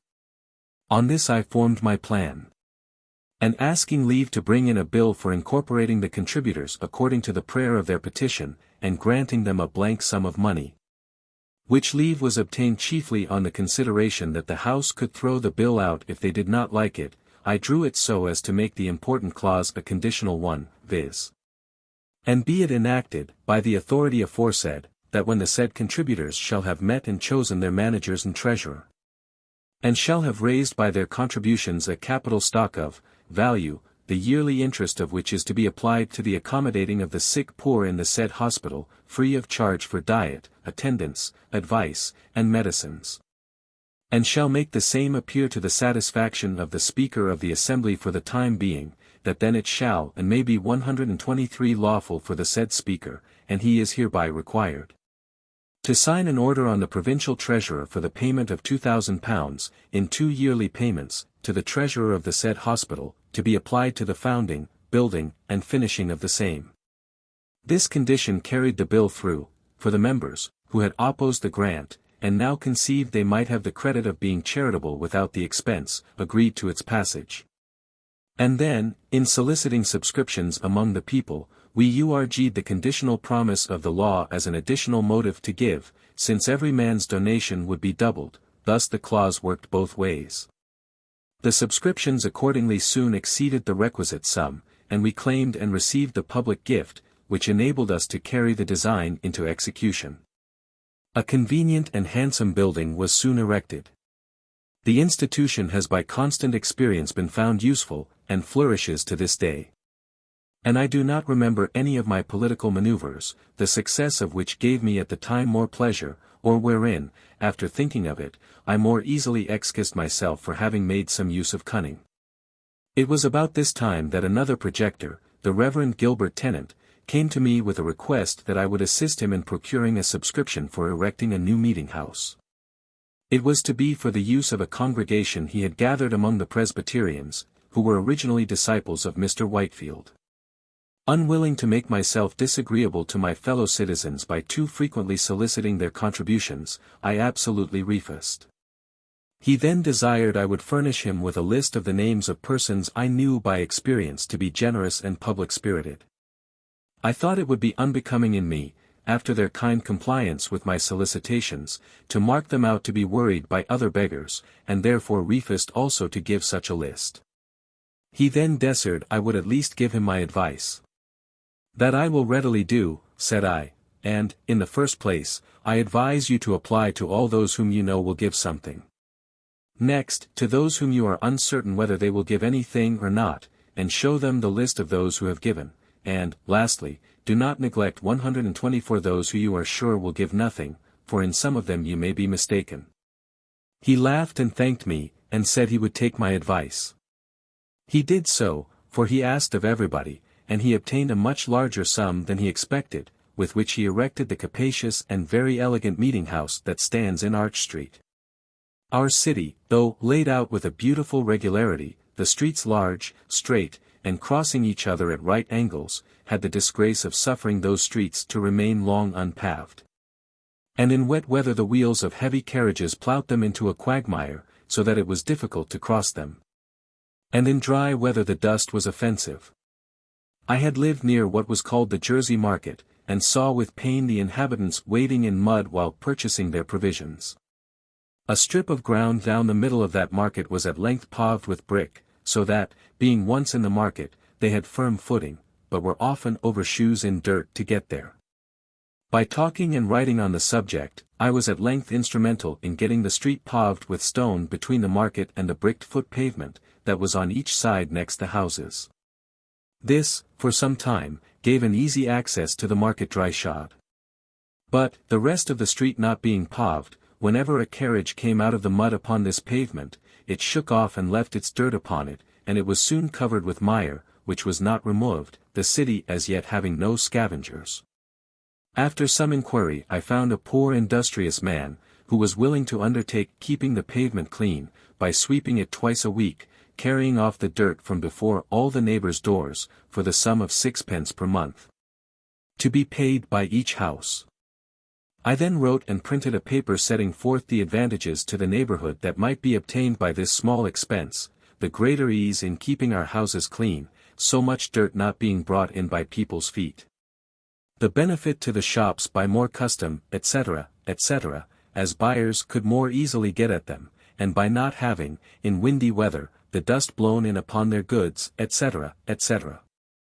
I sent one of these papers to each house, and in a day or two went round to see who would subscribe 125 an agreement to pay these sixpences. It was unanimously signed, and for a time well executed. All the inhabitants of the city were delighted with the cleanliness of the pavement that surrounded the market, it being a convenience to all, and this raised a general desire to have all the streets paved, and made the people more willing to submit to a tax for that purpose. After some time I drew a bill for paving the city, and brought it into the assembly. It was just before I went to England, in 1757, and did not pass till I was gone, and then with an alteration in the mode of assessment, which I thought not for the better, but with an additional provision for lighting as well as paving the streets, which was a great improvement. It was by a private person, the late Mr. John Clifton, his giving a sample of the utility of lamps, by placing one at his door, that the people were first impressed with the idea of enlightening all the city. The honor of this public benefit has also been ascribed to me, but it belongs truly to that gentleman. I did but follow his example, and have only some merit to claim respecting the form of our lamps, as differing from the globe lamps we were at first supplied with from London. Those we found inconvenient in these respects, they admitted no air below, the smoke, therefore, did not readily go out above, but circulated in the globe, lodged on its inside, and soon obstructed the light they were intended to afford. Giving, Besides, the daily trouble of wiping them clean, and an accidental stroke on one of them would demolish it, and render it totally useless. I therefore suggested the composing them of 4 flat panes, with a long funnel above to draw up the smoke, and crevices admitting air below, to facilitate the ascent of the smoke. By this means they were kept clean, and did not grow dark in a few hours, as the London lamps do, but continued bright till morning, and an accidental stroke would generally break but a single pane easily repaired. See votes. I have sometimes wondered that the Londoners did not, from the effect holes in the bottom of the globe lamps used at Vauxhall have in keeping them clean, learn to have such 126 holes in their street lamps. But, these holes being made for another purpose, viz., to communicate flame more suddenly to the wick by a little flax hanging down through them, the other use, of letting in air, seems not to have been thought of. And therefore, after the lamps have been lit a few hours, the streets of London are very poorly illuminated. The mention of these improvements puts me in mind of one I proposed, when in London, to Dr. Fothergill, who was among the best men I have known, and a great promoter of useful projects. I had observed that the streets, when dry, were never swept, and the light dust carried away. But it was suffered to accumulate till wet weather reduced it to mud, and then, after lying some days so deep on the pavement that there was no crossing but in paths kept clean by poor people with brooms. It was with great labor racked together and thrown up into carts open above, the sides of which suffered some of the slush at every jolt on the pavement to shake out and fall, sometimes to the annoyance of foot passengers. The reason given for not sweeping the dusty streets was, that the dust would fly into the windows of shops and houses. An accidental occurrence had instructed me how much sweeping might be done in a little time. I found at my door in Craven Street, one morning, a poor woman sweeping my pavement with a birch broom. She appeared very pale and feeble, as just come out of a fit of sickness. I asked who employed her to sweep there.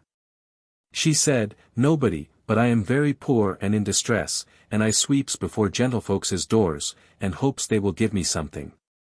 I bid her sweep the whole street clean, and I would give her a shilling. This was at 9 o'clock. At 12 she came for the shilling. From the slowness I saw at first in her working, I could scarce believe that the work was done so soon, and sent my servant to examine it, who reported that the whole street was swept perfectly clean, and all the dust placked in the gutter, which was in the middle. And the next rain washed it quite away, so that the pavement and even the kennel were perfectly clean.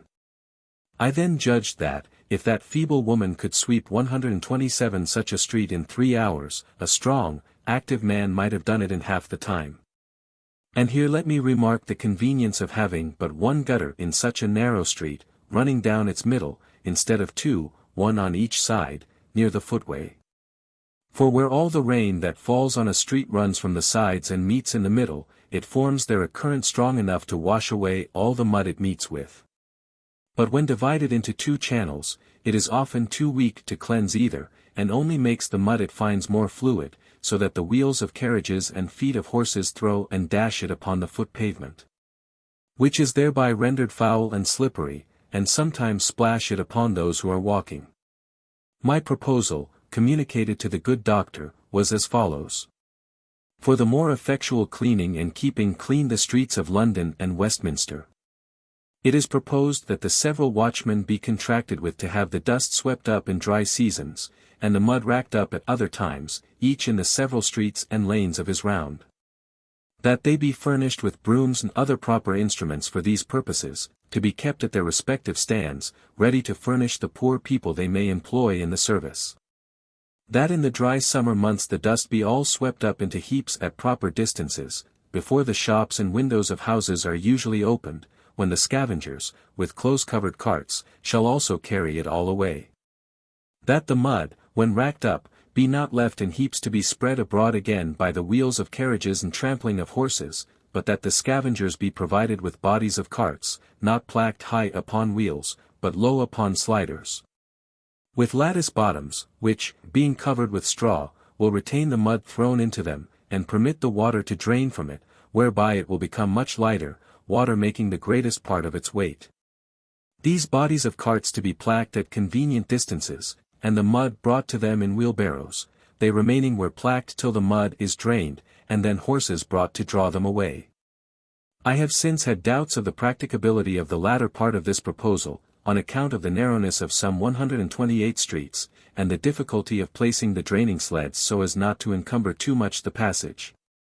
But I am still of opinion that the former, requiring the dust to be swept up and carried away before the shops are open, is very practicable in the summer, when the days are long. For, in walking through the Strand and Fleet Street one morning at 7 o'clock, I observed there was not one shop open, though it had been daylight and the sun up above 3 hours. The inhabitants of London choosing voluntarily to live much by candlelight, and sleep by sunshine, and yet often complain, a little absurdly, of the duty on candles and the high price of tallow. Some may think these trifling matters not worth minding or relating. But when they consider that though dust blown into the eyes of a single person, or into a single shop on a windy day, is but of small importance, yet the great number of the instances in a populous city, and its frequent repetitions give it weight and consequence, perhaps they will not censure very severely those who bestow some attention to affairs of this seemingly low nature. Human felicity is product not so much by great pieces of good fortune that seldom happen, as by little advantages that occur every day. Thus, if you teach a poor young man to shave himself, and keep his razor in order, you may contribute more to the happiness of his life than in giving him 1,000 guineas. The money may be soon spent, the regret only remaining of having foolishly consumed it, but in the other case, he escapes the frequent vexation of waiting for barbers, and of their sometimes dirty fingers, offensive breaths, and dull razors.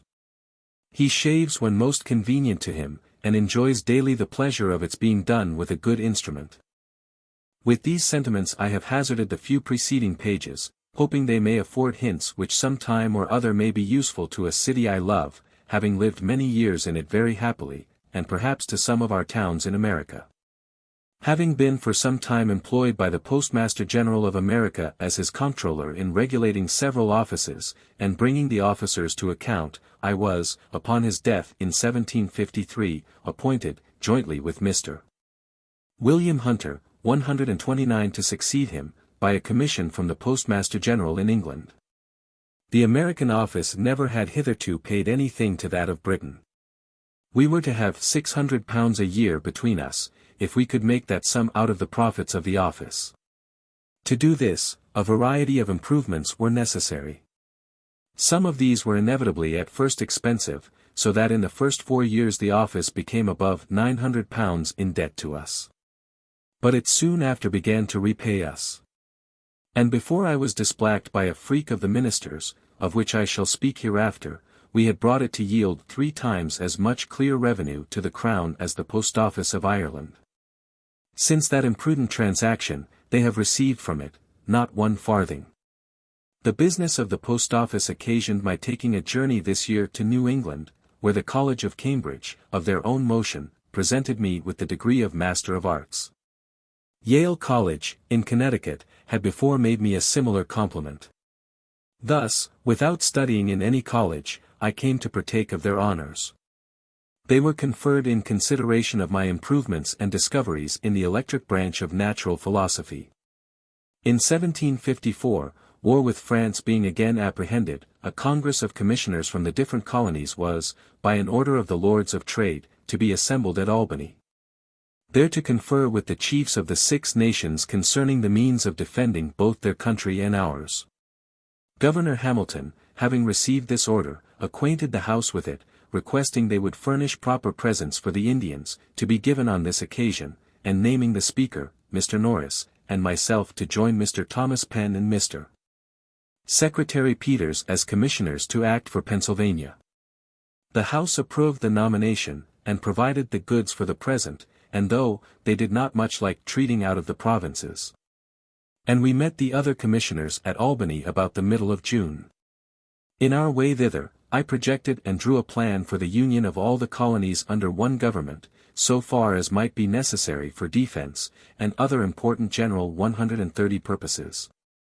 As we passed through New York, I had there shown my project to Mr. James Alexander and Mr. Kennedy, two gentlemen of great knowledge in public affairs, and, being fortified by their approbation, I ventured to lay it before the Congress. It then appeared that several of the commissioners had formed plans of the same kind. A previous question was first taken, whether a union should be established, which passed in the affirmative unanimously. A committee was then appointed, one member from each colony, to consider the several plans and report. Mine happened to be preferred, and, with a few amendments, was accordingly reported.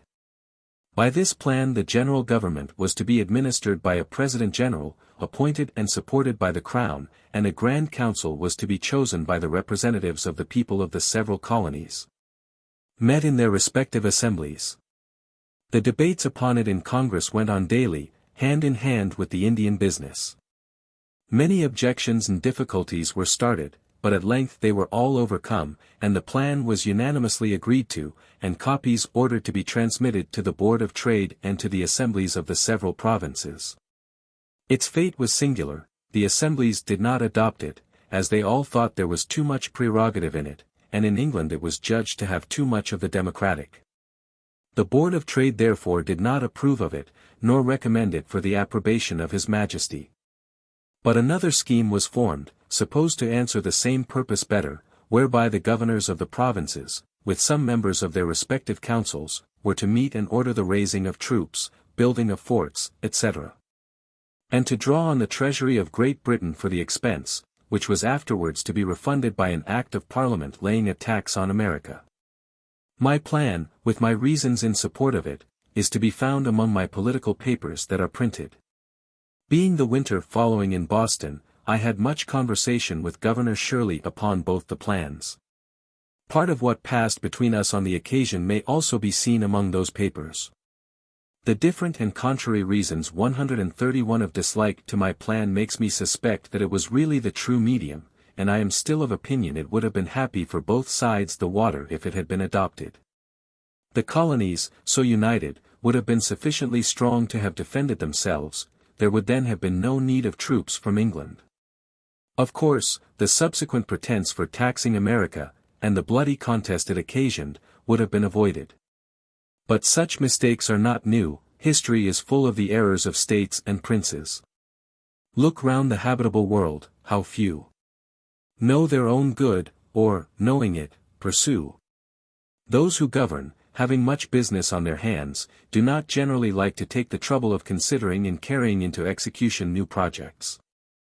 The best public measures are therefore seldom adopted from previous wisdom, but forked by the occasion.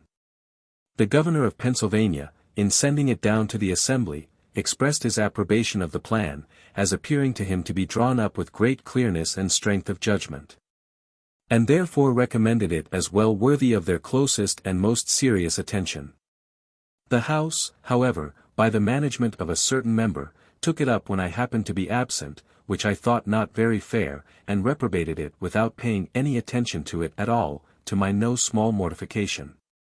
In my journey to Boston this year, I met at New York with our new governor, Mr. Morris, just arrived there from England, with whom I had been before intimately acquainted. He brought a commission to supersede Mr. Hamilton, who, tired with the disputes his proprietary instructions subjected him to, had resigned. Mr. Morris asked me if I thought he must expect as uncomfortable an administration. I said, no. You may, on the contrary, have a very comfortable one, if you will only take care not to enter into any dispute with the Assembly. My dear friend, says he, pleasantly, how can you advise my avoiding disputes? You know I love disputing. It is one of my greatest pleasures, however, to show the regard I have for your counsel. I promise you I will, if possible, avoid them. He had some reason for loving to dispute, being eloquent, an acute sophister, and, 132 therefore, generally successful in argumentative conversation. He had been brought up to it from a boy, his father, as I have heard, accustoming his children to dispute with one another for his diversion, while sitting at table after dinner, but I think the practice was not wise. For, in the course of my observation, these disputing, contradicting, and confuting people are generally unfortunate in their affairs. They get victory sometimes, but they never get goodwill, which would be of more use to them. We parted, he going to Philadelphia, and I to Boston. In returning, I met at New York with the votes of the Assembly, by which it appeared that, notwithstanding his promise to me, he and the House were already in high contention. And it was a continual battle between them as long as he retained the government. I had my share of it. For, as soon as I got back to my seat in the Assembly, I was put on every committee for answering his speeches and messages, and by the committees always desired to make the drafts. Our answers, as well as his messages, were often tart, and sometimes indecently abusive, and, as he knew I wrote for the Assembly, one might have imagined that, when we met, we could hardly avoid cutting throats. But he was so good-natured a man that no personal difference between him and me was occasioned by the contest, and we often dinned together. One afternoon, in the height of this public quarrel, we met in the street. "Franklin," says he, "you must go home with me and spend the evening, I am to have some company that you will like," and, taking me by the arm, he led me to his house. In gay conversation over our wine, after supper, he told us, jokingly, that he much admired the idea of Sancho Panza, who, when it was proposed to give him a government, requested it might be a government of blacks, as then. If he could not agree with his people, he might sell them. One of his friends, who sat next to me, says, "Franklin, why do you continue to side with these damned Quakers? Had not you better sell them? The proprietor would give you a good price." "The governor," says I, "has not yet blacked them enough." He, indeed, had labored hard to blacken the Assembly in all his messages, 133, but they whipped off his coloring as fast as he laid it on, and placked it, in return, thick upon his own face. So that, finding he was likely to be negrified himself, he, as well as Mr. Hamilton, grew tired of the contest, and quitted the government. These public quarrels were all at bottom owing to the proprietaries, our hereditary governors, who, when any expense was to be incurred for the defense of their province, with incredible meanness instructed their deputies to pass no act for levying the necessary taxes, unless their vast estates were in the same act expressly excused. And they had even taken bonds of these deputies to observe such instructions. The assemblies for 3 years held out against this injustice, though constrained to bend at last. At length Captain Denny, who was Governor Morris's successor, ventured to disobey those instructions. How that was brought about I shall show hereafter. My acts in Morris's time, military, etc., mark note. But I am got forward too fast with my story. There are still some transactions to be mentioned that happened during the administration of Governor Morris. War being in a manner commenced with France, the government of Massachusetts Bay projected an attack upon Crown Point, and sent Mr. Quincy to Pennsylvania, and Mr. Pownall, afterward Governor Pownall, to New York, to solicit assistance. As I was in the Assembly, knew its temper, and was Mr. Quincy's countryman, he applied to me for my influence and assistance. I dictated his address to them, which was well received. They voted an aid of £10,000, to be laid out in provisions.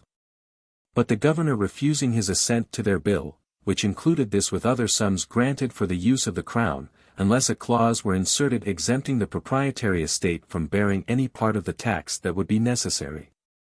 The Assembly, though very desirous of making their grant to New England effectual, were at a loss how to accomplish it. Mr. Quincy labored hard with the governor to obtain his assent, but he was obstinate. I then suggested a method of doing the business without the governor, by orders on the trustees of the Loan Office, 134 which, by law, the Assembly had the right of drawing. There was, indeed, little or no money at that time in the office, and therefore I proposed that the orders should be payable in a year, and to bear an interest of 5%. With these orders I suppositoried the provisions might easily be purchased. The Assembly, with very little hesitation, adopted the proposal. The orders were immediately printed, and I was one of the committee directed to sign and dispose of them. The fund for paying them was the interest of all the paper currency then extant in the province upon loan, together with the revenue arising from the excise, which being known to be more than sufficient, they obtained instant credit. And were not only received in payment for the provisions, but many moneyed people, who had cash lying by them, vested it in those orders, which they found advantageous, as they bore interest while upon hand, and might on any occasion be used as money. So that they were eagerly all bought up, and in a few weeks none of them were to be seen. Thus this important affair was by my means complete. My Quincy returned thanks to the assembly in a handsome memorial, went home highly pleased with the success of his embassy, and ever after bore for me the most cordial and affectionate friendship. The British government, not choosing to permit the union of the colonies as proposed at Albany, and to trust that union with their defense, lest they should thereby grow too military, and feel their own strength. Suspicions and jealousies at this time being entertained of them, sent over General Braddock with 2 regiments of regular English troops for that purpose. He landed at Alexandria, in Virginia, and thence marched to Fredericktown, in Maryland, where he halted for carriages. Our assembly apprehending, from some information, that he had conceived violent prejudices against them, as averse to the service, wished me to wait upon him, not as from them, but as Postmaster General. Under the guise of proposing to settle with him the mode of conducting with most celerity and certainty the dispatches between him and the governors of the several provinces, with whom he must necessarily have continual correspondence, and of which 135 they proposed to pay the expense. My son accompanied me on this journey. We found the general at Fredericktown, waiting impatiently for the return of those he had sent through the back parts of Maryland and Virginia to collect wagons. I stayed with him several days, dined with him daily, and had full opportunity of removing all his prejudices, by the information of what the assembly had before his arrival actually done, and were still willing to do, to facilitate his operations. When I was about to depart, the returns of wagons to be obtained were brought in, by which it appeared that they amounted only to 25, and not all of those were in serviceable condition. The general and all the officers were surprised, declared the expedition was then at an end, being impossible, and exclaimed against the ministers for ignorantly landing them in a country destitute of the means of conveying their stores, baggage, etc. Not less than 150 wagons being necessary. I happened to say I thought it was a pity they had not been landed rather in Pennsylvania, as in that country almost every farmer had his wagon. The general eagerly laid hold of my words, and said, "Then you, sir, who are a man of interest there, can probably procure them for us, and I beg you will undertake it." I asked what terms were to be offered the owners of the wagons, and I was desired to put on paper the terms that appeared to me necessary. This I did, and they were agreed to, and a commission and instructions accordingly prepared immediately. What those terms were will appear in the advertisement I published as soon as I arrived at Lancaster, which being, from the great and sudden effect it product, a piece of some curiosity, I shall insert it at length, as follows. Advertisement. Lancaster, April 26, 1755. Whereas, 150 wagons, with 4 horses to each wagon, and 1,500 saddle or pack horses, are wanted for the service of His Majesty's forces now about to rendezvous at Will's Creek. And His Excellency 136 General Braddock having been pleased to empower me to contract for the hire of the same, I hereby give notice that I shall attend for that purpose at Lancaster from this day to next Wednesday evening, and at York from next Thursday morning till Friday evening, where I shall be ready to agree for wagons and teams, or single horses, on the following terms, viz.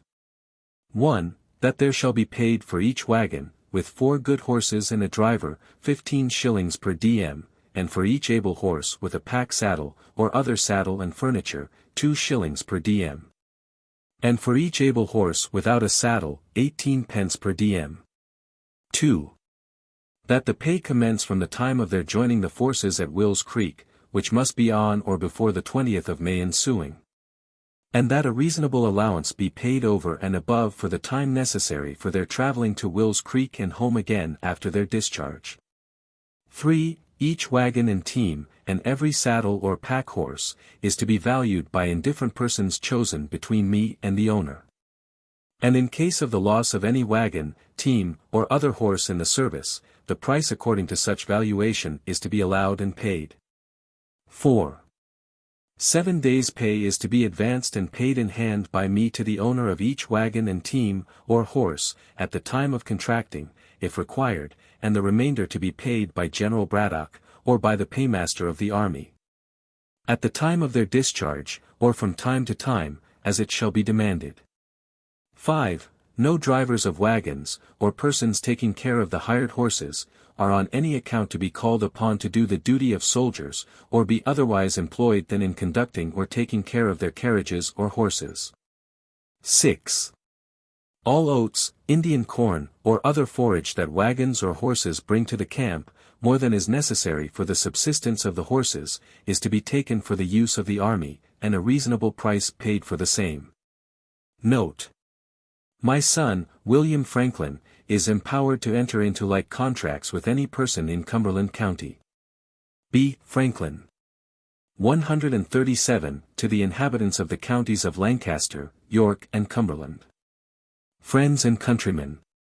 Being occasionally at the camp at Frederick a few days since, I found the general and officers extremely exasperated on account of their not being supplied with horses and carriages, which had been expected from this province, as most able to furnish them. But, through the dissensions between our governor and assembly, money had not been provided, nor any steps taken for that purpose. It was proposed to send an armed force immediately into these counties, to seize as many of the best carriages and horses as should be wanted, and compel as many persons into the service as would be necessary to drive and take care of them. I apprehended that the progress of British soldiers through these counties on such an occasion, especially considering the temper they are in, and their resentment against us, would be attended with many and great inconveniences to the inhabitants, and therefore more willingly took the trouble of trying first what might be done by fair and equitable means. The people of these back counties have lately complained to the Assembly that a sufficient currency was wanting. You have an opportunity of receiving and dividing among you a very considerable sum. For, if the service of this expedition should continue, as it is more than probable it will, for 120 days, the hire of these wagons and horses will amount to upward of £30,000, which will be paid you in silver and gold of the king's money. The service will be light and easy, for the army will scarce march above 12 miles per day, and the wagons and baggage horses, as they carry those things that are absolutely necessary to the welfare of the army, must march with the army, and no faster, and are, for the army's sake, always placed where they can be most secure, whether in a march or in a camp. If you are really, as I believe you are, good and loyal 138 subjects to His Majesty, you may now do a most acceptable service, and make it easy to yourselves. For 3 or 4 of such as cannot separately spare from the business of their plantations a wagon and 4 horses and a driver, may do it together, one furnishing the wagon, another 1 or 2 horses, and another the driver, and divide the pay proportionately between you. But if you do not this service to your king and country voluntarily, when such good pay and reasonable terms are offered to you, your loyalty will be strongly suspected. The king's business must be done. So many brave troops, come so far for your defense, must not stand idle through your backwardness to do what may be reasonably expected from you. Wagons and horses must be had. Violent measures will probably be used, and you will be left to seek for a recompense where you can find it, and your case, perhaps, be little pitied or regarded. I have no particular interest in this affair, as, except the satisfaction of endeavoring to do good, I shall have only my labor for my pains. If this method of obtaining the wagons and horses is not likely to succeed, I am obliged to send word to the general in 14 days, and I suppose Sir John St. Clare, the hussar, with a body of soldiers, will immediately enter the province for the purpose, which I shall be sorry to hear, because I am very sincerely and truly your friend and well-wisher. B. Franklin. I received of the general about £800, to be disbursed in advance money to the wagon owners, etc. But that sum being insufficient, I advanced upward of £200 more, and in 2 weeks the 150 wagons, with 259 carrying horses, were on their march for the camp. The advertisement promised payment according to the valuation, in case any wagon or horse should be lost. The owners, however, alleging they did not know General Braddock, or what dependence might be had on his promise, insisted on my bond for the performance, which I accordingly gave them. While I was at the camp, supping one evening with the officers of Colonel Dunbar's regiment, he represented to me his concern for the subalterns, who, he said, were generally 139 not in affluence, and could ill afford, in this dear country, to lay in the stores that might be necessary in so long a march, through a wilderness, where nothing was to be purchased. I commiserated their case, and resolved to endeavor procuring them some relief. I said nothing, however, to him of my intention, but wrote the next morning to the committee of the Assembly, who had the disposition of some public money, warmly recommending the case of these officers to their consideration, and proposing that a present should be sent them of necessaries and refreshments. My son, who had some experience of a camp life, and of its wants, drew up a list for me, which I enclosed in my letter. The committee approved, and used such diligence that, conducted by my son, the stores arrived at the camp as soon as the wagons. They consisted of 20 parcels, each containing 6 pounds, loaf sugar, 1 Gloucester cheese, 6 pounds, good Muscovado eau doux, 1 keg containing 20 pounds, good butter, 1 pound, good green tea, 2 dozen old Madeira wine, 1 pound, good Bohea doux, 2 gallons Jamaica spirits, 6 pounds, good ground coffee, 1 bottle flour of mustard, 6 pounds, chocolate, 2 well-cured hams, 1 to 2 cwt best white biscuit, 1 to 2 dozen dried tongues, 1 to 2 pounds, pepper, 6 pounds, rice, 1 quart best white wine vinegar, 6 pounds, raisins. These 20 parcels, well packed, were placed on as many horses, each parcel, with the horse, being intended as a present for one officer. They were very thankfully received, and the kindness acknowledged by letters to me from the colonels of both regiments, in the most grateful terms. The general, too, was highly satisfied with my conduct in procuring him the wagons, etc., and readily paid my account of disbursements, thanking me repeatedly, and requesting my farther assistance in sending provisions after him. I undertook this also, and was busily employed in it till we heard of his defeat, advancing for the service of my own money, upwards of £1,000 sterling, of which I sent him an account. It came to his hands, luckily for me, a few days before the battle, and he returned me immediately an order on the paymaster for the round sum of £1,000, leaving the remainder to the next account. I consider 140 this payment as good luck, having never been able to obtain that remainder, of which more hereafter. This general was, I think, a brave man, and might probably have made a figure as a good officer in some European war. But he had too much self-confidence, too high an opinion of the validity of regular troops, and too mean a one of both Americans and Indians. George Croghan, our Indian interpreter, joined him on his march with 100 of those people, who might have been of great use to his army as guides, scouts, etc., if he had treated them kindly. But he slighted and neglected them, and they gradually left him. In conversation with him one day, he was giving me some account of his intended progress. After taking Fort Duquesne, says he, I am to proceed to Niagara. And, having taken that, to Frontenac, if the season will allow time, and I suppose it will, for Duquesne can hardly detain me above 3 or 4 days, and then I see nothing that can obstruct my march to Niagara. Having before revolved in my mind the long line his army must make in their march by a very narrow road, to be cut for them through the woods and bushes, and also what I had read of a former defeat of 1,500 French, who invaded the Iroquois country, I had conceived some doubts and some fears for the event of the campaign. But I ventured only to say, to be sure, sir, if you arrive well before Duquesne, with these fine troops, so well provided with artillery, that place not yet completely fortified, and as we hear with no very strong garrison, can probably make but a short resistance. The only danger I apprehend of obstruction to your march is from ambuscades of Indians, who, by constant practice, are dexterous in laying and executing them. And the slender line, near 4 miles long, which your army must make, may expose it to be attacked by surprise in its flanks, and to be cut like a thread into several pieces, which, from their distance, cannot come up in time to support each other. He smiled at my ignorance, and replied, "These savages may, indeed, be a formidable enemy to your raw American militia, but upon the king's regular and disciplined troops, sir, it is impossible they should make any impression." I-141 was conscious of an impropriety in my disputing with a military man in matters of his profession, and said no more. The enemy, however, did not take the advantage of his army which I apprehended its long line of march exposed it to, but let it advance without interruption till within 9 miles of the place.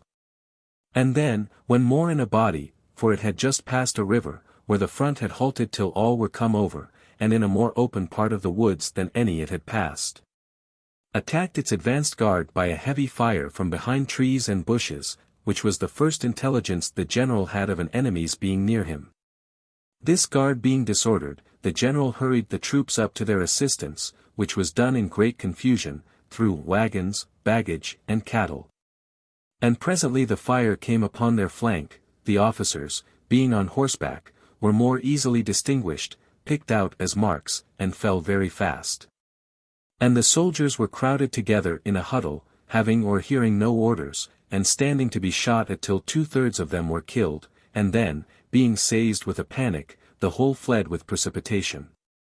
The wagoners took each a horse out of his team and scampered. Their example was immediately followed by others, so that all the wagons, provisions, artillery, and stores were left to the enemy.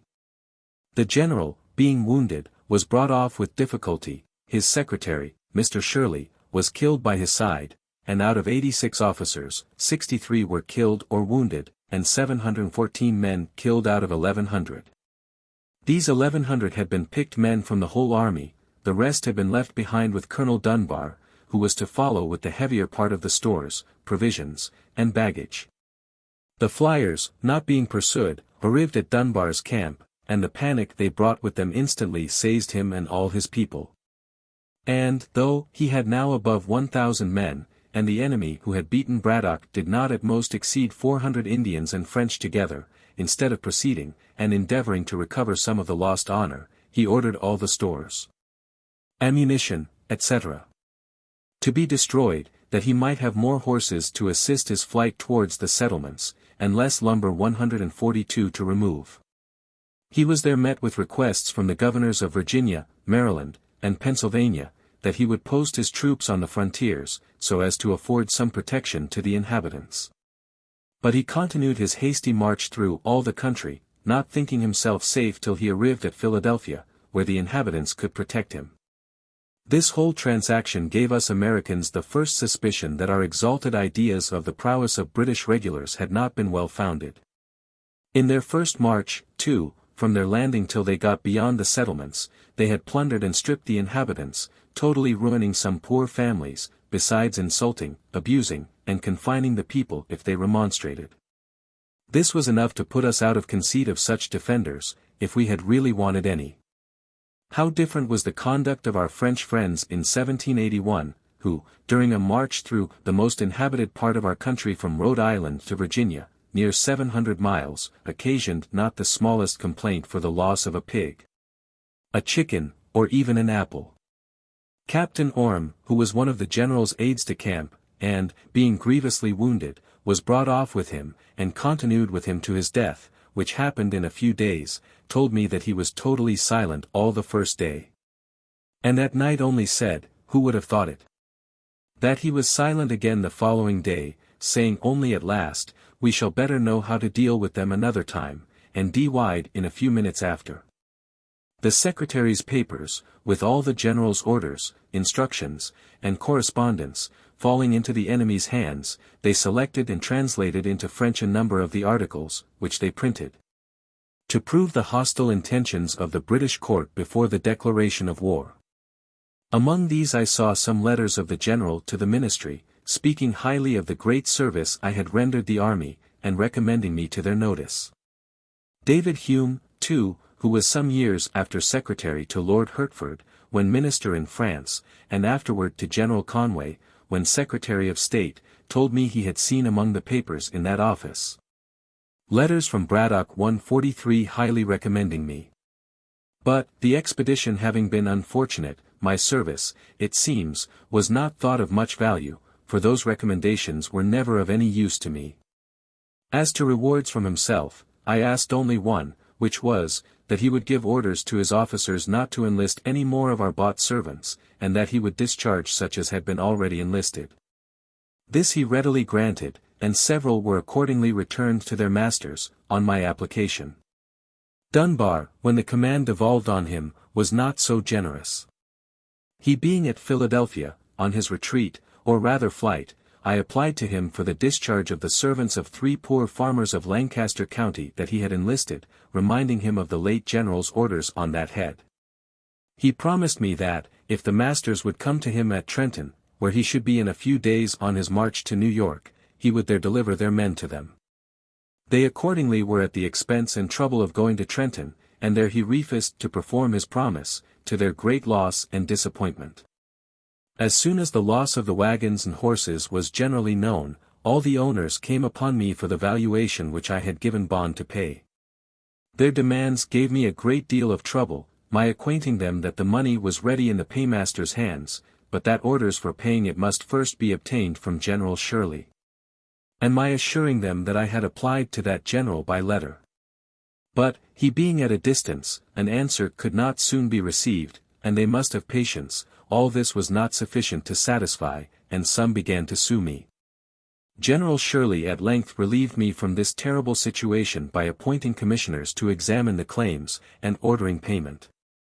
They amounted to near £20,000, which to pay would have ruined me. Before we had the news of this defeat, the 2 doctors Bond came to me with a subscription paper for raising money to defray the expense of a grand firework, which it was intended to exhibit at a rejoicing on receipt of the news of our taking Fort Duquesne. I looked grave, and said it would, I thought, be time enough to prepare for the rejoicing 144 when we knew we should have occasion to rejoice. They seemed surprised that I did not immediately comply with their proposal. Why the D.L. says one of them, you surely don't suppose that the fort will not be taken? I don't know that it will not be taken, but I know that the events of war are subject to great uncertainty. I gave them the reasons of my doubting. The subscription was dropped, and the projectors thereby missed the mortification they would have undergone if the firework had been prepared. Dr. Bond, on some other occasion afterward, said that he did not like Franklin's forebodings. Governor Morris, who had continually worried the Assembly with message after message before the defeat of Braddock, to beat them into the making of acts to raise money for the defense of the province, without taxing, among others, the proprietary estates, and had rejected all their bills for not having such an exempting clause, now redoubled his attacks with more hope of success, the danger and necessity being greater. The Assembly, however, continued firm, believing they had justice on their side, and that it would be giving up an essential right if they suffered the governor to amend their money bills. In one of the last, indeed, which was for granting £50,000, his proposed amendment was only of a single word. The bill expressed that all estates, real and personal, were to be taxed, those of the proprietaries not excepted. His amendment was, for not read only, a small, but very material alteration. However, when the news of this disaster reached England, our friends there, whom we had taken care to furnish with all the Assembly's answers to the governor's messages, raised a clamor against the proprietaries for their meanness and injustice in giving their governor such instructions. Some going so far as to say that, by obstructing the defense of their province, they forfeited their right to it. They were intimidated by this, and sent orders to their Receiver General to add £5,000 of their money to whatever sum might be given by the Assembly for such purpose. This, being notified to the House, was accepted in lieu of their share of a general tax, and a new bill was formed, 145 with an exempting clause, which passed accordingly. By this act I was appointed one of the commissioners for disposing of the money, £60,000. I had been active in modelling the bill and procuring its passage, and had, at the same time, drawn a bill for establishing and disciplining of a voluntary militia, which I carried through the House without much difficulty, as care was taken in it to leave the Quakers at their liberty. To promote the association necessary to form the militia, I wrote a dialogue, stating and answering all the objections I could think of to such a militia, which was printed, and had, as I thought, great effect. This dialogue and the Militia Act are in the Gentleman's Magazine for February and March, 1756. Marg. Note. While the several companies in the city and country were forming and learning their exercise, the governor prevailed with me to take charge of our northwestern frontier, which was infested by the enemy, and provide for the defense of the inhabitants by raising troops and building a line of forts. I undertook this military business, though I did not conceive myself well qualified for it. He gave me a commission with full powers, and a parcel of blank commissions for officers, to be given to whom I thought fit. I had but little difficulty in raising men, having soon 560 under my command. My son, who had in the preceding war been an officer in the army raised against Canada, was my aide-de-camp, and of great use to me. The Indians had burned Gnadenhut, a village settled by the Moravians, and massacred the inhabitants, but the place was thought a good situation for one of the forts. In order to march thither, I assembled the companies at Bethlehem, the chief establishment of those people. I was surprised to find it in so good a posture of defense. The destruction of Gnadenhut had made them apprehend danger. The principal buildings were defended by a stockade. They had purchased a quantity of arms and ammunition from New York, and had even placked quantities of small paving stones between the windows of their high stone houses, for their women to throw down upon the heads of any Indians that should attempt to force into them. The armed brethren, 146 too, kept watch and relieved as methodically as in any garrison town. In conversation with the Bishop, Spangenberg, I mentioned this my surprise. For, knowing they had obtained an Act of Parliament exempting them from military duties in the colonies, I had suppository they were conscientiously scrupulous of bearing arms. He answered me that it was not one of their established principles, but that, at the time of their obtaining that act, it was thought to be a principle with many of their people. On this occasion, however, they, to their surprise, found it adopted by but a few. It seems they were either deceived in themselves, or deceived the Parliament. But common sense, aided by present danger, will sometimes be too strong for whimsical opinions. It was the beginning of January when we set out upon this business of building forts. I sent one detachment toward the Minisink, with instructions to erect one for the security of that upper part of the country, and another to the lower part, with similar instructions. And I concluded to go myself with the rest of my force to Gnadenhut, where a fort was thought more immediately necessary. The Moravians procured me 5 wagons for our tools, stores, baggage, etc. Just before we left Bethlehem, 11 farmers, who had been driven from their plantations by the Indians, came to me requesting a supply of firearms, that they might go back and fetch off their cattle. I gave them each a gun with suitable ammunition. We had not marched many miles before it began to rain, and it continued raining all day. There were no habitations on the road to shelter us, till we arrived near night at the house of a German, where, and in his barn, we were all huddled together, as wet as water could make us. It was well we were not attacked in our march, for our arms were of the most ordinary sort, and our men could not keep their gun locks dry. The Indians are dexterous in contrivances for that purpose, which we had not. They met that day the 11 poor farmers above mentioned, and killed 10 of them. The one who escaped informed that his and his companions' guns would not go off, the priming being wet with the rain. The next day being fair, we continued our march, and arrived at the desolated Gnadenhut. There was a sawmill 147 near, round which were left several piles of boards, with which we soon hut ourselves. An operation the more necessary at that inclement season, as we had no tents. Our first work was to bury more effectually the dead we found there, who had been half interred by the country people. The next morning our fort was planned and marked out, the circumference measuring 455 feet, which would require as many palisades to be made of trees, one with another, of a foot diameter each. Our axes, of which we had 70, were immediately set to work to cut down trees, and, our men being dexterous in the use of them, great dispatch was made. Seeing the trees fall so fast, I had the curiosity to look at my watch when 2 men began to cut at a pine. In 6 minutes they had it upon the ground, and I found it of 14 inches diameter. Each pine made 3 palisades of 18 feet long, pointed at one end. While these were preparing, our other men dug a trench all round, of 3 feet deep, in which the palisades were to be planted.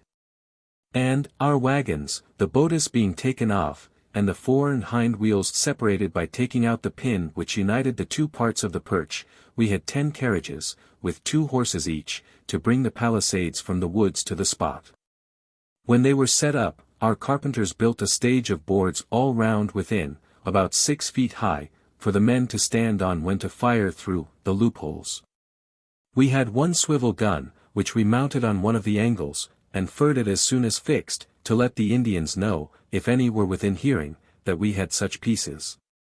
And thus our fort, if such a magnificent name may be given to so miserable a stockade, was finished in a week, though it rained so hard every other day that the men could not work.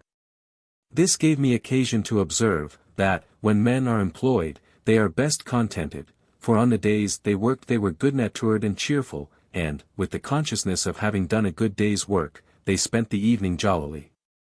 But on our idle days they were mutinous and quarrelsome, finding fault with their pork, the bread, etc., and in continual ill humor, which put me in mind of a sea captain, whose rule it was to keep his men 148 constantly at work. And, when his mate once told him that they had done everything, and there was nothing further to employ them about, "Oh," says he, "make them scour the anchor." This kind of fort, however contemptible, is a sufficient defense against Indians, who have no cannon. Finding ourselves now posted securely, and having a place to retreat to on occasion, we ventured out in parties to scour the adjacent country. We met with no Indians, but we found the places on the neighboring hills where they had lain to watch our proceedings. There was an art in their contrivance of those places, that seems worth mention. It being winter, a fire was necessary for them. But a common fire on the surface of the ground would by its light have discovered their position at a distance. They had therefore dug holes in the ground about 3 feet diameter, and somewhat deeper. We saw where they had with their hatchets cut off the charcoal from the sides of burnt logs lying in the woods. With these coals they had made small fires in the bottom of the holes, and we observed among the weeds and grass the prints of their bodies, made by their laying all round, with their legs hanging down in the holes to keep their feet warm, which, with them, is an essential point. This kind of fire, so managed, could not discover them either by its light, flame, sparks, or even smoke. It appeared that their number was not great, and it seems they saw we were too many to be attacked by them with prospect of advantage. We had for our chaplain a zealous Presbyterian minister, Mr. Beatty, who complained to me that the men did not generally attend his prayers and exhortations. When they enlisted, they were promised, besides pay and provisions, a gill of rum a day, which was punctually served out to them, half in the morning, and the other half in the evening.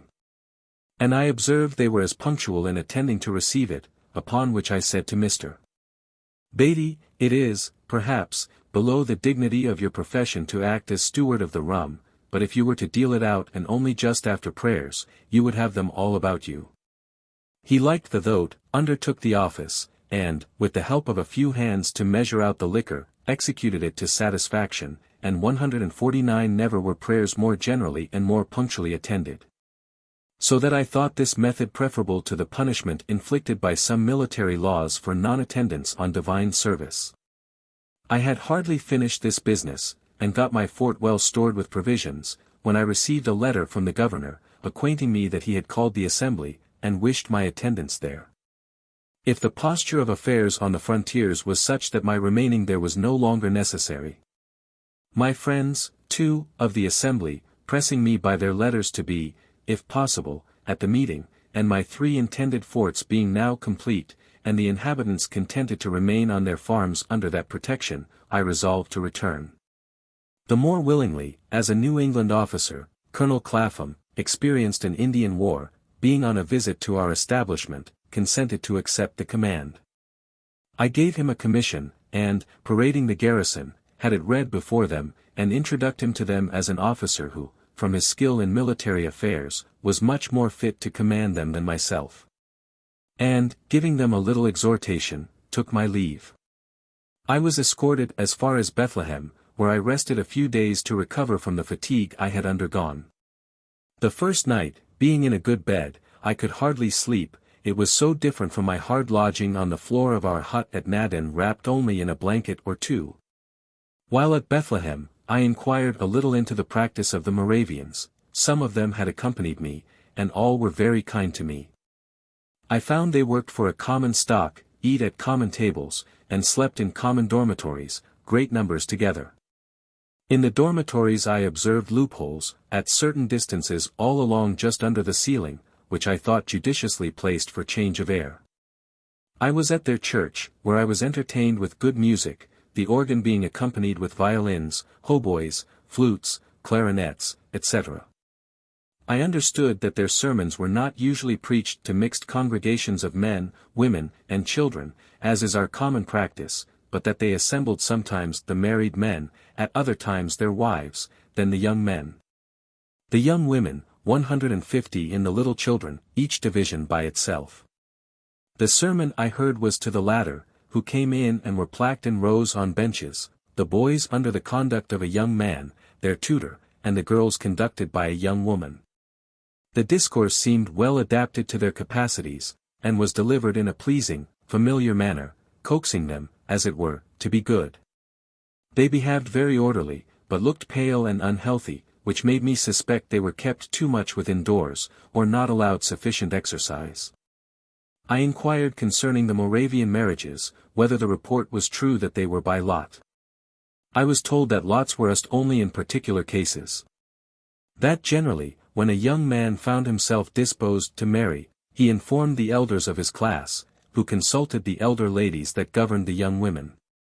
As these elders of the different sexes were well acquainted with the tempers and dispositions of their respective pupils, they could best judge what matches were suitable, and their judgments were generally acquiesced in.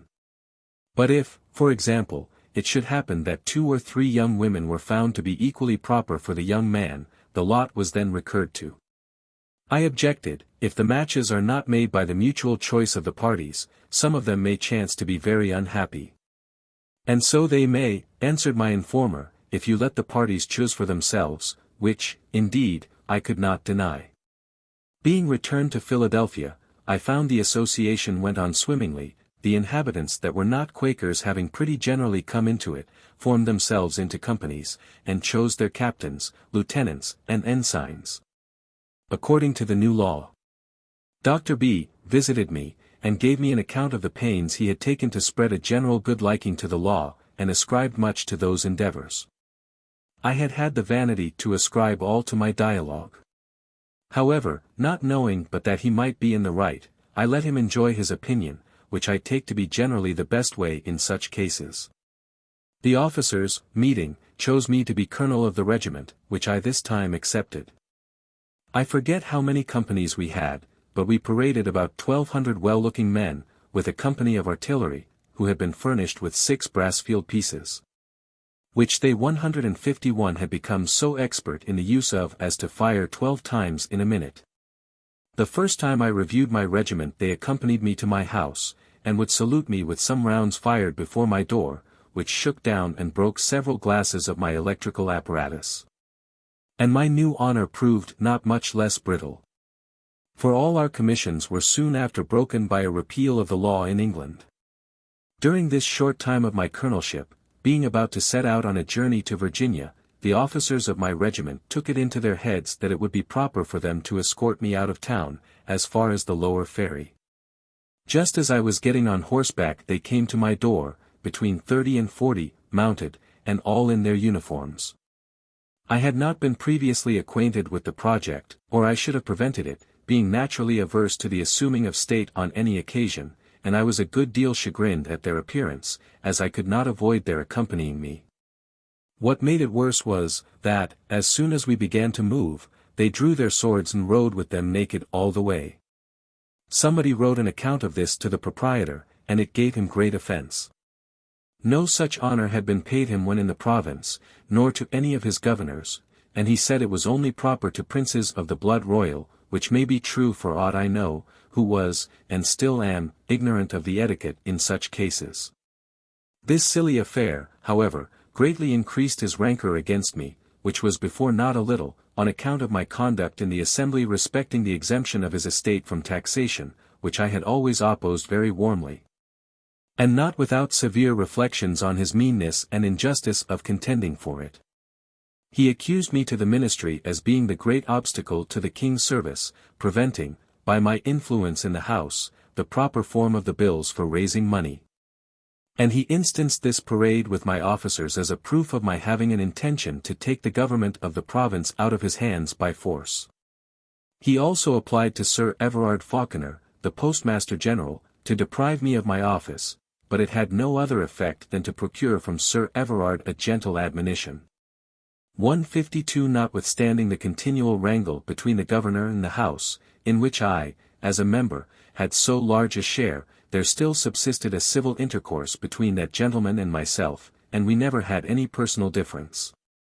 I have sometimes since thought that his little or no resentment against me, for the answers it was known I drew up to his messages, might be the effect of professional habit, and that, being bred a lawyer, he might consider us both as merely advocates for contending clients in a suit, he for the proprietaries and I for the assembly. He would, therefore, sometimes call in a friendly way to advise with me on difficult points, and sometimes, though not often, take my advice. We acted in concert to supply Braddock's army with provisions. And, when the shocking news arrived of his defeat, the governor sent in haste for me, to consult with him on measures for preventing the desertion of the back counties. I forget now the advice I gave. But I think it was, that Dunbar should be written to, and prevailed with, if possible, to post his troops on the frontiers for their protection, till, by reinforcements from the colonies, he might be able to proceed on the expedition. And, after my return from the frontier, he would have had me undertake the conduct of such an expedition with provincial troops, for the reduction of Fort Duquesne, Dunbar and his men being otherwise employed. And he proposed to commission me as general. I had not so good an opinion of my military abilities as he professed to have, and I believe his professions must have exceeded his real sentiments. But probably he might think that my popularity would facilitate the raising of the men, and my influence in assembly, the grant of money to pay them, and that, perhaps, without taxing the proprietary estate. Finding me not so forward to engage as he expected, the project was dropped, and he soon after left the government, being superseded by Captain Denny. Before I proceed in relating the part one had in public affairs under this new governor's administration, it may not be amiss here to give some account of the rise and progress of my philosophical reputation. In 1746, being at Boston, I met there with a Dr. Spence, 153 who was lately arrived from Scotland, and showed me some electric experiments. They were imperfectly performed, as he was not very expert. But, being on a subject quite new to me, they equally surprised and pleased me. Soon after my return to Philadelphia, our library company received from Mr. P. Collinson, Fellow of the Royal Society of London, a present of a glass tube, with some account of the use of it in making such experiments. I eagerly seized the opportunity of repeating what I had seen at Boston. And, by much practice, acquired great readiness in performing those, also, which we had an account of from England, adding a number of new ones. I say much practice, for my house was continually full, for some time, with people who came to see these new wonders. To divide a little this encumbrance among my friends, I caused a number of similar tubes to be blown at our glass house, with which they furnished themselves, so that we had at length several performers. Among these, the principal was Mr. Kinnersley, an ingenious neighbor, who, being out of business, I encouraged to undertake showing the experiments for money, and drew up for him 2 lectures, in which the experiments were ranged in such order, and accompanied with such explanations in such method, as that the foregoing should assist in comprehending the following. He procured an elegant apparatus for the purpose, in which all the little machines that I had roughly made for myself were nicely formed by instrument makers. His lectures were well attended, and gave great satisfaction. And after some time he went through the colonies, exhibiting them in every capital town, and picked up some money. In the West India Islands, indeed, it was with difficulty the experiments could be made, from the general moisture of the air. Obliged as we were to Mr. Collinson for his present of the tube, etc., I thought it right he should be informed of our success in using it, and wrote him several letters containing accounts of our experiments. He got them read in the Royal Society, where they were not at first thought worth so much notice as to be printed in their transactions. One paper, which I wrote for Mr. Kinnersley, on the sameness of lightning with electricity, I sent to Dr. Mitchell, an 154 acquaintance of mine, and one of the members also of that society, who wrote me word that it had been read, but was laughed at by the connoisseurs. The papers, however, being shown to Dr. Fothergill, he thought them of too much value to be stifled, and advised the printing of them. Mr. Collinson then gave them to Cave for publication in his Gentleman's Magazine, but he chose to print them separately in a pamphlet, and Dr. Fothergill wrote the preface. Cave, it seems, judged rightly for his profit, for by the editions that arrived after they swelled to a quarto volume, which has had 5 editions, and cost him nothing for copy money. It was, however, some time before those papers were much taken notice of in England. A copy of them happening to fall into the hands of the Count de Buffon, a philosopher deservedly of great reputation in France, and, indeed, all over Europe, he prevailed with M. Dalibard to translate them into French, and they were printed at Paris. The publication offended the Abbé Nollet, preceptor in natural philosophy to the royal family, and an able experimenter, who had formed and published a theory of electricity, which then had the general vogue. He could not at first believe that such a work came from America, and said it must have been fabricated by his enemies at Paris, to decry his system. Afterwards, having been assured that there really existed such a person as Franklin at Philadelphia, which he had doubted, he wrote and published a volume of letters, chiefly addressed to me, defending his theory, and denying the verity of my experiments, and of the positions deduced from them. I once purposed answering the Abbé, and actually began the answer, but, on consideration that my writings contained a description of experiments which any one might repeat and verify, and if not to be verified, could not be defended, or of observations offered as conjectures, and not delivered dogmatically, therefore not laying me under any obligation to defend them, and reflecting that a dispute between two persons, writing in different languages, might be lengthened greatly by mistranslations, and thence misconceptions of one another's meaning. Much of one of the Abbé's letters being founded on an error in the translation, 155 I concluded to let my papers shift for themselves, believing it was better to spend what time I could spare from public business in making new experiments, than in disputing about those already made. I therefore never answered M. Nollet, and the event gave me no cause to repent my silence, for my friend M. Leroy, of the Royal Academy of Sciences, took up my cause and refuted him. My book was translated into the Italian, German, and Latin languages, and the doctrine it contained was by degrees universally adopted by the philosophers of Europe, in preference to that of the Abbé. So that he lived to see himself the last of his sect, except Monsieur B., of Paris, his élève and immediate disciple. What gave my book the more sudden and general celebrity, was the success of one of its proposed experiments, made by Messrs. Dalibard and Delort at Marly, for drawing lightning from the clouds. This engagged the public attention everywhere. M. Delort, who had an apparatus for experimental philosophy, and lectured in that branch of science, undertook to repeat what he called the Philadelphia experiments. And, after they were performed before the king and court, all the curious of Paris flocked to see them. I will not swell this narrative with an account of that capital experiment, nor of the infinite pleasure I received in the success of a similar one I made soon after with a kite at Philadelphia, as both are to be found in the histories of electricity. Dr. Wright, an English physician, when at Paris, wrote to a friend, who was of the Royal Society, an account of the high esteem my experiments were in among the learned abroad, and of their wonder that my writings had been so little noticed in England. The Society, on this, resumed the consideration of the letters that had been read to them, and the celebrated Dr. Watson drew up a summary account of them, and of all I had afterwards sent to England on the subject, which he accompanied with some praise of the writer. This summary was then printed in their Transactions.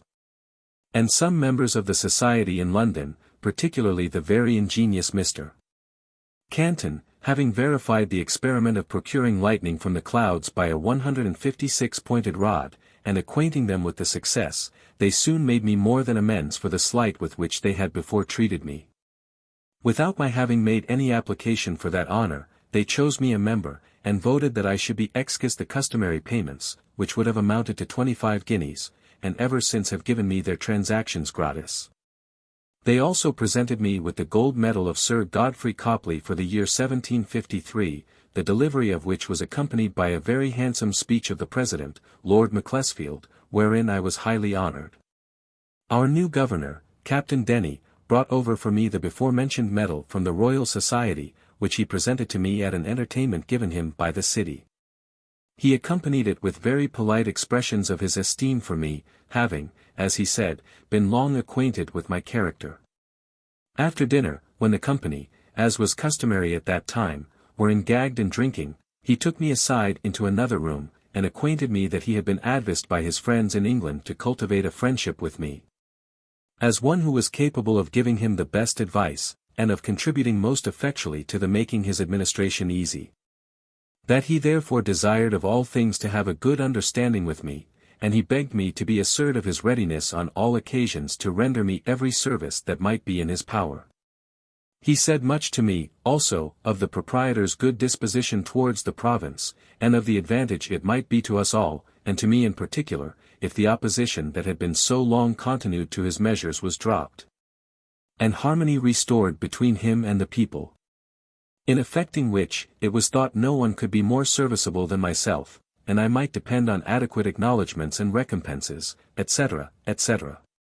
The drinkers, finding we did not return immediately to the table, sent us a decanter of Madeira, which the governor made liberal use of, and in proportion became more profuse of his solicitations and promises. My answers were to this purpose, that my circumstances, thanks to God, were such as to make proprietary favours 157 unnecessary to me, and that, being a member of the Assembly, I could not possibly accept of any. That, however, I had no personal enmity to the proprietary, and that, whenever the public measures he proposed should appear to be for the good of the people, no one should espouse and forward them more zealously than myself. My past opposition having been founded on this, that the measures which had been urged were evidently intended to serve the proprietary interest, with great prejudice to that of the people. That I was much obliged to him, the governor, for his professions of regard to me, and that he might rely on everything in my power to make his administration as easy as possible. Hoping at the same time that he had not brought with him the same unfortunate instruction his predecessor had been hampered with. On this he did not then explain himself. But when he afterwards came to do business with the Assembly, they appeared again, the disputes were renewed, and I was as active as ever in the opposition, being the penman, first, of the request to have a communication of the instructions, and then of the remarks upon them, which may be found in the votes of the time, and in the historical review I afterward published. But between us personally no enmity arose, we were often together, he was a man of letters, had seen much of the world, and was very entertaining and pleasing in conversation. He gave me the first information that my old friend Jas. Ralph was still alive, that he was esteemed one of the best political writers in England, had been employed in the dispute between Prince Frederick and the King, and had obtained a pension of 300 a year. That his reputation was indeed small as a poet, Pope having damned his poetry in the Dunciad, but his prose was thought as good as any man's. The Assembly finally finding the proprietary obstinately persisted in manacling their deputies with instructions inconsistent not only with the privileges of the people, but with the service of the Crown, resolved to petition the King against them, and appointed me their agent to go over to 158 England, to present and support the petition. The House had sent up a bill to the Governor, granting a sum of £60,000 for the King's use, £10,000 of which was subjected to the orders of the then General, Lord Loudon, which the Governor absolutely refused to pass, in compliance with his instructions. The many unanimous resolves of the Assembly, what date, Marg. note. I had agreed with Captain Morris, of the Piquette at New York, for my passage, and my stores were put on board, when Lord Loudon arrived at Philadelphia, expressly, as he told me, to endeavour an accommodation between the governor and assembly, that his Majesty's service might not be obstructed by their dissensions. Accordingly, he desired the governor and myself to meet him, that he might hear what was to be said on both sides. We met and discussed the business. In behalf of the assembly, I urged all the various arguments that may be found in the public papers of that time, which were of my writing, and are printed with the minutes of the assembly, and the governor pleaded his instructions. The bond he had given to observe them, and his ruin if he disobeyed, yet seemed not unwilling to hazard himself if Lord Loudon would advise it. This his lordship did not choose to do, though I once thought I had nearly prevailed with him to do it. But finally he rather chose to urge the compliance of the assembly.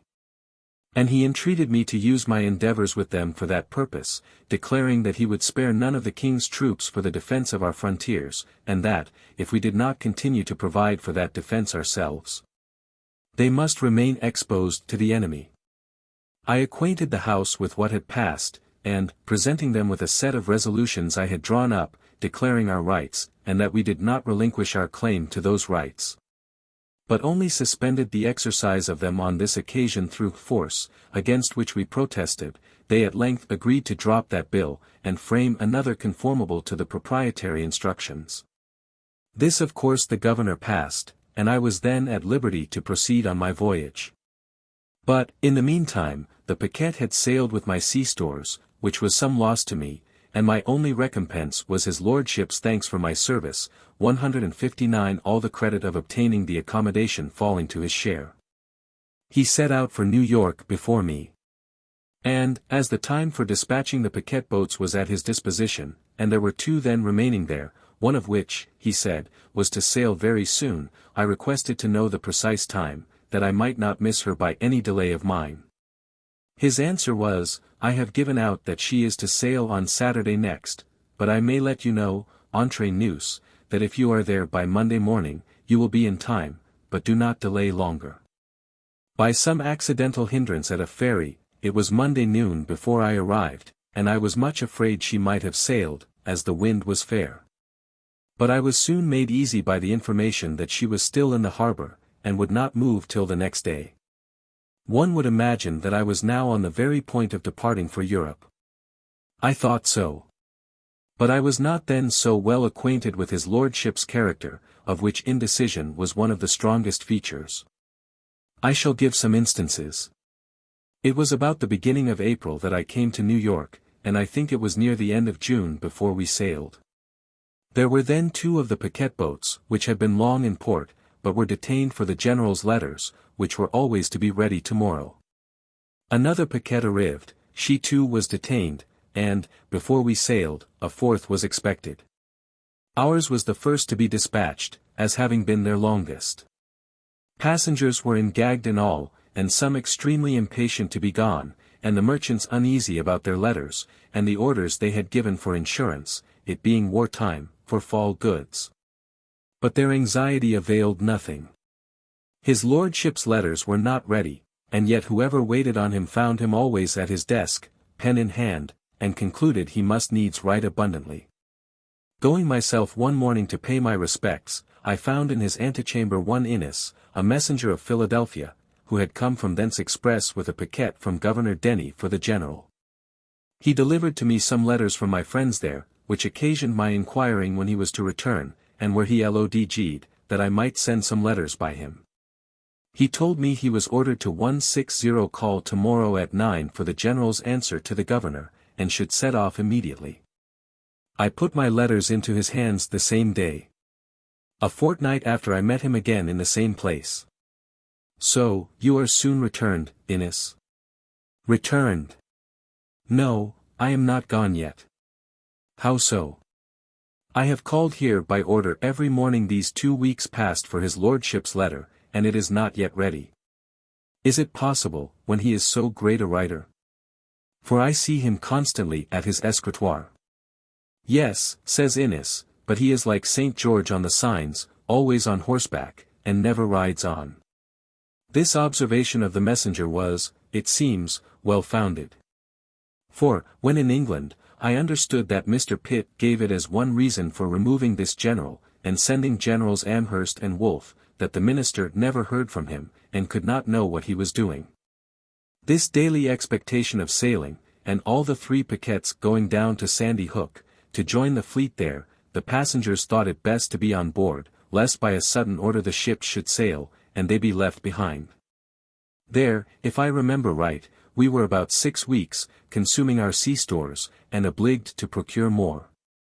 At length the fleet sailed, the general and all his army on board, bound to Louisbourg, with intent to besiege and take that fortress.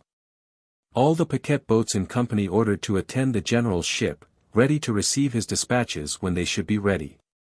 We were out 5 days before we got a letter with leave to part, and then our ship quitted the fleet and steered for England.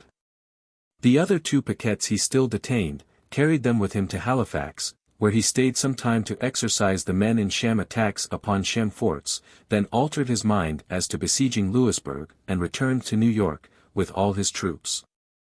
Together with the 2 paquettes above mentioned, and all their passengers. During his absence the French and savages had taken Fort George, on the frontier of that province, and the savages had massacred many of the garrison after capitulation. I saw afterwards in London Captain Bonnell, who commanded one of those paquettes. He told me that, when he had been detained a month, he acquainted his lordship that his ship was grown foul, to a degree that must necessarily 161 hinder her fast sailing, a point of consequence for a paquette boat. And requested an allowance of time to heave her down and clean her bottom. He was asked how long that would require. He answered, 3 days. The general replied, if you can do it in 1 day, I give leave, otherwise not, for you must certainly sail the day after tomorrow. So he never obtained leave, though detained afterwards from day to day during full 3 months. I saw also in London one of Bonnell's passengers, who was so enraged against his lordship for deceiving and detaining him so long at New York, and then carrying him to Halifax and back again, that he swore he would sue for damages. Whether he did or not, I never heard, but, as he represented the injury to his affairs, it was very considerable. On the whole, I wondered much how such a man came to be entrusted with so important a business as the conduct of a great army. But, having since seen more of the great world, and the means of obtaining, and motives for giving places, my wonder is diminished. General Shirley, on whom the command of the army devolved upon the death of Braddock, would, in my opinion, if continued in place, have made a much better campaign than that of Loudon in 1757, which was frivolous, expensive, and disgraceful to our nation beyond conception. For, though Shirley was not a bred soldier, he was sensible and sagacious in himself, and attentive to good advice from others, capable of forming judicious plans, and quick and active in carrying them into execution.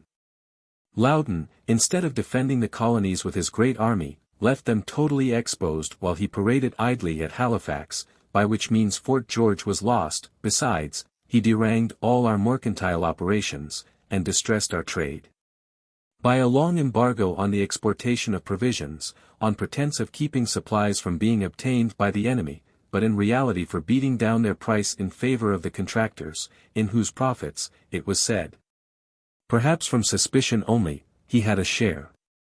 And, when at length the embargo was taken off, by neglecting to send notice of it to Charlestown, the Carolina fleet was detained near 3 months longer. Whereby their bottoms were so much damaged by the worm that a great part of them foundered in their passage home. 162 Shirley was, I believe, sincerely glad of being relieved from so burdensome a charge as the conduct of an army must be to a man unacquainted with military business. I was at the entertainment given by the city of New York to Lord Loudon, on his taking upon him the command. Shirley, though thereby superseded, was present also. There was a great company of officers, citizens, and strangers, and, some chairs having been borrowed in the neighborhood, there was one among them very low, which fell to the lot of Mr. Shirley. Perceiving it as I sat by him, I said, "They have given you, sir, too low a seat." "No matter," says he, "Mr. Franklin, I find a low seat the easiest." While I was, as aforementioned, detained at New York, I received all the accounts of the provisions, etc., that I had furnished to Braddock, some of which accounts could not sooner be obtained from the different persons I had employed to assist in the business. I presented them to Lord Loudon, desiring to be paid the balance. He caused them to be regularly examined by the proper officer, who, after comparing every article with its voucher, certified them to be right, and the balance due, for which his lordship promised to give me an order on the paymaster. This was, however, put off from time to time, and, though I called often for it by appointment, I did not get it. At length, just before my departure, he told me he had, on better consideration, concluded not to mix his accounts with those of his predecessors. "And you," says he, "when in England, have only to exhibit your accounts at the Treasury, and you will be paid immediately." I mentioned, but without effect, the great and unexpected expense I had been put to by being detained so long at New York, as a reason for my desiring to be presently paid. And on my observing that it was not right I should be put to any further trouble or delay in obtaining the money I had advanced, as I charged no commission for my service, "Oh, sir," says he, "you must not think of persuading us that you are no gainer. We understand better those affairs, and know that every one concerned in supplying the army finds means, in the doing it, to fill his own pockets." I assured him that was not my case, and that I had not pocketed a farthing. But he appeared clearly not to believe me, and, indeed, I 163 have since learnt that immense fortunes are often made in such employments. As to my balance, I am not paid it to this day, of which more hereafter.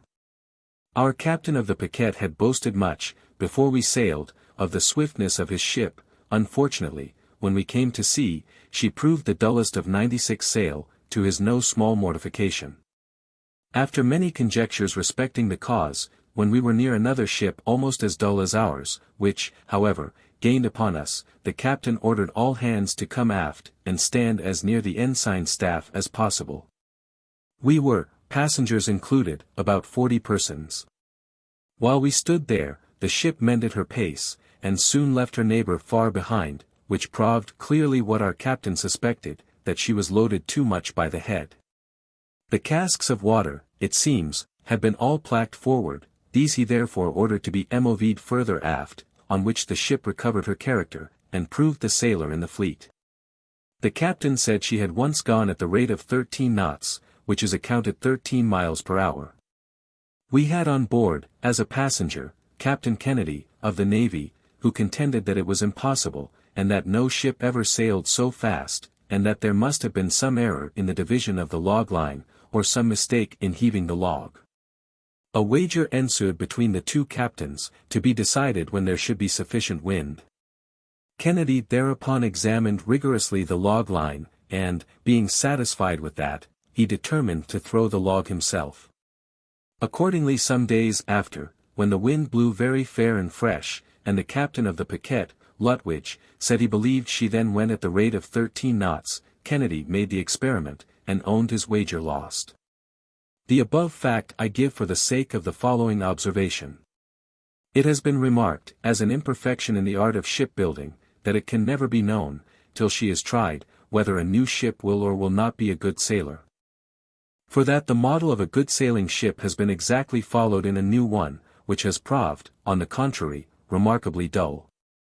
I apprehend that this may partly be occasioned by the different opinions of seamen respecting the 164 modes of lading, rigging, and sailing of a ship. Each has his system. And the same vessel, laden by the judgment and orders of one captain, shall sail better or worse than when by the orders of another.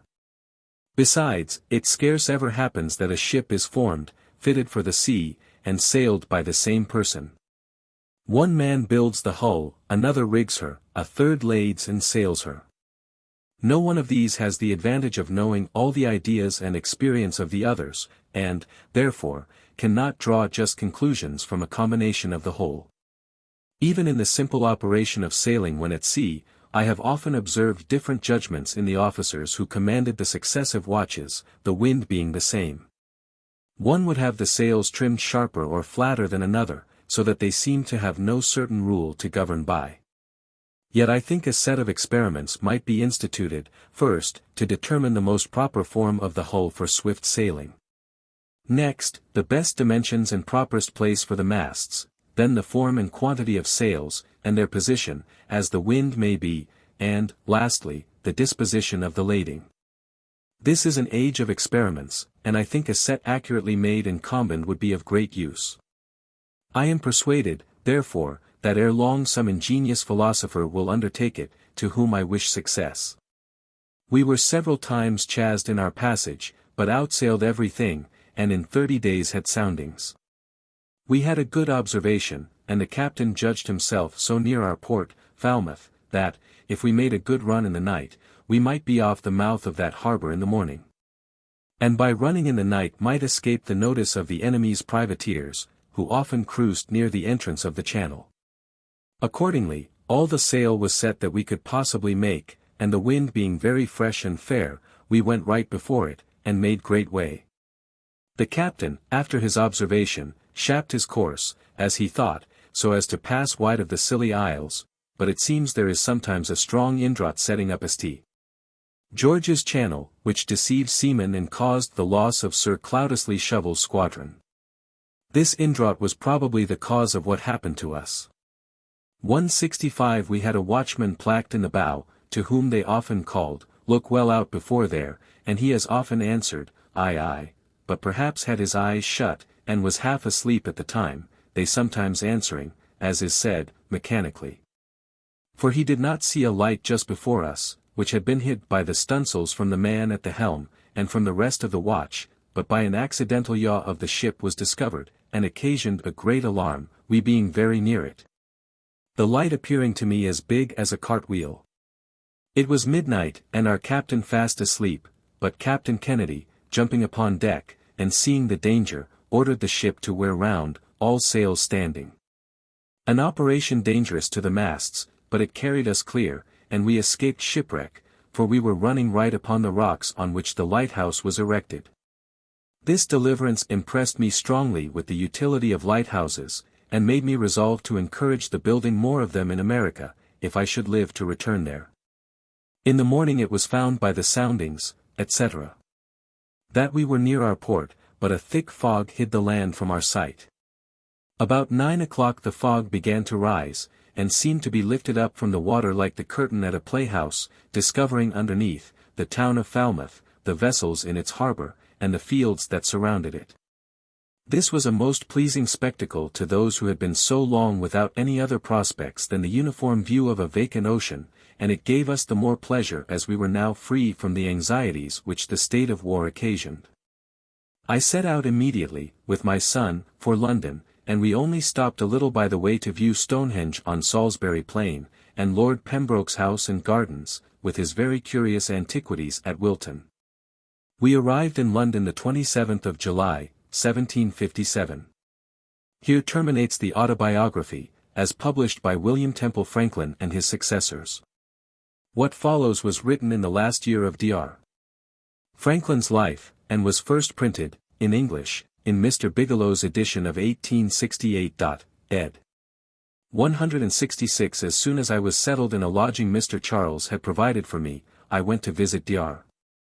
Fothergill, to whom I was strongly recommended, and whose counsel respecting my proceedings I was advised to obtain. He was against an immediate complaint to government, and thought the proprietary should first be personally applied to, who might possibly be induced by the interposition and persuasion of some private friends, to accommodate matters amicably. I then waited on my old friend and correspondent, Mr. Peter Collinson, who told me that John Hanbury, the great Virginia merchant, had requested to be informed when I should arrive, that he might carry me to Lord Granville's, who was then president of the council and wished to see me as soon as possible. I agreed to go with him the next morning.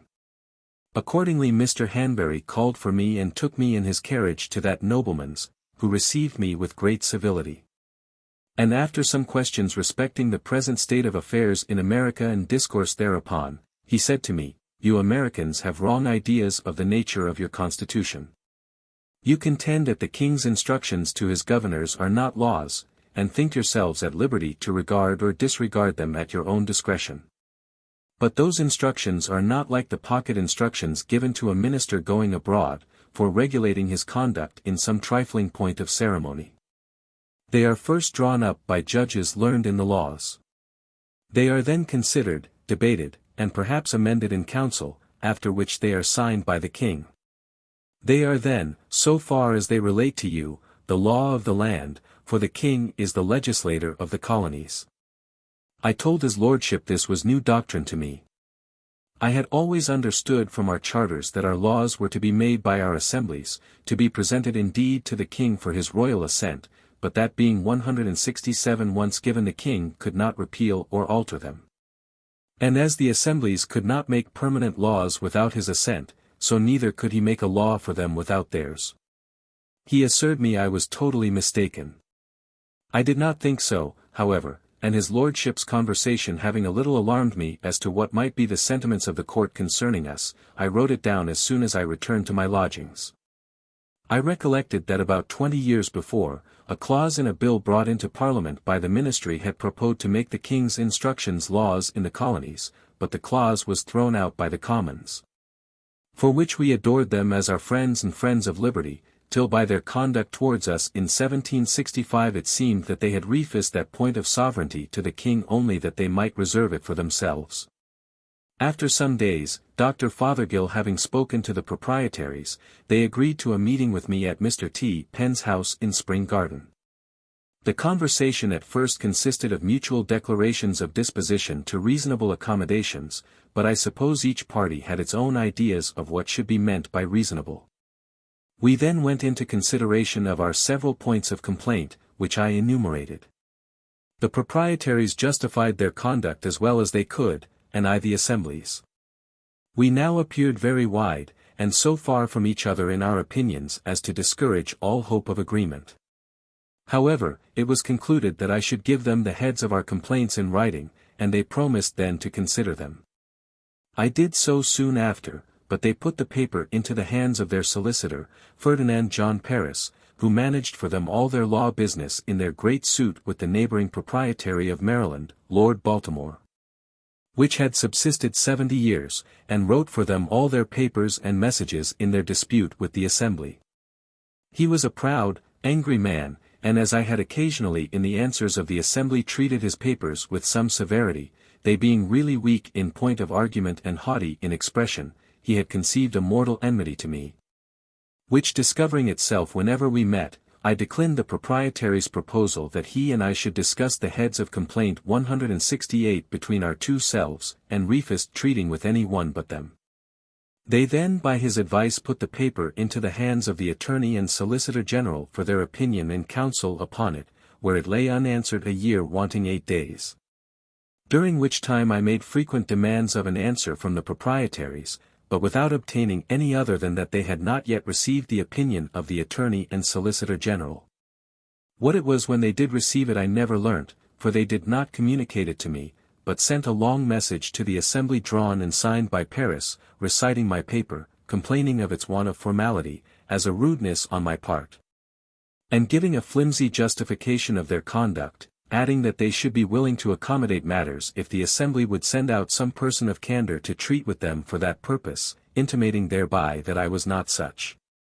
The want of formality or rudeness was, probably, my not having addressed the paper to them with their assumed titles of true and absolute proprietaries of the province of Pennsylvania, which I omitted as not thinking it necessary in a paper, the intention of which was only to reduce to a certainty by writing, what in conversation I had delivered viva voce. But during this delay, the assembly having prevailed with Gov. Denny to pass an act taxing the proprietary estate in common with the estates of the people, which was the grand point in dispute, they omitted answering the message. When this act however came over, the proprietaries, counselled by Paris, determined to oppose its receiving the royal assent. Accordingly they petitioned the king in council, and a hearing was appointed in which 2 lawyers were employed by them against the act, and 2 by me in support of it. They all alleged that the act was intended to load the proprietary estate in order to spare those of the people, and that if it were suffered to continue in force, and the proprietaries who were in odium with the people left to their mercy in proportioning the taxes, they would inevitably be ruined. We replied that the act had no such intention, and would have no such effect.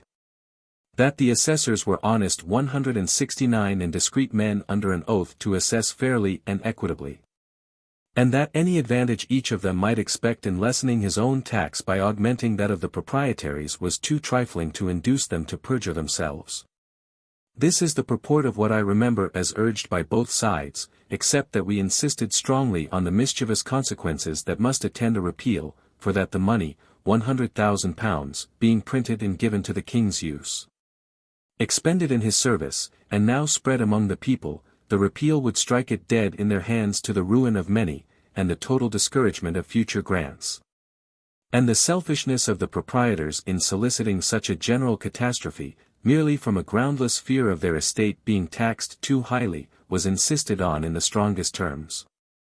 On this, Lord Mansfield, one of the council, rose, and beckoning me took me into the clerk's chamber, while the lawyers were pleading, and asked me if I was really of opinion that no injury would be done the proprietary estate in the execution of the act. I said certainly. Then, says he, you can have little objection to enter into an engagement to assure that point. I answered, none at all. He then called in Paris, and after some discourse, his lordship's proposition was accepted on both sides. A paper to the purpose was drawn up by the clerk of the council, which I signed with Mr. Charles, who was also an agent of the province for their ordinary affairs, when Lord Mansfield returned to the council chamber, where finally the law was allowed to pass. Some changes were however recommended, and we also engaged they should be made by a subsequent law, but the Assembly did not think them necessary. For 1 year's tax having been levied by the Act before the Order of Council arrived, they appointed a committee to examine the proceedings of the assessors, and on this committee they put several particular friends of the proprietaries. After a full inquiry, they unanimously signed a report that they found the tax had been assessed with perfect equity. The Assembly looked into my entering into the first part of the engagement, as an essential service to the province, since it secured the credit of the paper money then spread 170 over all the country. They gave me their thanks in form when I returned. But the proprietaries were enraged at Governor Denny for having passed the act, and turned him out with threats of suing him for breach of instructions which he had given bond to observe. He, however, having done it at the instance of the general, and for his Majesty's service, and having some powerful interests at court, dismissed the threats, and they were never put in execution. Unfinished. Ending, as it does, with the year 1757, the autobiography leaves important facts unrecorded. It has seemed advisable, therefore, to detail the chief events in Franklin's life, from the beginning, in the following list. He is born, in Boston, and baptized in the Old South Church. At the age of 8, enters the grammar school. Becomes his father's assistant in the tallow chandlery business. Apprentice to his brother James, printer. Writes ballads and peddles them, in printed form, in the streets. Contributes, anonymously, to the New England Courant, and temporarily edits that paper, becomes a freethinker, and a vegetarian. Breaks his indenture and removes to Philadelphia, obtains employment in Keimer's printing office. Abandons vegetarianism. Is persuaded by Governor Keith to establish himself independently, and goes to London to buy type, works at his trade there, and publishes Dissertation on Liberty and Necessity. Pleasure and Pain. Returns to Philadelphia, after serving as clerk in a dry goods store, becomes manager of Keimer's printing house. Founds the Junto, or Leathern Apron, Club. With Hugh Meredith, opens a printing office. Becomes proprietor and editor of the Pennsylvania Gazette. Prints, anonymously, Nature and Necessity of a Paper Currency. Opens a stationer's shop. Marries Rebecca Red. Founds the Philadelphia Library. 172. Publishes the first number of Poor Richard's Almanac under the pseudonym of Richard Saunders. The almanac, which continued for 25 years to contain his witty, worldly wise sayings, played a very large part in bringing together in molding the American character which was at that time made up of so many diverse and scattered types. Begins to study French, Italian, Spanish, and Latin. Chosen clerk of the General Assembly, forms the Union Fire Company of Philadelphia. Elected to the Assembly, appointed Deputy Postmaster General. Plans a city police. Invents the open, or Franklin, stove. Proposes a plan for an academy, which is adopted 1749 and develops into the University of Pennsylvania. Establishes the American Philosophical Society. Publishes a pamphlet, Plain Truth, on the necessity for disciplined defense, and forms a military company, begins electrical experiments. Sells out his printing business. Is appointed on the Commission of the Peace, chosen to the Common Council and to the Assembly. Appointed a commissioner to trade with the Indians. Aids in founding a hospital. Experiments with a kite and discovers that lightning is an electrical discharge. Awarded the Copley Medal for this discovery, and elected a member of the Royal Society, receives the degree of M.A. from Yale and Harvard. Appointed Joint Postmaster General. Appointed one of the commissioners from Pennsylvania to the Colonial Congress at Albany, proposes a plan for the Union of the Colonies. Pledges his personal property in order that supplies may be raised for Braddock's army, obtains a grant from the Assembly. In aid of the Crown Point expedition, carries through a bill establishing a voluntary militia. Is appointed colonel. And takes the field. 173. Introduces a bill in the Assembly for paving the streets of Philadelphia, publishes his famous Way to Wealth, goes to England to plead the cause of the Assembly against the proprietaries. Remains as agent for Pennsylvania, enjoys the friendship of the scientific and literary men of the kingdom. Here the autobiography breaks off.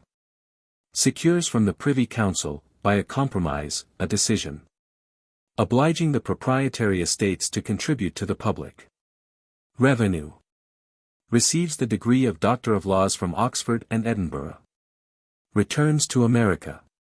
Makes a 5 months tour of the northern colonies for the purpose of inspecting the post offices. Defeated by the Penn faction for re-election to the Assembly. Sent to England as agent for Pennsylvania. Endeavors to prevent the passage of the Stamp Act. Examined before the House of Commons relative to the passage of the Stamp Act, appointed agent of Massachusetts, New Jersey, and Georgia, visits Göttingen University. Travels in France and is presented at court. Procures a telescope for Harvard College. Elected Associate Tranger of the French Academy. Dismissed from the office of Postmaster General, influences Thomas Paine to emigrate to America. Returns to America, chosen a delegate to the Second Continental Congress, placed on the Committee of Secret Correspondence. Appointed one of the commissioners to secure the cooperation of Canada. Placed on the committee to draft a Declaration of Independence. Chosen President of the Constitutional Committee of Pennsylvania. Sent to France as agent of the colonies. Concludes treaties of defensive alliance, and of amity and commerce. Is received at court.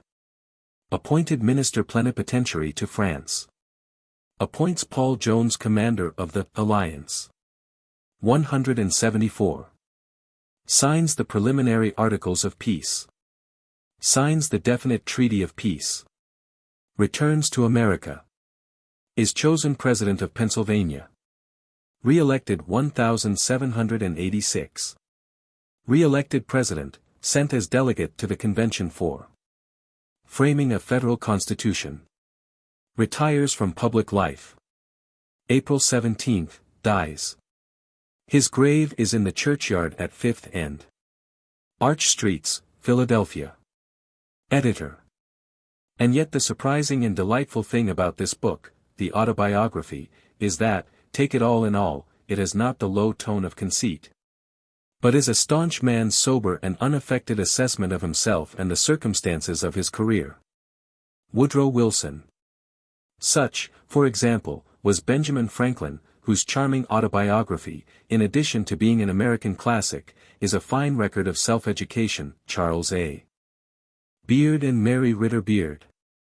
For understanding the temper and ideals of America in the 18th century, no writings are of equal importance with those of John Adams and Benjamin Franklin, especially the diary of the former, Works of John Adams. 10 volumes. Boston, 1856, and the autobiography of the latter, in his collected works and separately printed in many editions. Carl Lotus Becker. No man has shed such copious good influence on America, none added so much new truth to the popular knowledge.